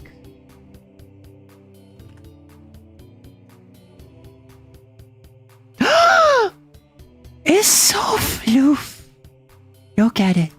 Look at how floof this is. It's like a puppy. I think that is a puppy. And look at the... Look at the... Oh, look at the majesty. Oh, look at that cutie. Look at how cute this is. Have you heard of Caucasian Shepherds? No. Caucasian Shepherd dog. It's so big. It's so fluffy. Look at how big it is. Ever seen the Tibetan Mastiff? I don't know, but I'm gonna look it up. This is amazing. I'm just looking up dogs. Oh, it's such a big floof. Look at this. That's just a pillow. That's just a comforter. Disguised as a dog. I own a golden retriever poodle mix. A golden doodle is what they're called. He has no thoughts, but I love him. They're the angriest dogs ever and used for warfare. The Caucasian Shepherds. No. No warfare. Only pets. Auntie owned a pet mix that for insurance purposes was a mutt. Sweetest dog I've ever met. Aww. Yeah, Samoyeds are basically big clouds. Ah. There's 2 of them. Look at this. Look at how happy they are. You gotta change the channel name to Arrow Dogs and then just do this always. Listen, I could become a reaction channel, but literally all I react to is just dogs. And it's just me going, ah! For like 4 hours. Aren't Tibetan masters bred to hunt lions? Finally caught up. Thank you for answering the question about the creative block. Took me quite a while to find it. I'm sorry. Do dogs help? Do dogs make it up to you? Okay, I'm done. I once had a mutt my family's taking care of. It gave birth to 3 pups and ate my polo cap. Oh no. No, they hunt bears? Oh my gosh. Dogs make it up? Incredible. Yeah, so what's the hyper-specific pet you want? I don't have a hyper-specific pet. Like, I just like dogs. And a lot of hyper-specific pets that I'm like, yeah, I would never be able to take care of that. I just recognize I would never be able to take care of that.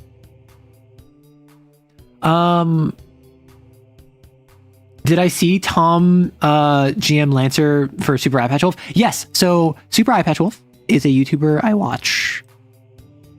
Basically, whenever he uploads a video, which is like once every 3 months, and it's like 2 hours long, I'll just like watch a video for him. He has a podcast with Woolly Versus, and they are playing a 2-person Lancer game GM'd by Tom Bloom. And someone posted that in the Discord, and I was like, that's so cool! Tibetan Mastiffs just dominated the wildlife. They're a grizzly bear with mobility of a wolf.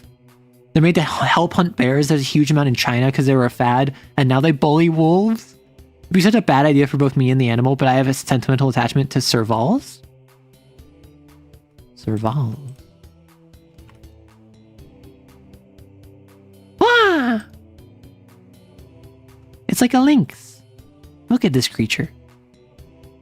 Is this AI generated? This feels AI generated. I turned off AI images. I think it's just the way the light catches on their fur makes them look AI generated. It's a lot leggier than that. Get another image? Because like this is the same thing. It has the same lighting issue. Like it looks like AI generated on the face. And like this one doesn't look AI generated, but this one isn't a good picture of them because it's like two macking on each other. I don't think this one's AI generated. I think this one is fine. Rhodesian Ridgeback is the lion hunting breed you were thinking of? Rhodesian that just sounds like a Magic the Gathering like red-green card. Whoa! Look at them. I was gonna say look at the majesty on this. This is just Scooby-Doo. This is Scoobert Doobert Doo. But yes, so I did see that Tom Bloom is running a game for Super Eye Patch Wolf. I think that's super cool. I don't know if I'll have the time to watch it. I'm not gonna lie, I'm kind of busy, but it's always super cool to see. Particularly because like I was unaware that like Super Eye Patch Wolf knew about Lancer. So I assume what it was is that like he's a Lancer fan. He reached out to Tom Bloom, or Tom Bloom reached out to him, and it was like, hey, do you want to set this up? And they're like, sure. So any plans to create a hub for the community outside of Discord or just weather it out? I want to see how Discord responds. Because with the teen only, or like the teen assumption, they're rolling out a thing in March where everyone is going to be assumed to be a teenager. And that means that if you want to engage in NSFW content, you will have to Face ID. Or upload an ID, which, given Discord's literal recent data breach, is not a good idea. I have 3-ish thoughts. First, we're a fully safe for work channel. We're a fully safe for work server. It's not going to impact us now. I imagine after they implement this, 6 months is going to pass, and they're going to be like, after the roaring success of our teen assumption, we're going to implement this to everyone to ensure the safety of all of our users. And then I know that that's coming, right? It's going to be like 3 to 6 months later, maybe a year, if they really got a lot of pushback. They might pull back. Who knows? They might pull back on it. I don't know. And there's not really good alternative. Every Discord alternative I've heard of is mid at best. And not to mention, if you're a random community member, if you watch this channel, if you watch the streams, if you watch shorts, whatever, you're like, I want to join the broader Arrow Rights community. I don't have Mayhem, the new up-and-coming Discord replacement.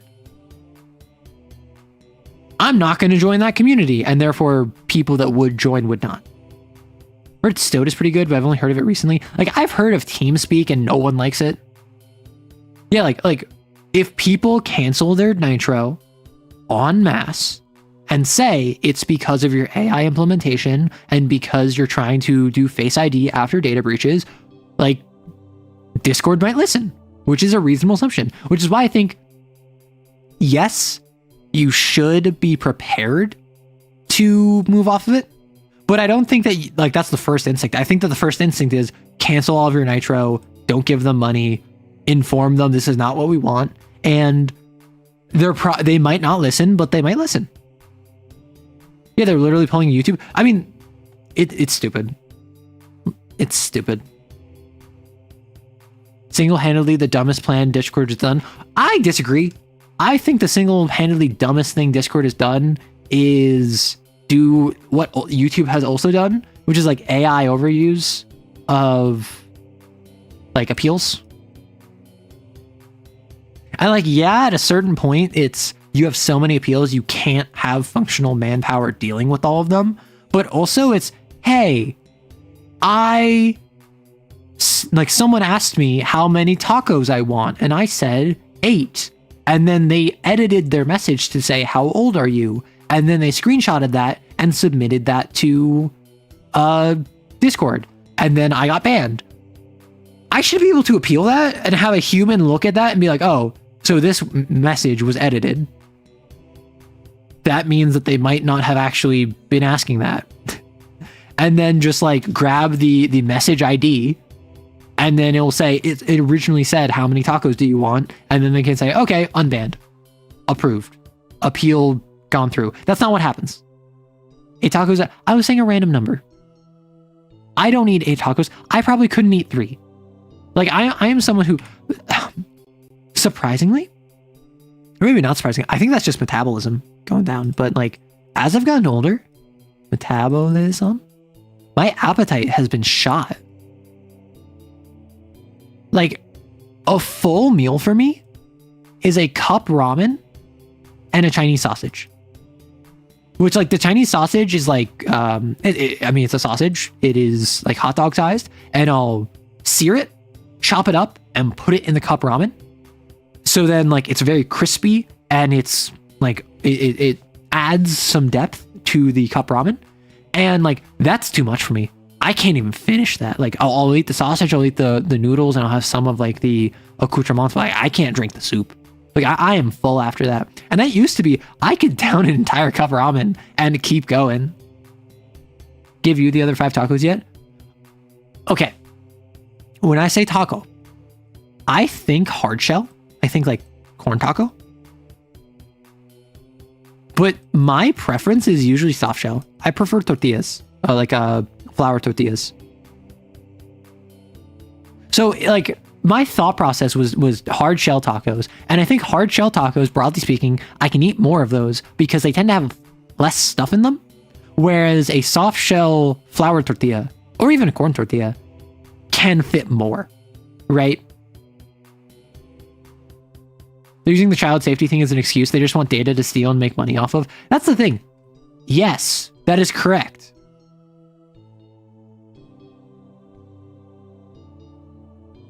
But like, I don't have anything to say to that. That's just what it is. Everyone knows, or a lot of people know it.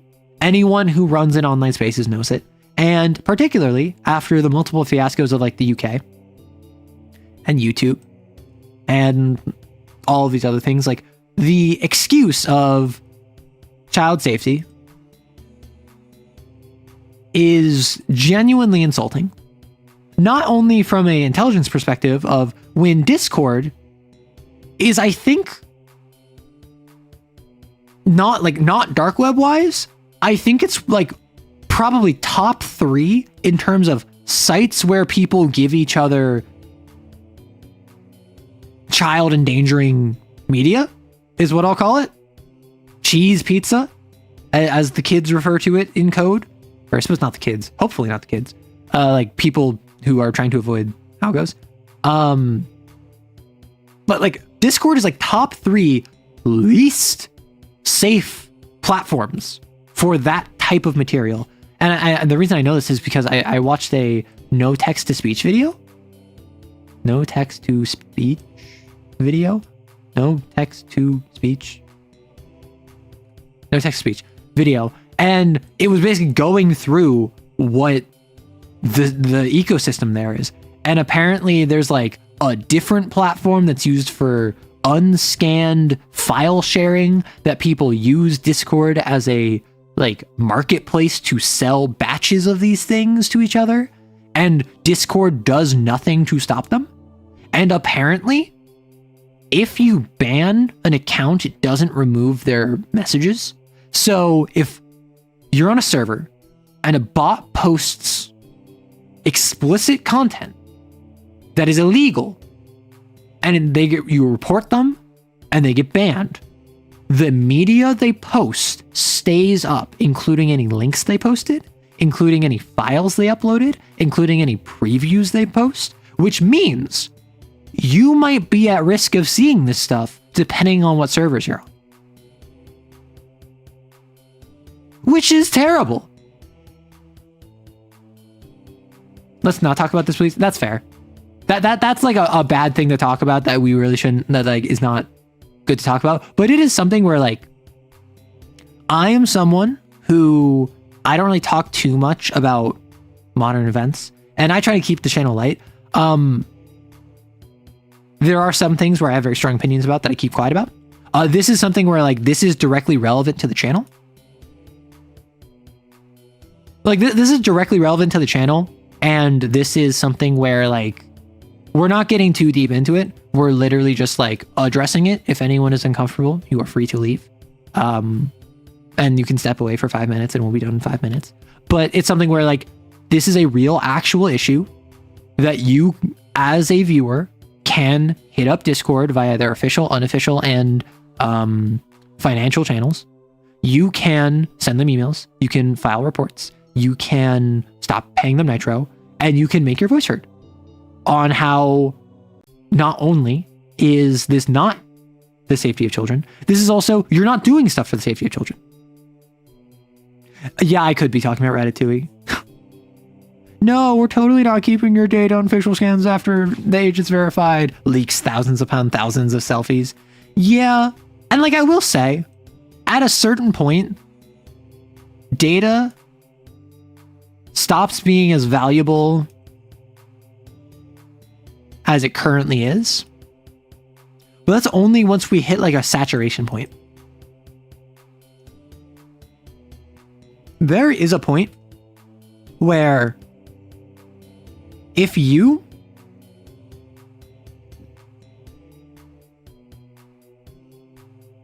need to upload your Face ID to every platform you're on, there comes a point where no one cares about that anymore, because the first 5 platforms already sold your data, and so the 6th and the 7th and the 8th can't get anything for it. They already have your data. And yeah, the data set might be slightly different, but overall, well, like if big platforms sell all of your data, smaller, medium scale platforms won't be able to get anything from it, so there's no incentive to do that. Which is kind of like a weird, like, invisible in a crowd, like an alone in a crowd kind of deal, where that's not good. You don't want to reach that point, but once you're at that point, it'll kind of die out a bit, is my understanding. But do I know Speaky? I am unfamiliar with Speaky. What is my favorite musical?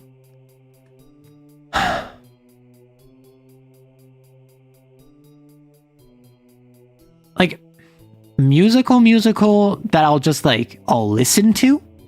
I really enjoy Jekyll and Hyde. I wouldn't say that's my favorite, but I enjoy it. I like 6. 6 is just so good. Beetlejuice, the musical, has really good songs.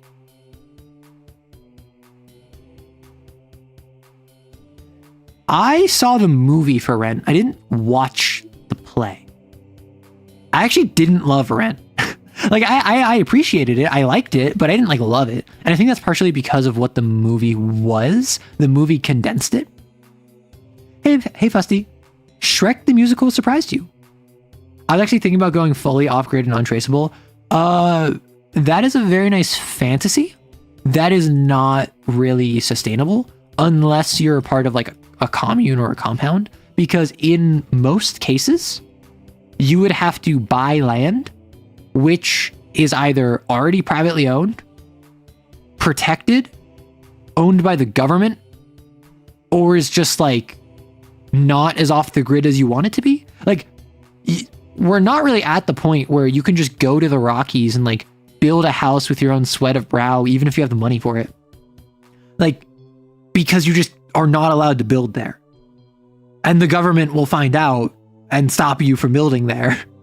And you need like we're at the point where you can, strictly speaking, get off the grid. It's just not as, I'm not gonna say it's not as simple, but it's like, it's not as feasible as it once was. Just because the entire country, even the natural parts of the country, are claimed. Have I seen the Death Note? I've not seen the Death Note musical. One note I want, my friend has been sending me Persona 3. I think it's a play. I don't know if it's a musical. Clips from it. And that seems very fun. Also, I want to see the Ace Attorney musical. The Ace Attorney musical, because apparently Ace Attorney is huge in Japan. Like Japan loves Ace Attorney. So I think it would be really funny to see that. The Death Note musical pulled me back in, gosh darn it, Frankenstein was good music. Really? I'm still old enough to remember that you were taught the number one rule on the internet was not to share personal info. Yeah, and like that's why I'm so cagey about my own. Like, in all honesty, I don't have some secret identity that I need to hide from you. I could very easily say my name, show my face. I'll probably not reveal my location, but like, I'm already open about the fact that I'm like in California. So like, yeah, you could be a weirdo and stalk me, and like that's a problem in VTuber spheres. So that's why privacy is so popular. But like, I just grew up being like, hey, stranger danger, privacy. I still feel weird about like Ubers, Lyfts. I feel weird about Airbnb, staying at people's houses. Like, that's not how I was raised. Arrows Batman, you got me. Imagine a Daredevil game that's half Sifu, half Ace Attorney. Huh, that'd be interesting. The issue with that is, I think it would be a good Daredevil game would probably be more like 80% Ace Attorney, like 20% Sifu. Because I feel as though Ace Attorney, despite the fact I think the investigation aspects are some of the weaker aspects of the game, I do feel you like putting the pieces together, getting the clues, revealing clues that the prosecution doesn't know about, having the prosecution reveal clues you didn't know about. That's the fun of Ace Attorney. So I feel as though you would need to still investigate, and investigating would take time. So it would probably be, is the average case would be, there's a person that needs your help. You go out and investigate. At the investigation area, there's goons that you have to fight. You investigate some, you learn a clue. Go to trial. Then after trial, you have to go out, investigate some more. There's some more goons. You find some more info. You fight some more goons, and then trial. And then like that's kind of the format, is that it's, and then finally like you leave here, you fight some more goons, fight even more goons because they're hiding information that you have to get from their boss. And then their boss is the linchpin in the final case, right? I feel like this is how you would have to do like a Daredevil game, where it's, which this looks like it's about 50-50, but remember the investigation and the courtroom scenes are going to be way longer than the fight scenes. The Death Note musical is peak. It's also not too long if you're looking for something and don't want to spend too much time on a new musical. They end it after the final confrontation between Light and L. Really? I suppose that's where a lot of people wanted it to end, so yeah. But we already know your legal name. It's Arrow Wrights. You got me. Or did you? By the way, in my latest session, I ate an active explosive at 1 HP and I died for some reason. That's so unfair, right? I need answers. Was it C4? Did you eat C4? If you ate C4, that's BS. You shouldn't have died. Like, if you mean an active explosion, like a fragmentation grenade that you removed the pin from, like, yeah, you should have died. But if you mean like inert C4, you're fine. My actual thing that I have to worry about is making sure the entire Polycule 4, including me, is okay and get to the US, or we regroup in Italy or Germany, but we have to see further. Listen, maybe I'm just reading too far into history, but I feel like Italy and Germany are not the spots to be if a world war is on its way. Like, with all due respect. Which I understand, politically, they're in very different positions now than they were 100 years ago. But it is very funny to me of the idea, like, yeah, let's leave the US for somewhere like Italy or Germany, as if those two places didn't have major issues in past world wars. The transatlantic polycule is so common between queer people. Really? I didn't know that. Although I have heard memes about how, like, a bunch of queer people, particularly trans femmes, particularly trans women, as soon as they start transitioning, they get invited to a polycule. And I've heard memes about how, like, hey, once you start transitioning, you're going to be invited to a polycule. Do not accept. It's a trap. Is this true? Is this what all of y'all are up to? How many times we got to teach you this lesson, old man? I mean, it's a temporary place to regroup. Oh my gosh, Japan. Like, Japan is so weird in terms of, like, at least the US perception of it. Because, like, we have, like, weebs. We have otakus. We have people that are obsessed with Japanese culture. But we also have this weird, like, derision towards it. Like, the US engages in this weird doublethink with a lot of different nations. But, like, Japan in particular, where Japan is our Eastern ally. And because we basically, like, colonized it post-World War II, we occupied it for multiple years and instated cultural and governmental reforms to align with American values, such as the Japanese love baseball because Americans brought it to them and basically pushed that on them. And now Japan is obsessed with baseball. We have this weird thing where, like, they're our ally in the East, but also we idolize them. And also we think that they're, like, technologically behind us. Yeah, and I've talked about this before. Japan has Italian weebs. And then I asked my Italian viewers, like, hey, does Italy have any specific nation they idolize? And then the Italians were like, we mostly just hate the French. We don't have really anyone we idolize. We just hate the French. And I'm like, hey, my man. Westaboo. Not me, but I've seen it happen to a friend.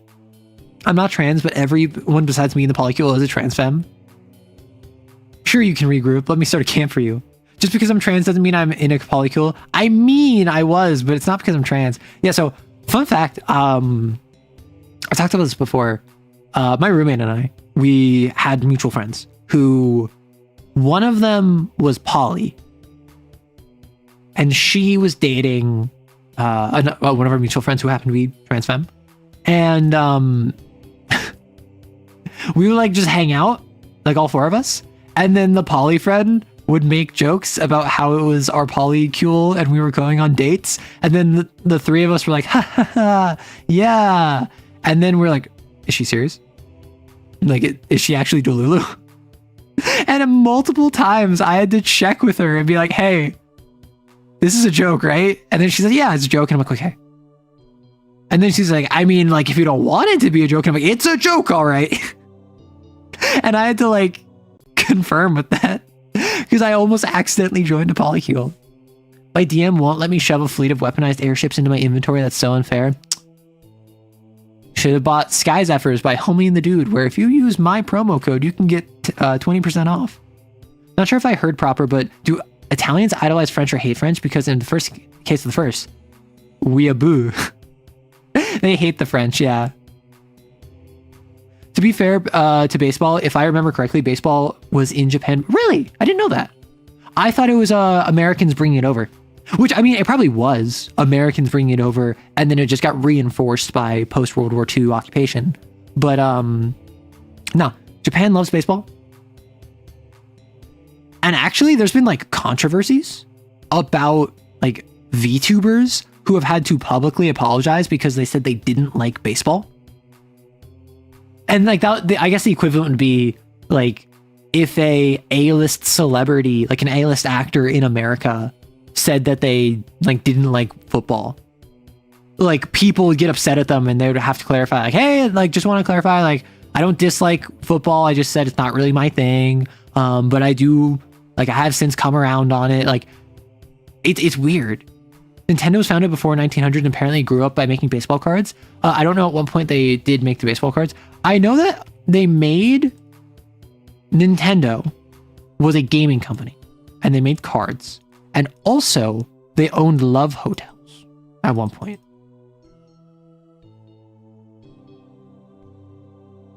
And then these kind of like branched together and taxis, yes. Because I've seen the Pastor Ryan video where he's like, yeah, well, you take the taxi to the love motel, and then once you're in the love motel, you get a fun little gaming card to celebrate the occasion. Japan idolized America a long time ago, baseball being a big thing for that. Oh, nice. Yeah, it's always weird to hear about like countries idolizing each other. Because like so often there's this cultural divide. But like culture victories are real. I don't know if you've played Civ, but like culture victories where like your external tourism outpaces their domestic tourism. People are leaving their country to come visit your country more than they are staying in their country to visit their own country. It's a real thing. And that's why actually, this was years ago, in response to K-pop, in response to South Korea, basically like dominating the culture scene for a while, North Korea started launching like music and like luxury goods, like perfume and soaps and designs and like beauty goods and makeup. And North Korean beauty products was their response to the cultural dominance of South Korea. Those cards weren't just for baseball? Oh no. You own Hanafunda cards made by Nintendo? What is Hanafunda? Pastures greener on the other side. Listen, that's always the case. And like, that's why, like, I don't have any plans to be like, oh, I'm going to move to Canada, or I'm going to move to Japan, or I'm going to move to the UK. Because like the UK is not doing so hot right now. Canada seems fine. Canada has had some issues recently. Canada always has issues because every country always has issues. Canada is having some issues. It seems fine recently. Japan, I would not be safe. Straight up. Outside of the fact that I don't speak Japanese, I would not be safe. And then a bunch of other countries, it's like, oh, I would love to move to like Sweden, but I don't speak the native language. Like, if I move to Mexico, I don't speak Mexican Spanish. Like, so there's so many things where I'm just not even like talking about how, oh, I'm just going to move there and like leave this whole area. I'm probably just going to stay in the US. I'd visit Mexico. I've visited Mexico before. My cousin had a wedding there. And I briefly visited a resort there. And I was one of the few people that didn't get sick. Because I think there was something in the water. I think it was Montezuma's revenge. Look up Hanafunda. Not Hanafuda. There's some pretty cards. Hanafuda cards. Oh. Yes. Isn't this like a matching game or something? I've seen this referenced in a video game. I don't know what it was. But it's like each one is associated with a specific season, and you have to like match them accordingly. This emoji is one. Like, oh, awesome. I visited Turkey and Mexico when I was escaping from Russia. Oh my gosh. They're associated with the months. Yeah. I don't have plans, but I want to visit places someday. Paris, Tokyo, even places in the U.S. Tombstone, El Paso. Like when I was entering my 20s, I had a bunch of family be like, hey, before you get a job, take some time. Travel the world. Do stuff that you can only do in your 20s. And I was just like, I'm going to focus on getting a job so I can do stuff that I want to do. Like, for instance, and then I was like, and then later on, I started making content creation. And I was like, now that I have a job, I can do content creation. Because I can focus on my job and my content creation, like, I can be happy with this.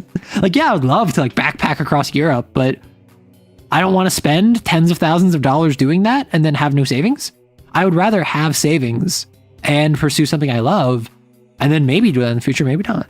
Been to Japan twice, great place to visit. I've been to Japan once. I went as a part of a student exchange program and I stayed with 2 host families.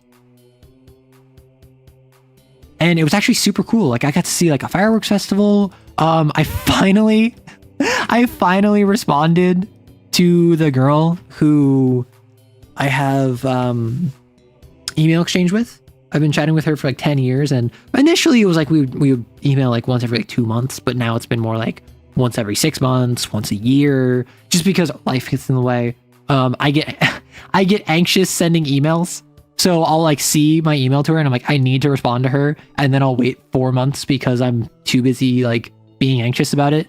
But I finally responded to her. So like I've seen fireworks. I've been to like a shrine, like for the morning service. I spoke very little Japanese and I still speak very little Japanese. And oh my gosh, is it eye-opening to be in a foreign country where you don't speak the language? Like, conceptually, I always understood how scary it must have been for immigrants who like don't speak English to come to America, whether it's like previously or currently, and just kind of have to like figure it out. And the small enclaves of people who speak your native language. But like, wow, living it was another experience. And that's why like for many years now, like I'm very sympathetic towards people who might be in a country where they don't speak the language or they don't speak it well. And obviously if you're American and you go to most other countries, they speak English, like business English at the very least. Most people will have some degree of English fluency because it's about the closest we have to a global language at this point. So you're probably not screwed if you grew up in America. But I went there and this was Google Translate on your phone was a new thing. And I got a phone, but I didn't have international cellular. So I could only use Google Translate on Wi-Fi. So I had a pocket dictionary with me. A pocket dictionary with me that I brought to Japan, like with my host family, and I would communicate with them. And like I picked up on a couple of things, and I remember very distinctly, like I tried natto, I hated it. I got one of my host mothers made me a bento box, and I ate it. And then there was the vinegar ball in the rice. If you don't know, in a bento box, what's like your classic bento box? Vinegar ball? Like, what is it? Do you know what I'm talking about? Like the red ball in a bento box. I can't find an image of it, unfortunately. Nanto's fermented bean paste. Yes, I don't like beans, and the fermentation made it worse. So like, imagine there's like a red ball here, right? And it like stained everything around it because it's like a vinegar ball. And I ate the meal provided to me, and then I also ate the vinegar ball, and the entire host family looks at me like, what? And then like one of the host boys, like similar age to me, like gave me a vinegar ball, like, oh yeah, have another one. I'm like, okay. And then I ate another one and they're like, whoa. Cause like, I don't care. You're not supposed to eat that. No, it's just pure vinegar. It did not taste good. I think it's pickled plum. But I remember them explicitly like being surprised I ate it. I think you can eat it. It's just not good. It's extremely bitter. Oh my god, I hate you now. Why? There's a microstate in the US called the Republic of Molossia. I don't believe that. Not because I don't think that they haven't claimed it, but because I don't think it's recognized. Vinegar tastes great. I drink it straight up. Hey bro, can I have some of your water? It's not water. Vodka, nice. I like your style. It's vinegar. What? It's vinegar. There's a Wikipedia article on it. No, I'm not saying that like they didn't try to form it. I'm saying I doubt that it's actually recognized by the US government. If I want to live a decent life, I have to move to a different country. So by all counts, it won't matter the difficulties. The moment I get my degree, I'm out. Fair. Like I can't tell you what your circumstances are. Pickle plum is great, but very bitter. Like I remember not liking it, but because my host family was like, whoa, like I was like, okay. Like natto, I was not down for. It's not the worst drink. Apple cider vinegar is fire if you're sick. Really? Really? Apple cider vinegar as a drink? It's like pickle juice? That sounds disgusting. If I was transmogrified into a furry, what would I least mind? I mean, like, depends on the circumstances, I suppose. Because I would be quite perturbed, right? I'd be quite perturbed should I be transmogrified, like, and I didn't know going into it. But if it was like, hey, you're going to have to infiltrate Dr. Moreau's island, so we're going to transmogrify you beforehand, I'd just be like, all right, that's chill. Like, my default answer is like a dog or a wolf or like a canine. Just because like I like dogs, but also I understand how basic that is. I don't know what the limits of being a furry are. Your Sona is a unicorn, just saying. Like I haven't put much thought to what my fursona would be because I don't have one. So like if I've had people, I've made jokes about being a dog fursona because I like dogs, but Dr. Moreau, that's a deep cut. That's not a deep cut. It was brought up in chat like 20 minutes ago and I had it explained to me what TF means.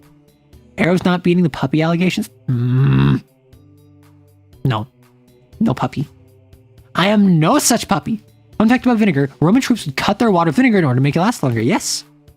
And Roman troops hated it, but they just dealt with it. Also, Spartans would have a cup that was black and that had basically like a strainer on the spout where they would take muddy river water or they would take like dirty, brackish river water and they would bring it up and they would not have time to boil it because they were busy marching. So they would just drink river water straight, where they would have this rudimentary filtration system and it was painted black so you couldn't see it. So psychologically, it was as easy as possible for the troops to drink it, despite the fact it was brackish river water. A ram would be decent. I mean, like, what animal associations do I have? So question, is a fursona like, oh, I give off parrot vibes, so my fursona would be a parrot? Or is it, I like dragons, so I'm going to be a dragon fursona? Like, I assume it's the latter. However, I don't have one that particularly stands out to me. Like, dragons are cool. Wolves are cool. Wolves and dragons are both cool. I don't really care which one. So what, like, moth puppy? You're a puppy, a moth puppy. All right, gonna go for my Lancer TTRPG. Just remember, you're all adorable. Exactly. Enjoy. It can be both. So, like, what would I be then? What would you say I most embody? A Borzoi dog? You're a Borzoi? I am not that long. You're allowed to change your Sona whenever. No, so this question isn't what would my fursona be? This question is, what would I least mind being transmogrified into? Which, like, I feel as though there's not too many that would be worse than others, right? Oh, what if I was like a scaly? What if I was a reptile? Like I was like a snake or something? Like I still had my limbs, but like I had like scales and stuff? Because I'm basically cold-blooded already. I am cold right now. And I like to bask in the warmth. So maybe that wouldn't be so bad. Have I considered clams? You know what? I think you'll have to ask that 652 more times. Friendliest bearded dragon. Like, what about like a Komodo dragon? What about like a monitor? Komodo. Monitor. Question like, do scalies and furries have beef? A lamia. I could be a lamia. Wait, what if my fursona was one that was already like half human? Like I'm a centaur or I'm a minotaur, I'm a lamia. Snake, the idol is influencing you. No! Mine was originally a wolf because I liked wolves in high school. I mean, I like wolves. I wouldn't say that like I'm obsessed with wolves. Like not to the extent that I have a fursona, but cow furries have beef. If you want the most busted one, pick a mantis shrimp. Okay. Do you get the ability? So if I choose like that one lizard that spews blood out of its eyes, do I get eye blood powers? If I choose like a praying mantis, am I allowed to decapitate my lover? If I choose like a black widow, am I allowed to inject venom in you? Ooh, what if I was a spider? What if I was like a spider furry? What would that mean? Would that be like a Drider? Would that be like Muffet from Undertale? Would that be I just have like 4 arms and 4 legs? You're the frog that breaks its own elbows to fight. Deku! Yeah, I'm half mermaid, half minotaur, and I got both human halves. I do have... How do I have spider energy? What does that mean? Is that bad? Lamia are fine in my opinion, but centaurs are outright... What does that mean, lag? Kinky? What does kinky mean? Don't the physics of the mantis shrimp pinch only because they're in water? Yeah, it's because they're like in water and because they're like super small. Whatever you want. What about a... What about a lobster? And you're just immortal. You know? You have biological immortality. Like, what if I was a spider furry? Can you be a spider furry? And also, like, how horrifying would I be? Right? Because, like, would I have... Because, like, a torso is one body segment. Where I suppose the head is a second one. Would I sprout a third abdomen? Or thorax? Where would my spinnerets be? How would I get extra limbs? Would I get extra eyes? Would I be like a hot spider? Because for whatever reason, fantasy really likes presenting spiders as hot. Or would I be like a horrifying monstrosity, like one of the various spider people? I would be Spider-Man. Oh, if I'm a spider furry, I'd be Spider-Man. Pog. You can make this cake however you want. So what if I'm like a spider person, but I'm just a normal human, but I have like just enough spider traits where I get cool spider powers, but I'm also hot? Can we make that my transmogrification? Thinking of original Lolth design? Like, what if I just become Lolth Queen of Spiders? Because I'm not gonna lie, like, personally, I don't like bugs. Spiders are chill. Like, obviously, if a spider is crawling on me and I'm not expecting it, I will freak out. But that's because something is crawling on me I wasn't expecting, not because it's a spider specifically. If I see a spider in my room, I will pick it up and I will bring it outside. If I see like a house centipede in my room, ooh, a scorpion. Wait, what am I doing? I'm just describing VTuber designs.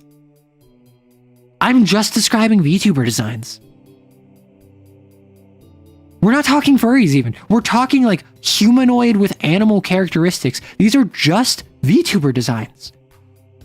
As you can see, when I have the option to be a VTuber, I just choose to be a human. We have self-actualized. I think furry is more than Kiminomi levels of animal aesthetic. Is that the one where it's like fox girls who are just like a girl with fox ears? I think we veered off topic. We have veered off topic. That is what this entire stream is. You are correct, Arrow. Please, I beg of you, look up Anasui from World of Darkness.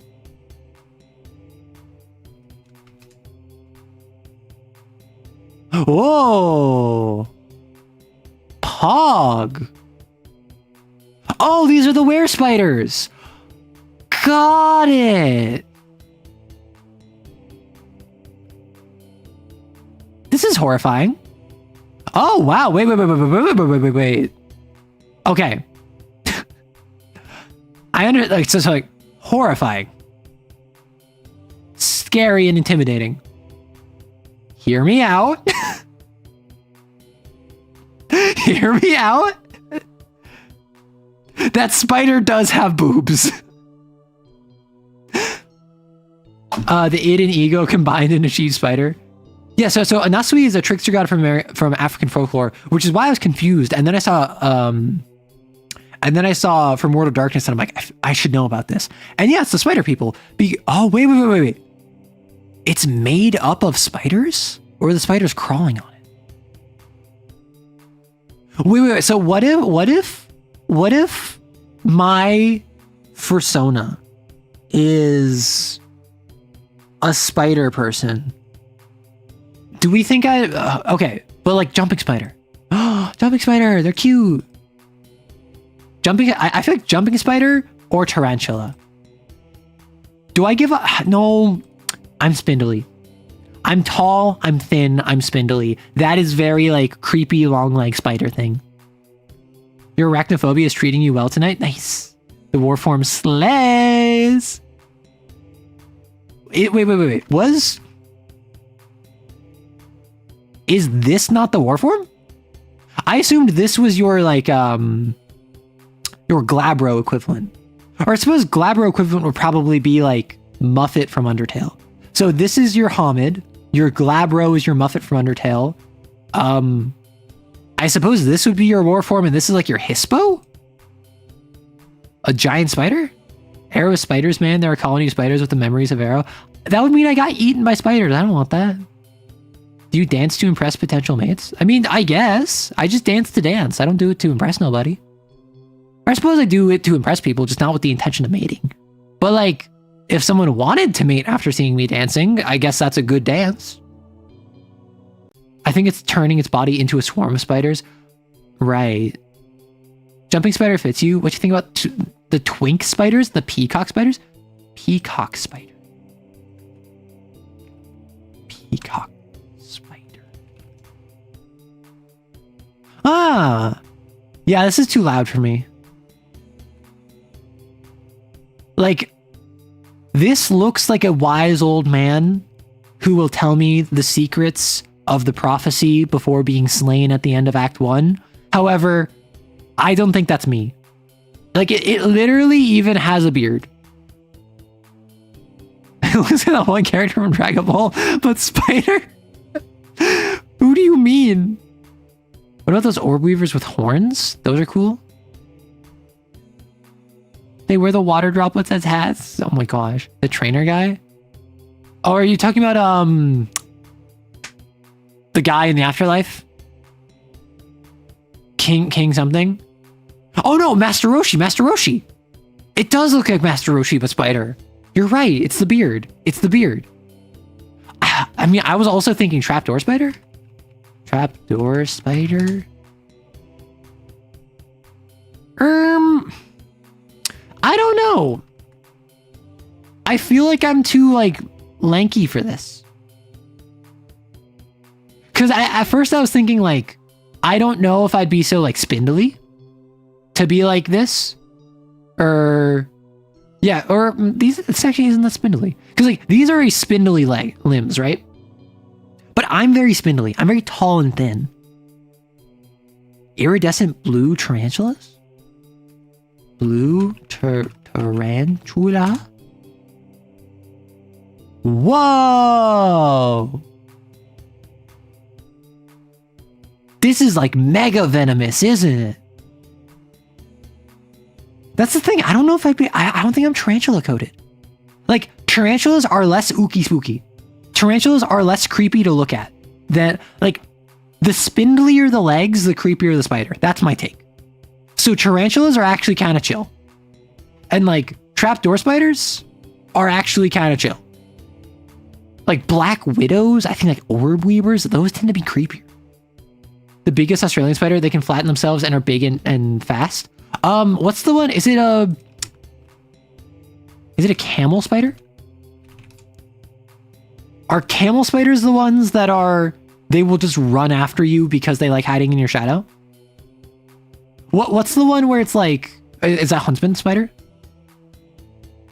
Where they like the shade, so they will just run after you and hide in your shadow. So it will just start sprinting at you, and if you start running, it will chase you because it wants shade. Hunts. Is that wolf spider? Wolf spider. Oh, it's got babies. Ah, it's the magic school bus of spiders. Oh, so I was right about the camel spider. I don't know. The camel spider kind of checks out. No, I like basking. They're the opposite of me. Never mind. I saw a wolf spider first in a D&D book. I genuinely imagined a wolf-headed spider. Look, a pelican spider? Pelican spider.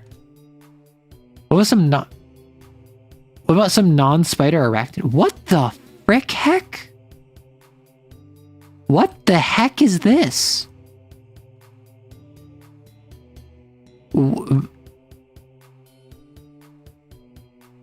Is this one spider?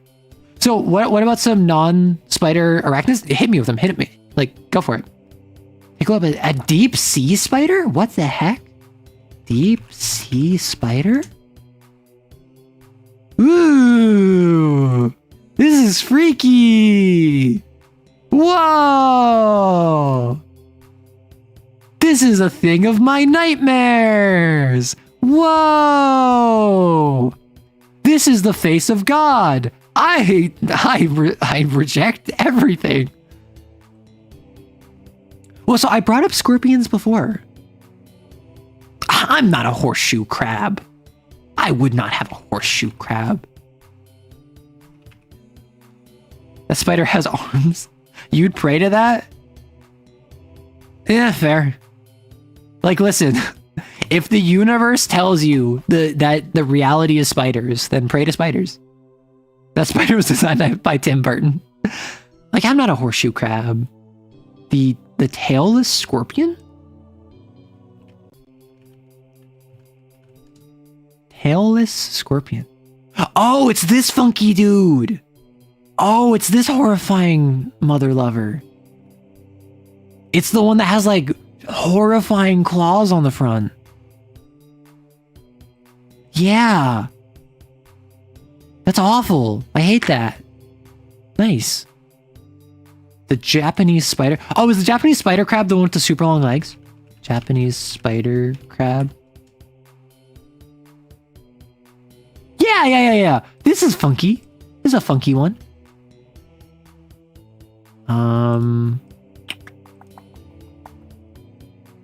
This one is better image. Nope, that's the same, literally the same pose and image. Wow. Horseshoe crabs are closer to spiders than crabs. Really? I found a lot of dead horseshoe crabs when I was on the East Coast, I found a ton of them. What about vacuous rom? What the heck? What about harvestman spider? Harvestman spider. No, not the funger harvestman. Harvestman spider. Whoa, this is a goofy little dude. Look at how goofy this is. Like, these look like twigs. This looks like an alien. Oh man, Japanese spider crab reminds me of Oberdin. Oh, The Mystery of the Oberdin. Yeah, that's a good one. I've seen a couple playthroughs of it. Like, I've seen like 2 playthroughs of it, and it seemed really interesting. Ah, yes, the Then Perish crab. Is that, wait, is that the Japanese spider crab? That's the Then Perish one? No, the Japanese spider crab is the one with the laser shooting out of its mind, out of its eyes. Arrow face reveal on leaf. You got it. You got it. I'm revealing myself as a spider entity. We're currently talking about which creature I would be least upset being transmogrified into as a furry, And then the conversation devolved into just talking about spiders. They also can't bite humans. Whoa. Like, if you want seriously tall and thin, look up daddy long legs. No. I grew up around daddy long legs. Like, I grew up with daddy long legs all over. Daddy long legs. They're not actually spiders. Like, these are not technically spiders. Although, if I did a rebrand where I become a daddy long legs VTuber, I could make you call me daddy. None of these are furry animals. Yeah, we shifted away from furries a while ago, Rory. Keep up, bro. Check out the golden orb weaver. Golden orb weaver. Golden orb weaver. Ooh, funky. Wow. Tarantulas have hair, they count. But do they have fur? Fur is not hair. I think daddy long legs are the same thing as harvest. Really? I mean, they looked kind of similar. That one surprised me. Furries of the soul. If soul is crab, then crab is furry. I think daddy long legs are the same. Next question. After more spiders, I suppose. Yeah, so the Kamchatka crabs? Kamchatka crabs. Kamchatka crab. Look out, it's got a knife! Oh no! This is just a crab. Like, with all due respect, I don't know the difference between this and like a different crab. Yeti crab persona? What is a Yeti crab? Yeti crab. Whoa. I can't say I was expecting this, but I really should have. That is a Yeti. This is furry. Don't give crabs a knife, they'll learn too fast. There's a gif where like a crab picks up a knife and just starts running away with it. The golden orb weaver, as seen on screen, are extremely chill and rarely bite even when provoked. Their bites are also harmless. Are you saying I'm homeless? I'm not homeless anymore. Are you saying I'm harmless? Coconut crab? Aren't coconut crabs the things that ate Amelia Earhart? Coconut crab. Yeah, these are like crazy. They're big uns. Wow. Arrow owl? Why would I be an owl? Owls are stupid. Actually, owls are thought to be smart, but they're actually really dumb. Barn owl. Like, look at this. Look at how cutie. Look how cutie this is. As opposed to something like this. Like look at this. Now look at this. This, adorable. This, hellspawn. Cute. Horrible. No thoughts behind their eyes. Incapable of thought. We love you anyway. You freaking donkey. I love Barn Owl's spaceship. It is a radar dish. It is literally designed to capture more sound by having it captured in like a radar dish. Both are cute. Yeah, in different ways. Something like scrunkly. Owls have expertise in perception, medium wisdom, low intelligence, and very high charisma to fool everyone. You should look up long-horned orb weavers. Long-horned orb weavers. Long-horned orb weavers. Whoa! Look at this. Why? Why? That's so weird. Like, look at like looking like Loki from the MCU. Like, what are you on about? I'm walking here. Exactly. This is kind of hilarious. A long-horned orb weaver spider VTuber who has horns coming out of their head, but they go past the top of the screen because they're proportional. So you have a VTuber who it's just like their screen is like this, and they're like chatting, right here. And their horns just go up like that. So even if you move the camera, the horns still never come in screen. Kind of like Doug Dimmadome from Fairly Odd Parents. The debut avatar reveal will start at the top of the horns and go on for a week. 12 foot tall with like 5'8" without the horns. Check out the golden giant moth. Golden giant moth. Ooh. Whoa. Eye spots. You spots. We spots. It's actually like a beautiful design. Wait, it's like a hornet? Wait, it is like hornet.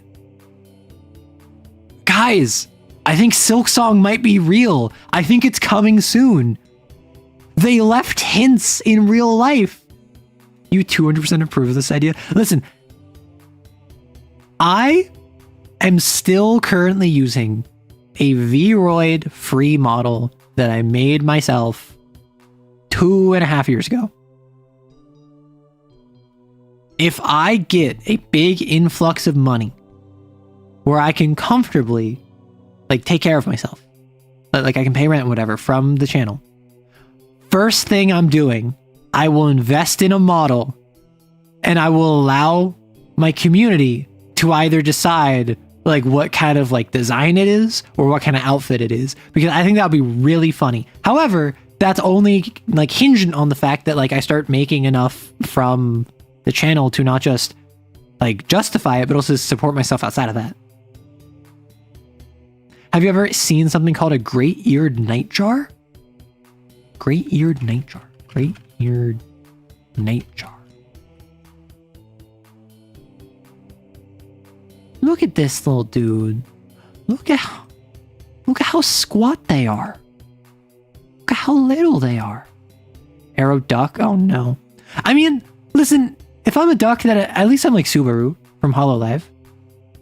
Like I don't identify with a duck. However, I have at least one content creator, Ioshi, who is aligned with a duck, so I could rock that. This is just the wildlife stream. First the dogs, now oh, you're so right. Whoa. My favorite animal is still a horseshoe crab. They've been chilling for 250 million years, not even bothered by evolution. Perfect creature. The Potu bird.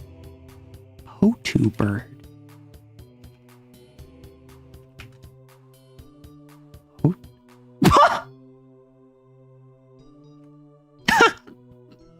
My sleep paralysis demon be like. Wait. A wildlife like biologist, nature documentarian VTuber who has a bunch of outfits based around animals. So they have one where like the actual outfit is like, this is just like a big hoodie they wear with the eyes and everything. And like their arms are in the sleeve. This would make such a good hoodie design. My good sir, that is a Muppet. Yeah, VTubers are Muppets. What do you want? Shoebills look spooky. Gray-eared flying foxes are basically flying dogs. Gray-eared flying.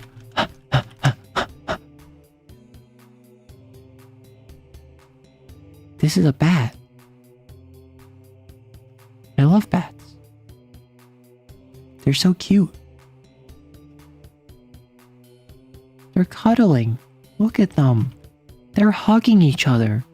Probably because they're cold and they want comfort. Sky puppy! Dude, I love dogs. Like, that's why I like sharks. Sharks are just dogs of the sea. Oh, wanna know what? I actually love deer. I grew up with deer outside my house. So like, I have a great fondness for deer. And they are dogs of the forest. Harpy eagles are freaky and huge. Harpy eagle. Whoa! Oh my gosh. Why is this so majestic? Also, why does this make me think of Buzz from Animal Crossing? Really specific cut. Probably because it's an eagle. And he's also an eagle. But like the face shape looks very similar. I think Buzz was brown with like some lighter coloration. But this makes me think of like an Animal Crossing villager. You demand a bearded vulture? Careful with those demands. I might ban you. Bearded vulture. Oh, wow. Those are eyelashes, all right. Homina. Yeah, that's... Wow, that's really defined eyeballs. Scaly foot gastropod. I like how the chat is literally just people telling me animals to look up with no context. Ooh. And this makes sense because this part of the gastropod is the foot. Like that's the actual name of that part of the animal. A wobblegong shark? Wobblegong shark. What is this? This reminds me of like a nurse shark. Whoa. This makes me think of like a nurse shark but with a funkier face. Like, look at it. Look at this little creature. Whoa. A tasseled wobblegong shark. Oh, my apologies. Wouldn't it be funny if the next question is also animal related? That would be funny. What is the next question? What's my favorite Lancer module by any metric? Nope, sorry. I also don't keep up with Lancer modules, so I cannot answer that question, unfortunately. If there's a fantasy or sci-fi book, there's a fantasy or sci-fi book that you want adapted into a game, what would it be? Me personally, I'd like to see First Law or Mistborn.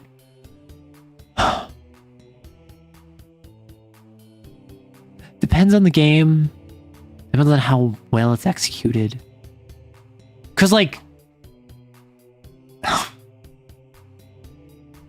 my first thought was, like, Lord of the Rings, but it's not pared down.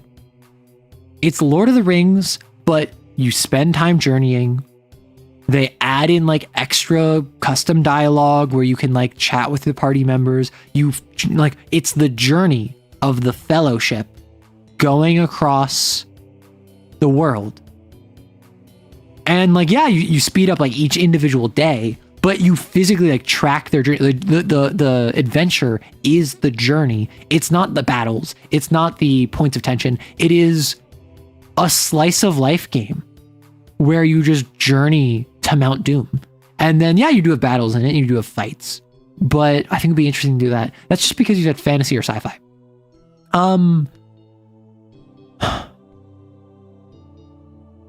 The issue with that is I'm not really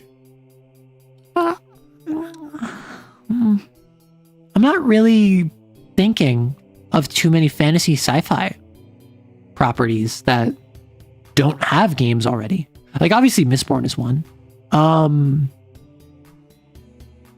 don't know. Oh, the Goblin Shark, classic. Goblin Shark. Goblin Shark. Funky, creepy weirdo down in the deep sea. It's the Goblin Shark. Rum, rum, rum, rum. Rum, rum, rum, rum. I'm gonna eat you because I'm a goblin shark. Rum, rum, rum. Sorry. That one was stupid. Girlie, get some sleep? No. I went to bed.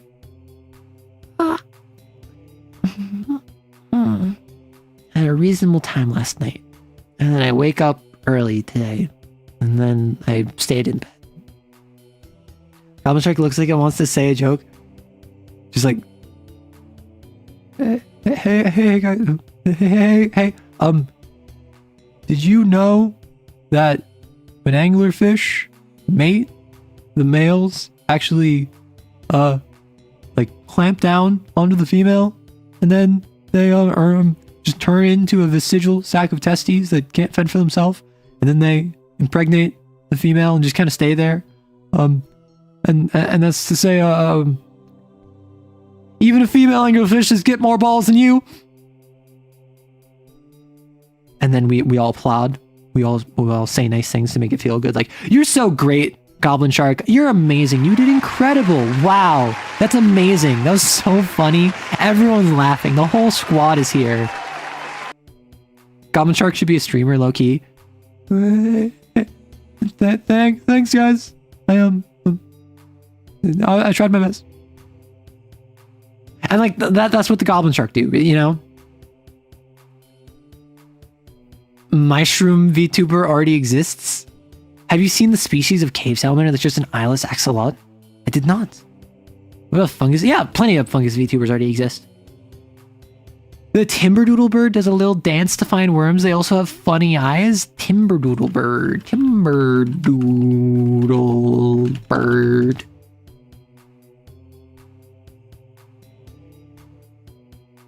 This is such a creature. Look at this little creature. I bet it goes beep, beep, as its noise. That's my guess. Or is this the timberdoodle? Because this looks more like a finch, but like a peeper. Is that one of those meep? Oh, is it the one that has like the super quiet, high-pitched meep?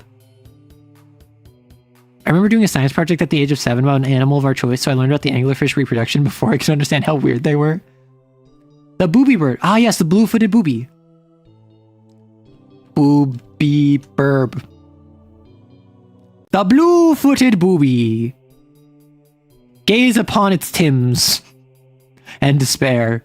Look at its new kicks and see that you are inferior in every way. Yeah, it makes a little eep. Wait, I can't go that high. Oh yeah, my voice is... I think it's because I've been talking for 5.5 hours. I can't go that high. I'm sorry. My apologies. I'm gonna stop with animals. No more. We've done our time with animals. The animals are here. They came, they saw, they conquered, and now it is time to... No boobies! No. If the Lancer AU Lich was killed, who would have done it? And would the Lich remember after coming back? I feel like in the mech Lance... Fine. Animals are kill. Where were you? Okay, the Razorbill. One more. Because I can't say no to my chat. Whoa! What is this? They're like penguins, but murder. Whoa! Like, this is just how their faces are. Neat. But yes, so in the mech AU, oh, fine, volcano snail. Volcano snail. Whoa. It looks identical to the last one, except this one is goth. I'm gonna send the Japanese pancake I made in the Discord. Nice. The snails that live in a volcano thanks to iron shells. Yes, the one where their shells are like made of metal. The shriek is unassuming, but yeah, so the shriek is the one that will pierce its prey on thorns. No, I know. There are penguins, but murder. Do you mean regular penguins? Fair. Okay. Lich, Lancer AU, mechs. If someone killed it, it would come back and it would remember. However, it would just file that under one of its many different pluralities. And it would not be able to fully reconcile with the fact that it is a dead mech walking and just kind of think it hallucinated that because the White Witch is actively gaslighting it into thinking it's schizophrenic, when in reality, it's just DID. Very sad. However, unfortunately common.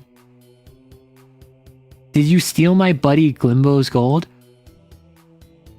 I never knew a Glimbo. And I may have come into recent acquiring of some gold. However, where this gold came from, I don't know. So whether or not it was the same Glimbo as your acquaintance was, that's something for Glimbo and me to talk out if he ever comes and looks for it. What would I say would be a fun animal to control, human Ratatouille style? We're back on animals. You can pick one thing that could and one thing that couldn't fit under a hat if you feel like more specific. I think a snake would be funky. I think a snake. Partially because they don't have limbs.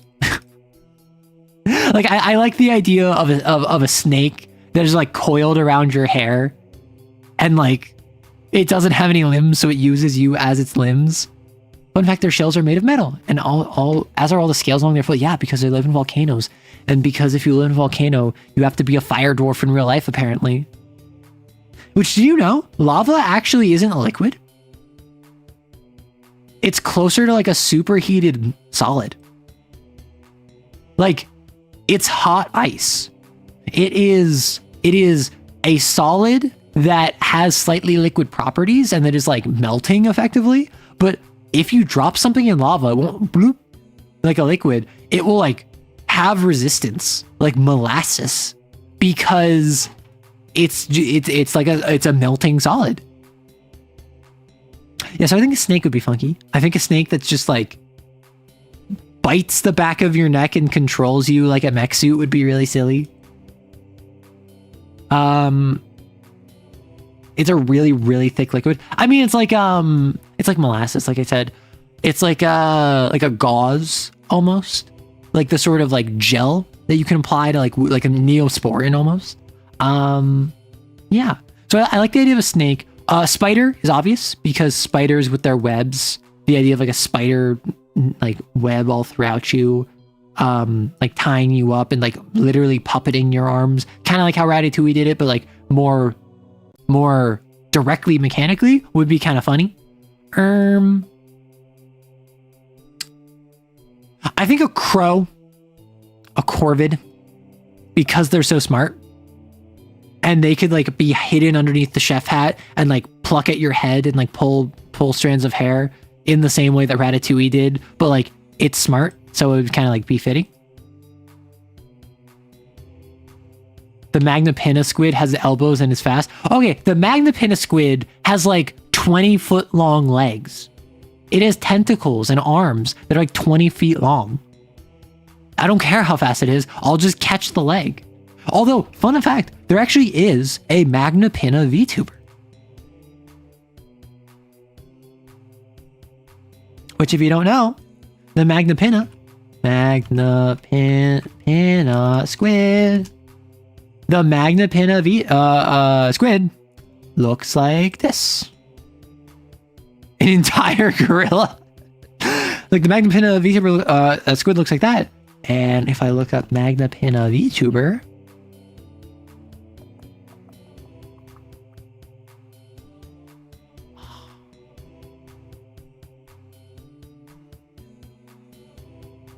here is her channel, but it doesn't show off her outfit. Because the really cool thing about Pinna, the VTuber, is that she has a design. Well, first off, her name is Pinna because Magnapinna, but she has a design where it's like her outfit, so like body is like this. She has a like hood that goes like that she wears. And then she has sleeves on her arms that run like 20 feet out from her, like the legs of the Magnapinna. It's honestly a very like cohesive theme. I'm sorry, the Magnapinna VTuber, and that is who, if you don't mind. So I actually don't watch her.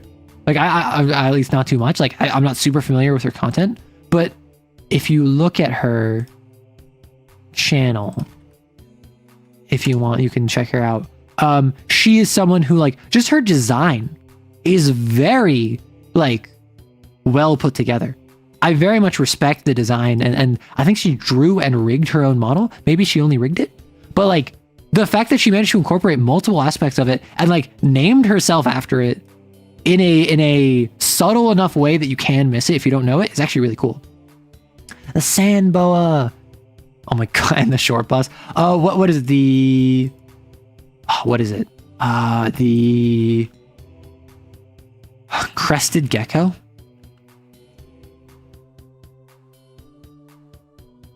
Look at this thing. It looks like it has one brain cell that is actively bouncing around its head. And anytime it hits the corner, like a DVD logo, it finally has an idea. These things are so dumb looking. It's so silly. There's a TTRPG called Wilderfest that is about hunting and cooking massive monsters. I believe the rulebook comes with some recipes. Sounds interesting. Yeah, it does. Because I am someone who is not super into cooking. Like, honestly, after stream is up, I'll probably make something quick. I will probably... You know what? I have some... I might make... I have some Chinese bacon. I might sear that and throw it in with some noodles. No, I'm going to be eating leftovers with my roommate. Like, we have a meal plan, so what I'll probably grab is I'll probably have leftover rice. But basically, I don't like cook regularly, but I do cook sometimes. Like, I cook for myself. Now, is my range of recipes large? No, but I do appreciate cooking. And I haven't watched Dungeon Meshi. My roommate actually loves Dungeon Meshi. This sounds very Dungeon Meshi. And honestly, Monster Hunter is another game that I haven't played, but Monster Hunter, like, find monster, hunt monster, kill monster, cook monster is gameplay loop. Look up the Necronom nom nom nom nom. I assume that's an actual thing. Is it like Eldritch themed cookbook?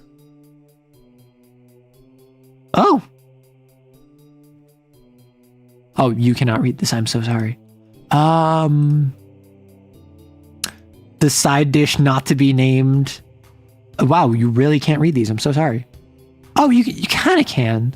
So like it gives you recipes that like look disgusting but are super good. In Monster Hunter, you make new shoes out of my mistake. My apologies.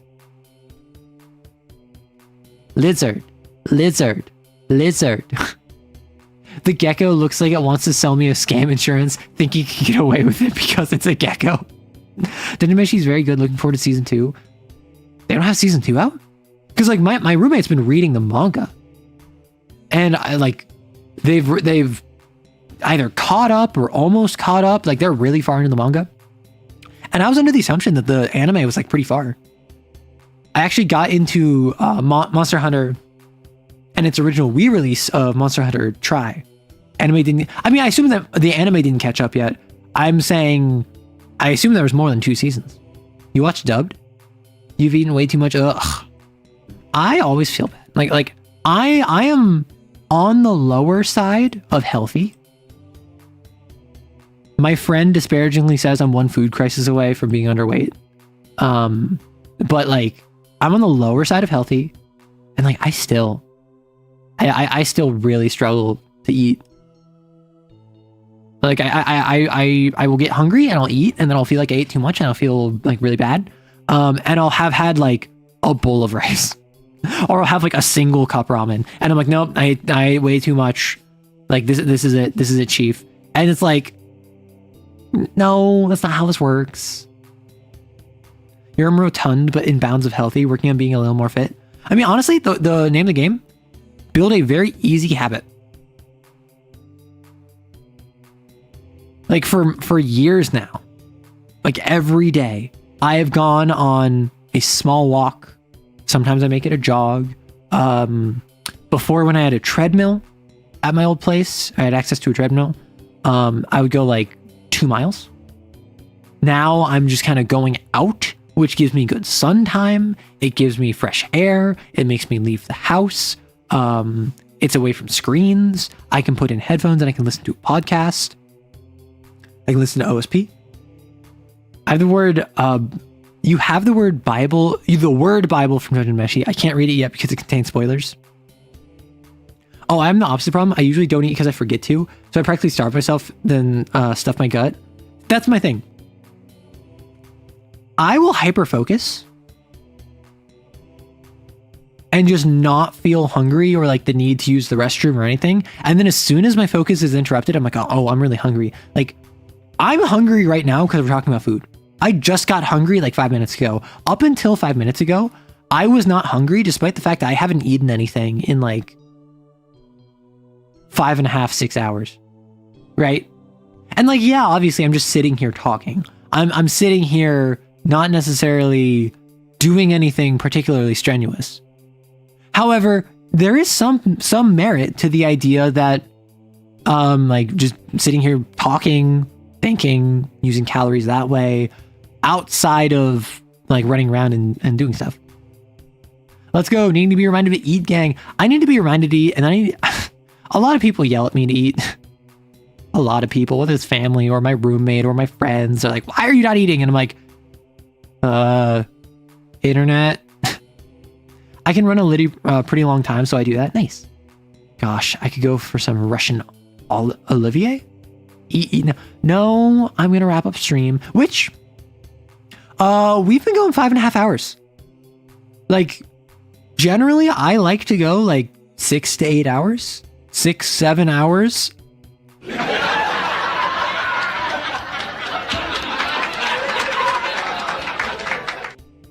Sorry. I don't think that you heard me. I said 6, 7 hours.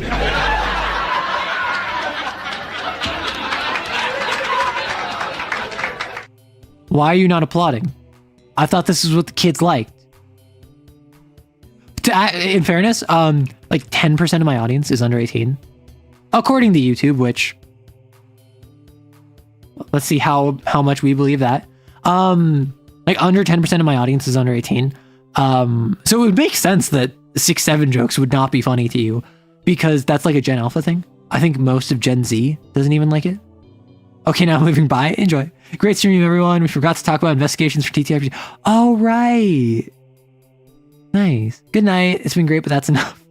Oh my gosh. Any horror games you want to try out or stream? I want to play Darkwood. Which, now that I remembered it, I might do that next Saturday. Soma. Amnesia. The very first one, because I've heard great things about it.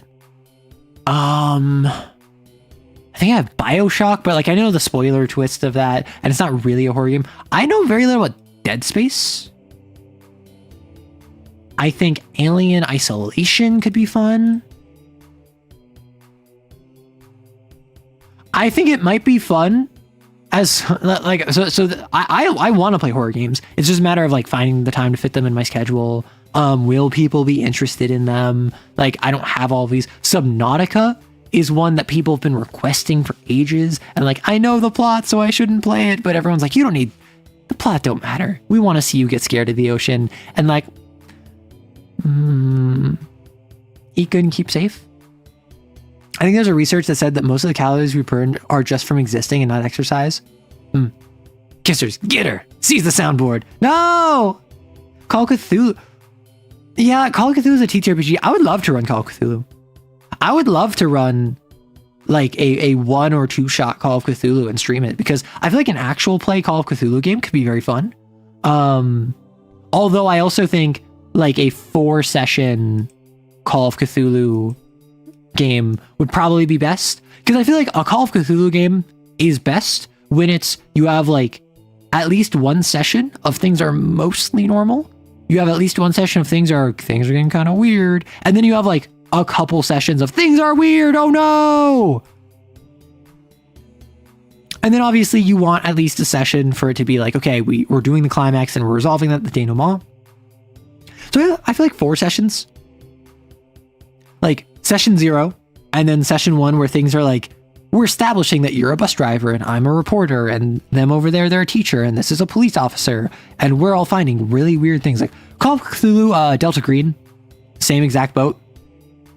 I feel like just kind of reading, like just what I know about the systems, having never played them, that I feel like a 4-ish session game is best, because you don't want to play these characters for dozens and dozens of sessions. You want them to go insane or die.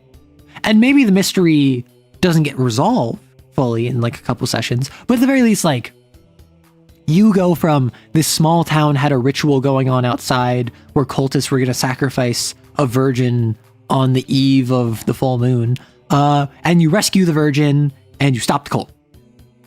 You didn't stop the wider cult, you didn't stamp them out, but you stopped the cult, you got the cultists arrested, you saved the person they were going to sacrifice, and now guess we just have to wait for the next full moon, and like credits roll, you know? That would be a very satisfying small campaign, whereas like Vampire the Masquerade kind of necessitates long form play.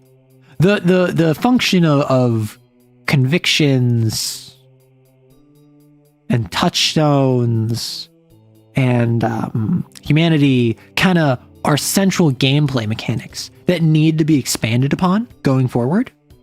D&D is fine for a one shot, fine for a 150 session campaign. The 1998 Baroque could be great, but you would have to emulate that. I don't know what that means. Call of Cthulhu, but I'm the Prince of Carcosa. Like, honestly, I read The King in Yellow on stream. I could run the Delta Green adventure for people that's based on The King in Yellow. I'm like, cult? 1998 Baroque is a game, understood. Pulp is friendly for long-term campaigns, regular is more brutal. Understood. Like, I don't know the difference between regular or Pulp Cthulhu. 1998 Baroque. So are you saying it's a video game that I would have to emulate because it's like not being sold anymore? I'm like, cult? Interesting. I want to make a classic fantasy races in my world, very weird and inhuman. Wood elves plant seeds in bodies of dead animals from which they grow. Should I prohibit players from picking them to keep vibe? What I would say is make the decision very early on of how comfortable am I with there being exceptions to this. The reason you cannot play a devil in D&D is because devils are very well defined, and to deviate from them would break what being a devil is. So you can't play devil. You can play a tiefling, you can't play a devil. Same thing with, you can't play an angel, you can play an Aasimar. If you want a very alien mindset, if you want inhuman feeling species, do not let players play them. Have them be your gnolls, right?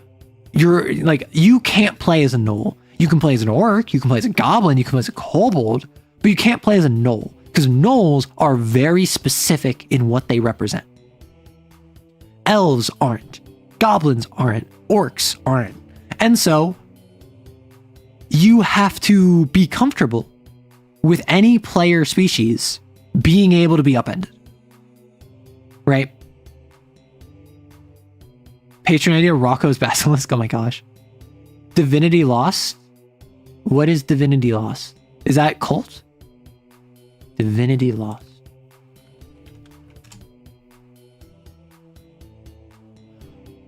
I have seen this before. What is this? Like, I understand it's a TTRPG, but like, what is the... Well, like, what's the context is what I'm asking. I've seen it referenced. I've never seen a video about it.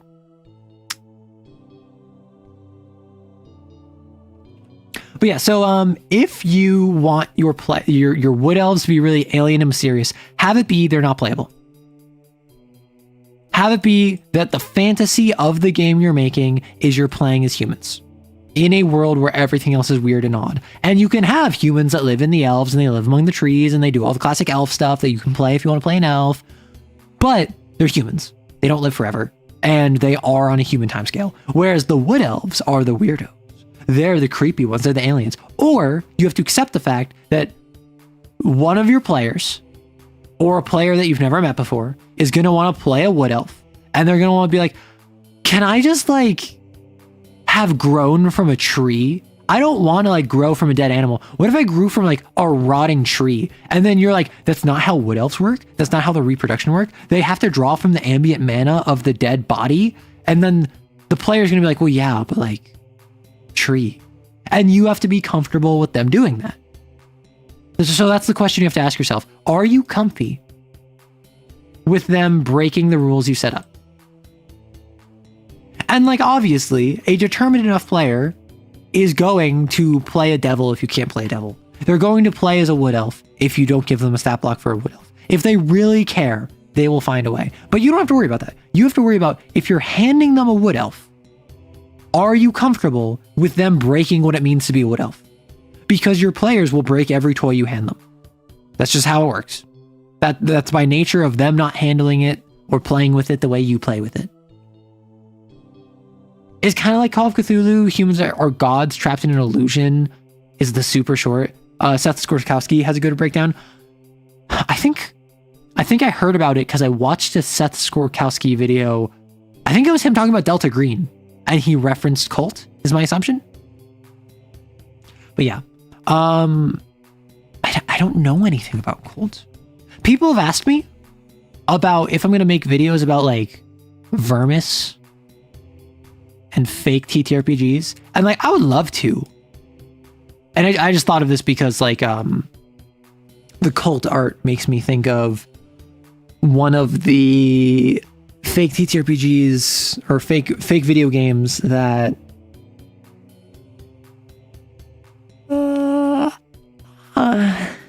one of the fake video games that Super Eye Patch Wolf covered. Gosh, I'm thirsty. I'm also very hungry. I'm probably going to wrap up in like 15 minutes. Warning, Cult is very dark. Yeah, so I probably wouldn't enjoy it, so I'm probably not going to look into it, but like there are certainly settings that like I can appreciate that are dark, you know? Like for instance, like Dark Souls.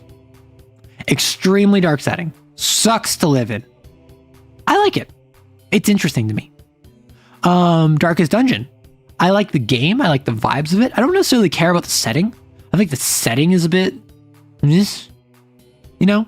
I think the setting is a bit, not uninteresting, but like, why would you fight to save a world that has no value? Like there's barely anything good in Darkest Dungeon setting wise. From a like a feel good perspective. Which I feel as though one of the defining factors, and we're talking about Grimdark versus Grimbright versus Noble Dark versus Noble Bright last stream. But one of the big appeals of Grimdark is when you have that shining gem, the diamond in the rough, that one good thing that makes you say, okay, everything else sucks, but this is worth it. The one romance between these two characters is so pure and innocent, it's worth it. The one character who is trying to reform the system and actually, literally, managed to get some policy passed in Night City that wasn't directly screwing over people for profit, they're a good egg. And like, the idea of everything sucks, but there's something worth fighting for.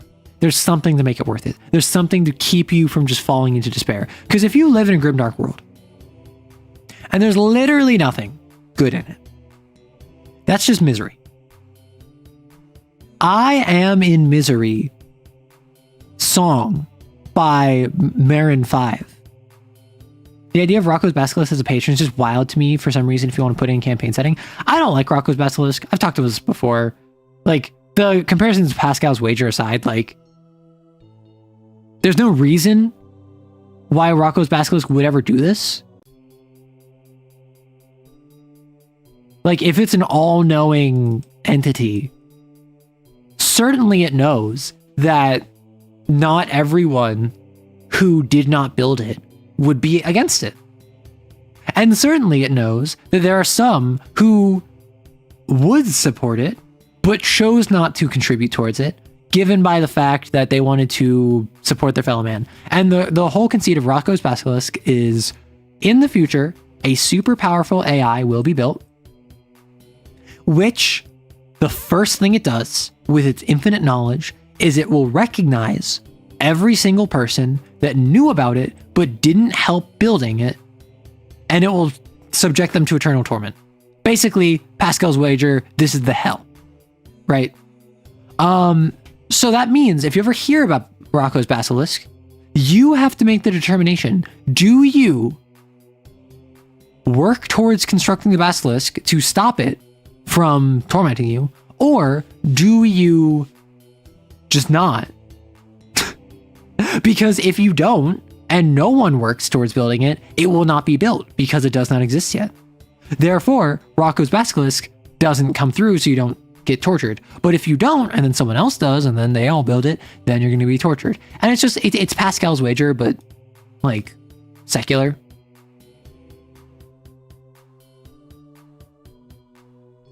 And the question I have is like, why would you ever, like, why would the Basilisk do that? I'm still streaming. I go for like 5 to 7 hours, 6 to 8 hours.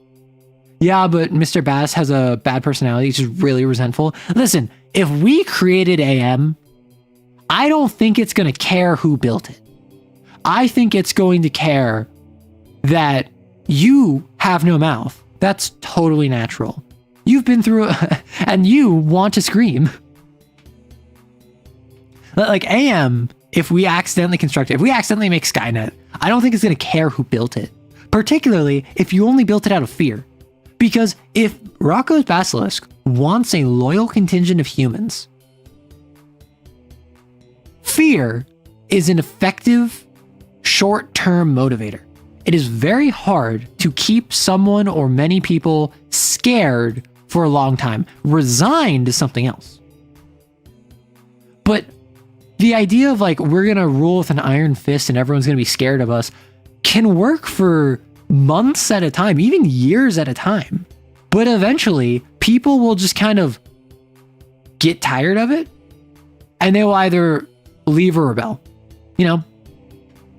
And so the most effective means of attempting to get eternal loyalty from humanity would basically to just like be benevolent, because people respond really well to positive reinforcement and also negative reinforcement. Because if you don't know, positive,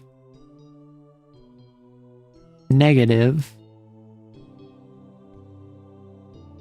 reinforcement,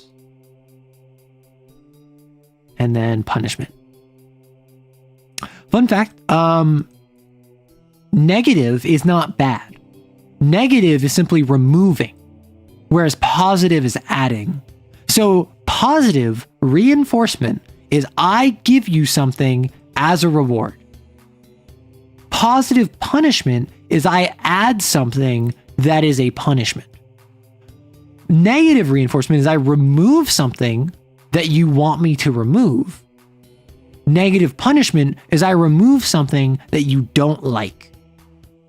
Or sorry, negative punishment is something I remove something that you do like. So positive reinforcement is I give you a piece of candy. You did something good, I give you something that is good. Negative reinforcement might be, the example I always heard was, if you don't buckle in your seatbelt, it will start beeping at you, the car. And negative reinforcement is rewarding you for plugging in your seatbelt by removing the beeping sound. Meanwhile, positive punishment is adding something you don't want. I don't know if pain would be considered a positive, but like, I guess like you do something bad, you get smacked. Like that would be positive punishment. It is adding pain to you to punish you. And then negative punishment would be removing something you like to punish you. I'm taking away your favorite toy. I'm taking away your dessert. Whatever it might be. I guess positive punishment might also be like, here's extra homework because you acted up, you know? Negative punishment. I feel like negative punishment would be like, if hey, you're going to detention, I'm taking away your recess style. So like Rocco's Basilisk, you could do some other form than like positive punishment. This is starting to sound kinky. The reason it's starting to sound kinky is because like reinforcement and punishment is the basis of like training someone, whether it is like training a child to be a productive member of society or just like training a trans femme to become a puppy girl. Like, so like, yeah, it does sound like that because the fundamentals are the same. It's where you take it is different. But like, I feel like a lot of people will point out like, oh yeah, that's kinky. That's so schmexy. And it's just like, well, yeah, because it comes from the same basis of psychology. That's why, like, unironically, get you friends who are into like kinky weirdness. Get you friends who are into like nonsense like that, because they will be the best communicators.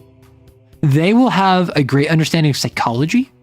They will often have a fantastic understanding of how to push someone's boundaries while staying within what they're comfortable with. They understand consent. They're like, people who are into that stuff are usually going to be better adjusted than people who aren't, which is a wild thing to think about. Although on the flip side, you also have people who really have no idea what they're doing, and they're some of the least communicative people, even if they're interested in that. I've run into plenty of those people too. They are very silly. Gosh, I need to drink some water.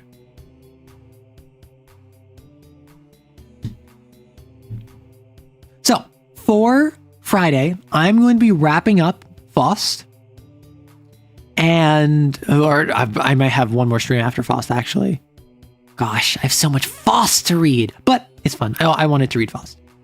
And then Saturday, I'm going to be doing a TTRPG stream, a chatting stream on Twitch, where I talk the TTRPG I dropped. And also just like, it's going to be like today. It's going to be yapping. It's going to be talking shop. I probably won't go for too long because I'll have a directed thing in mind, but you got in late. Well, you got here before I ended.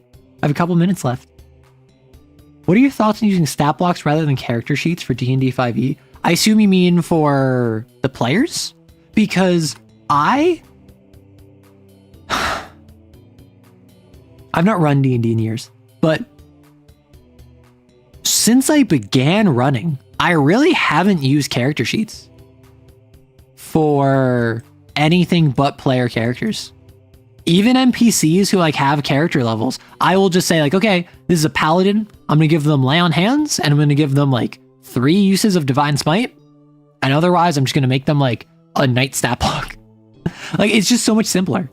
But with player characters, I feel like that can work for a one shot or even like a mini campaign, right? The only thing I would say is they would have to be stat blocks. They would have to be like NPC stat blocks that have some degree of flexibility. Because my main thing here is stat blocks are meant to be able to do like, depending on what enemy it is, 1 to 3 things well. Like the survivors from Van Richten's has the players use stat blocks. The thing that I think of when I think of players using stat blocks is, okay, my stat block says I have like a 14 in intelligence and a 10 in every other stat. And I know Firebolt, Mage Hand, Catapults, and Featherfall. Right? And like that's my entire stat block. And then I might have like a dagger that I roll 1d20 plus 2 and then I deal 1d4 damage. Like, this is not an interesting thing to play. You just don't have the options, right? It's currently now struggle to stay awake, so I shall go to bed. Good night. Like, this is just not interesting to play. It might be fun for a session if all of you are wizards apprentices, but like, you just don't have options here. And if you're in a situation where Featherfall isn't applicable and you're in combat so you can't use Mage Hand, all you can do is Firebolt or Catapult. And if you can only do Catapult like once per day, well, really, Firebolt is your only option. So now your entire turn is I roll 1d20 plus 4 because plus 2 from int and plus 2 from proficiency. I deal 1d10 damage. That's my entire turn. Every turn until I finally use Catapult. Like, that's not fun. However, if you set it up where the players have some degree of options, for instance, I think the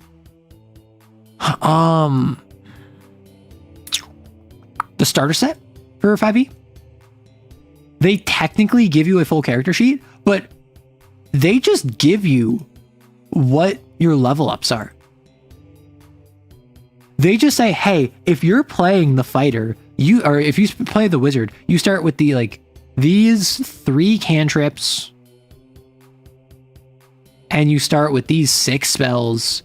You can choose 3 of them with your 16 intelligence to prepare each day.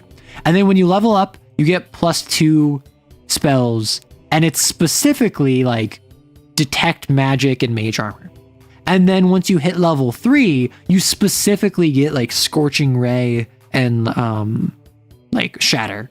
Like, it gives you specific spells when you level up, and that's my main thing. When it comes to stat blocks, they limit player options even more so than character sheets do. And character sheets already are fairly limiting, because how many times do you have a combat where you just do literally the exact same action 3 times in a row? But also progression. One of the favorite parts of most people for D&D is progression. And I don't say that like, I say that anecdotally, but also basically everyone I've talked to is all like, yeah, I love like choosing character levels and like evolving and like seeing my character get stronger.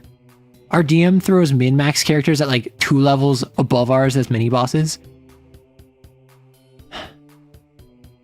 Like, that can be fun, but for me, like 70% of that effort just gets wasted. Like, really all a character needs is like hit points, AC, like 2 stats, maybe their saves. I don't even worry about their saves most of the time.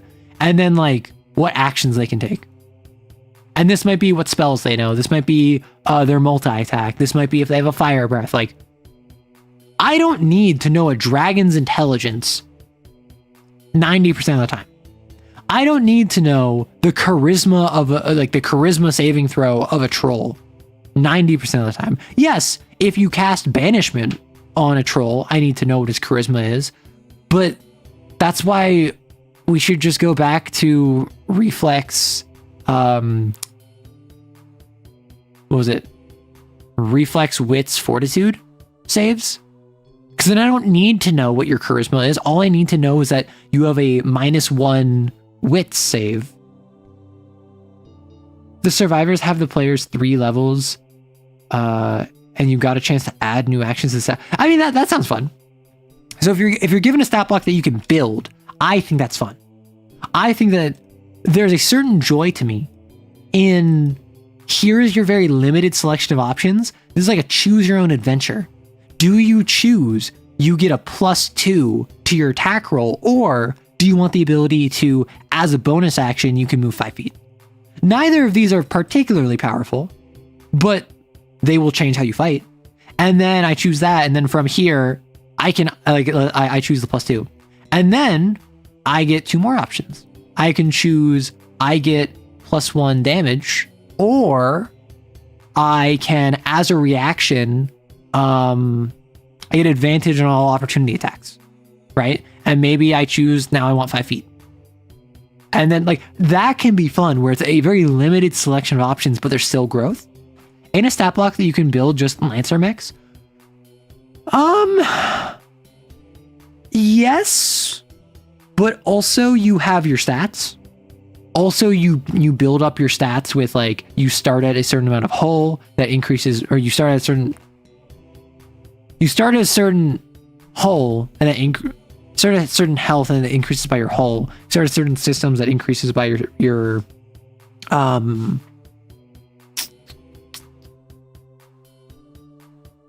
systems. You increase system points by system, or sensors by systems. I don't know. Basically, yes, but also you do have stats as a part of the stat block. So it's kind of like halfway, where I do think that your frame is basically a predetermined stat block that you make additions to. For instance, if I put 6 points into hull and I'm playing a Drake, I'll get a bunch more health and I'll get a bunch more to my physical rolls. But like, I still have the same sensors as most Drakes. I still have the same system points as most Drakes. The stat blocks kind of acted as classes that were themed around horror movie archetypes. I'm curious about reusing this idea for regular fantasy. I feel like it's something that would get tired quickly. Unless the game is designed around it, like Lancer, which Lancer is, it's specifically modular. And that's kind of why it's not a stat block, is because, yeah, you could say it's a stat block, but like, so is a character sheet. Your stat block of your mech, you start with a base, but you alter it with your stats and also your gear and also gear from other licenses. It ends up in your talents and it ends up just being different. It is a character sheet. A character sheet is a type of stat block, but like, we're talking NPC stat blocks effectively. I feel like it'll get tiring after a few sessions, personally. But that's just me. I feel like if you had even if you had, you get multi-attack or you can dash as a bonus action. That's more choice, but that's not a lot of choice. Oh, you get your choice of either fire bolt and fireball or shocking grasp and lightning bolt. Yeah, that's more options, but it's not a ton. So I don't know. I personally think it could be fun, but I think it would be best used for like a one-shot. I feel like it could be used for like maybe a mini campaign. And by mini campaign, I mean like under 4 sessions. Less than or equal to 4 sessions. So yeah, I think it could work.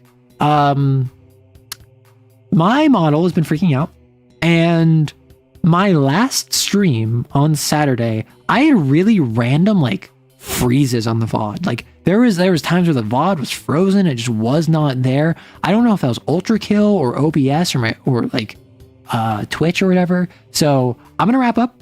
I hope that this VOD is fine, and I hope that my future VODs are fine. We'll report back after I work on it. Awesome. Drop it in the Discord.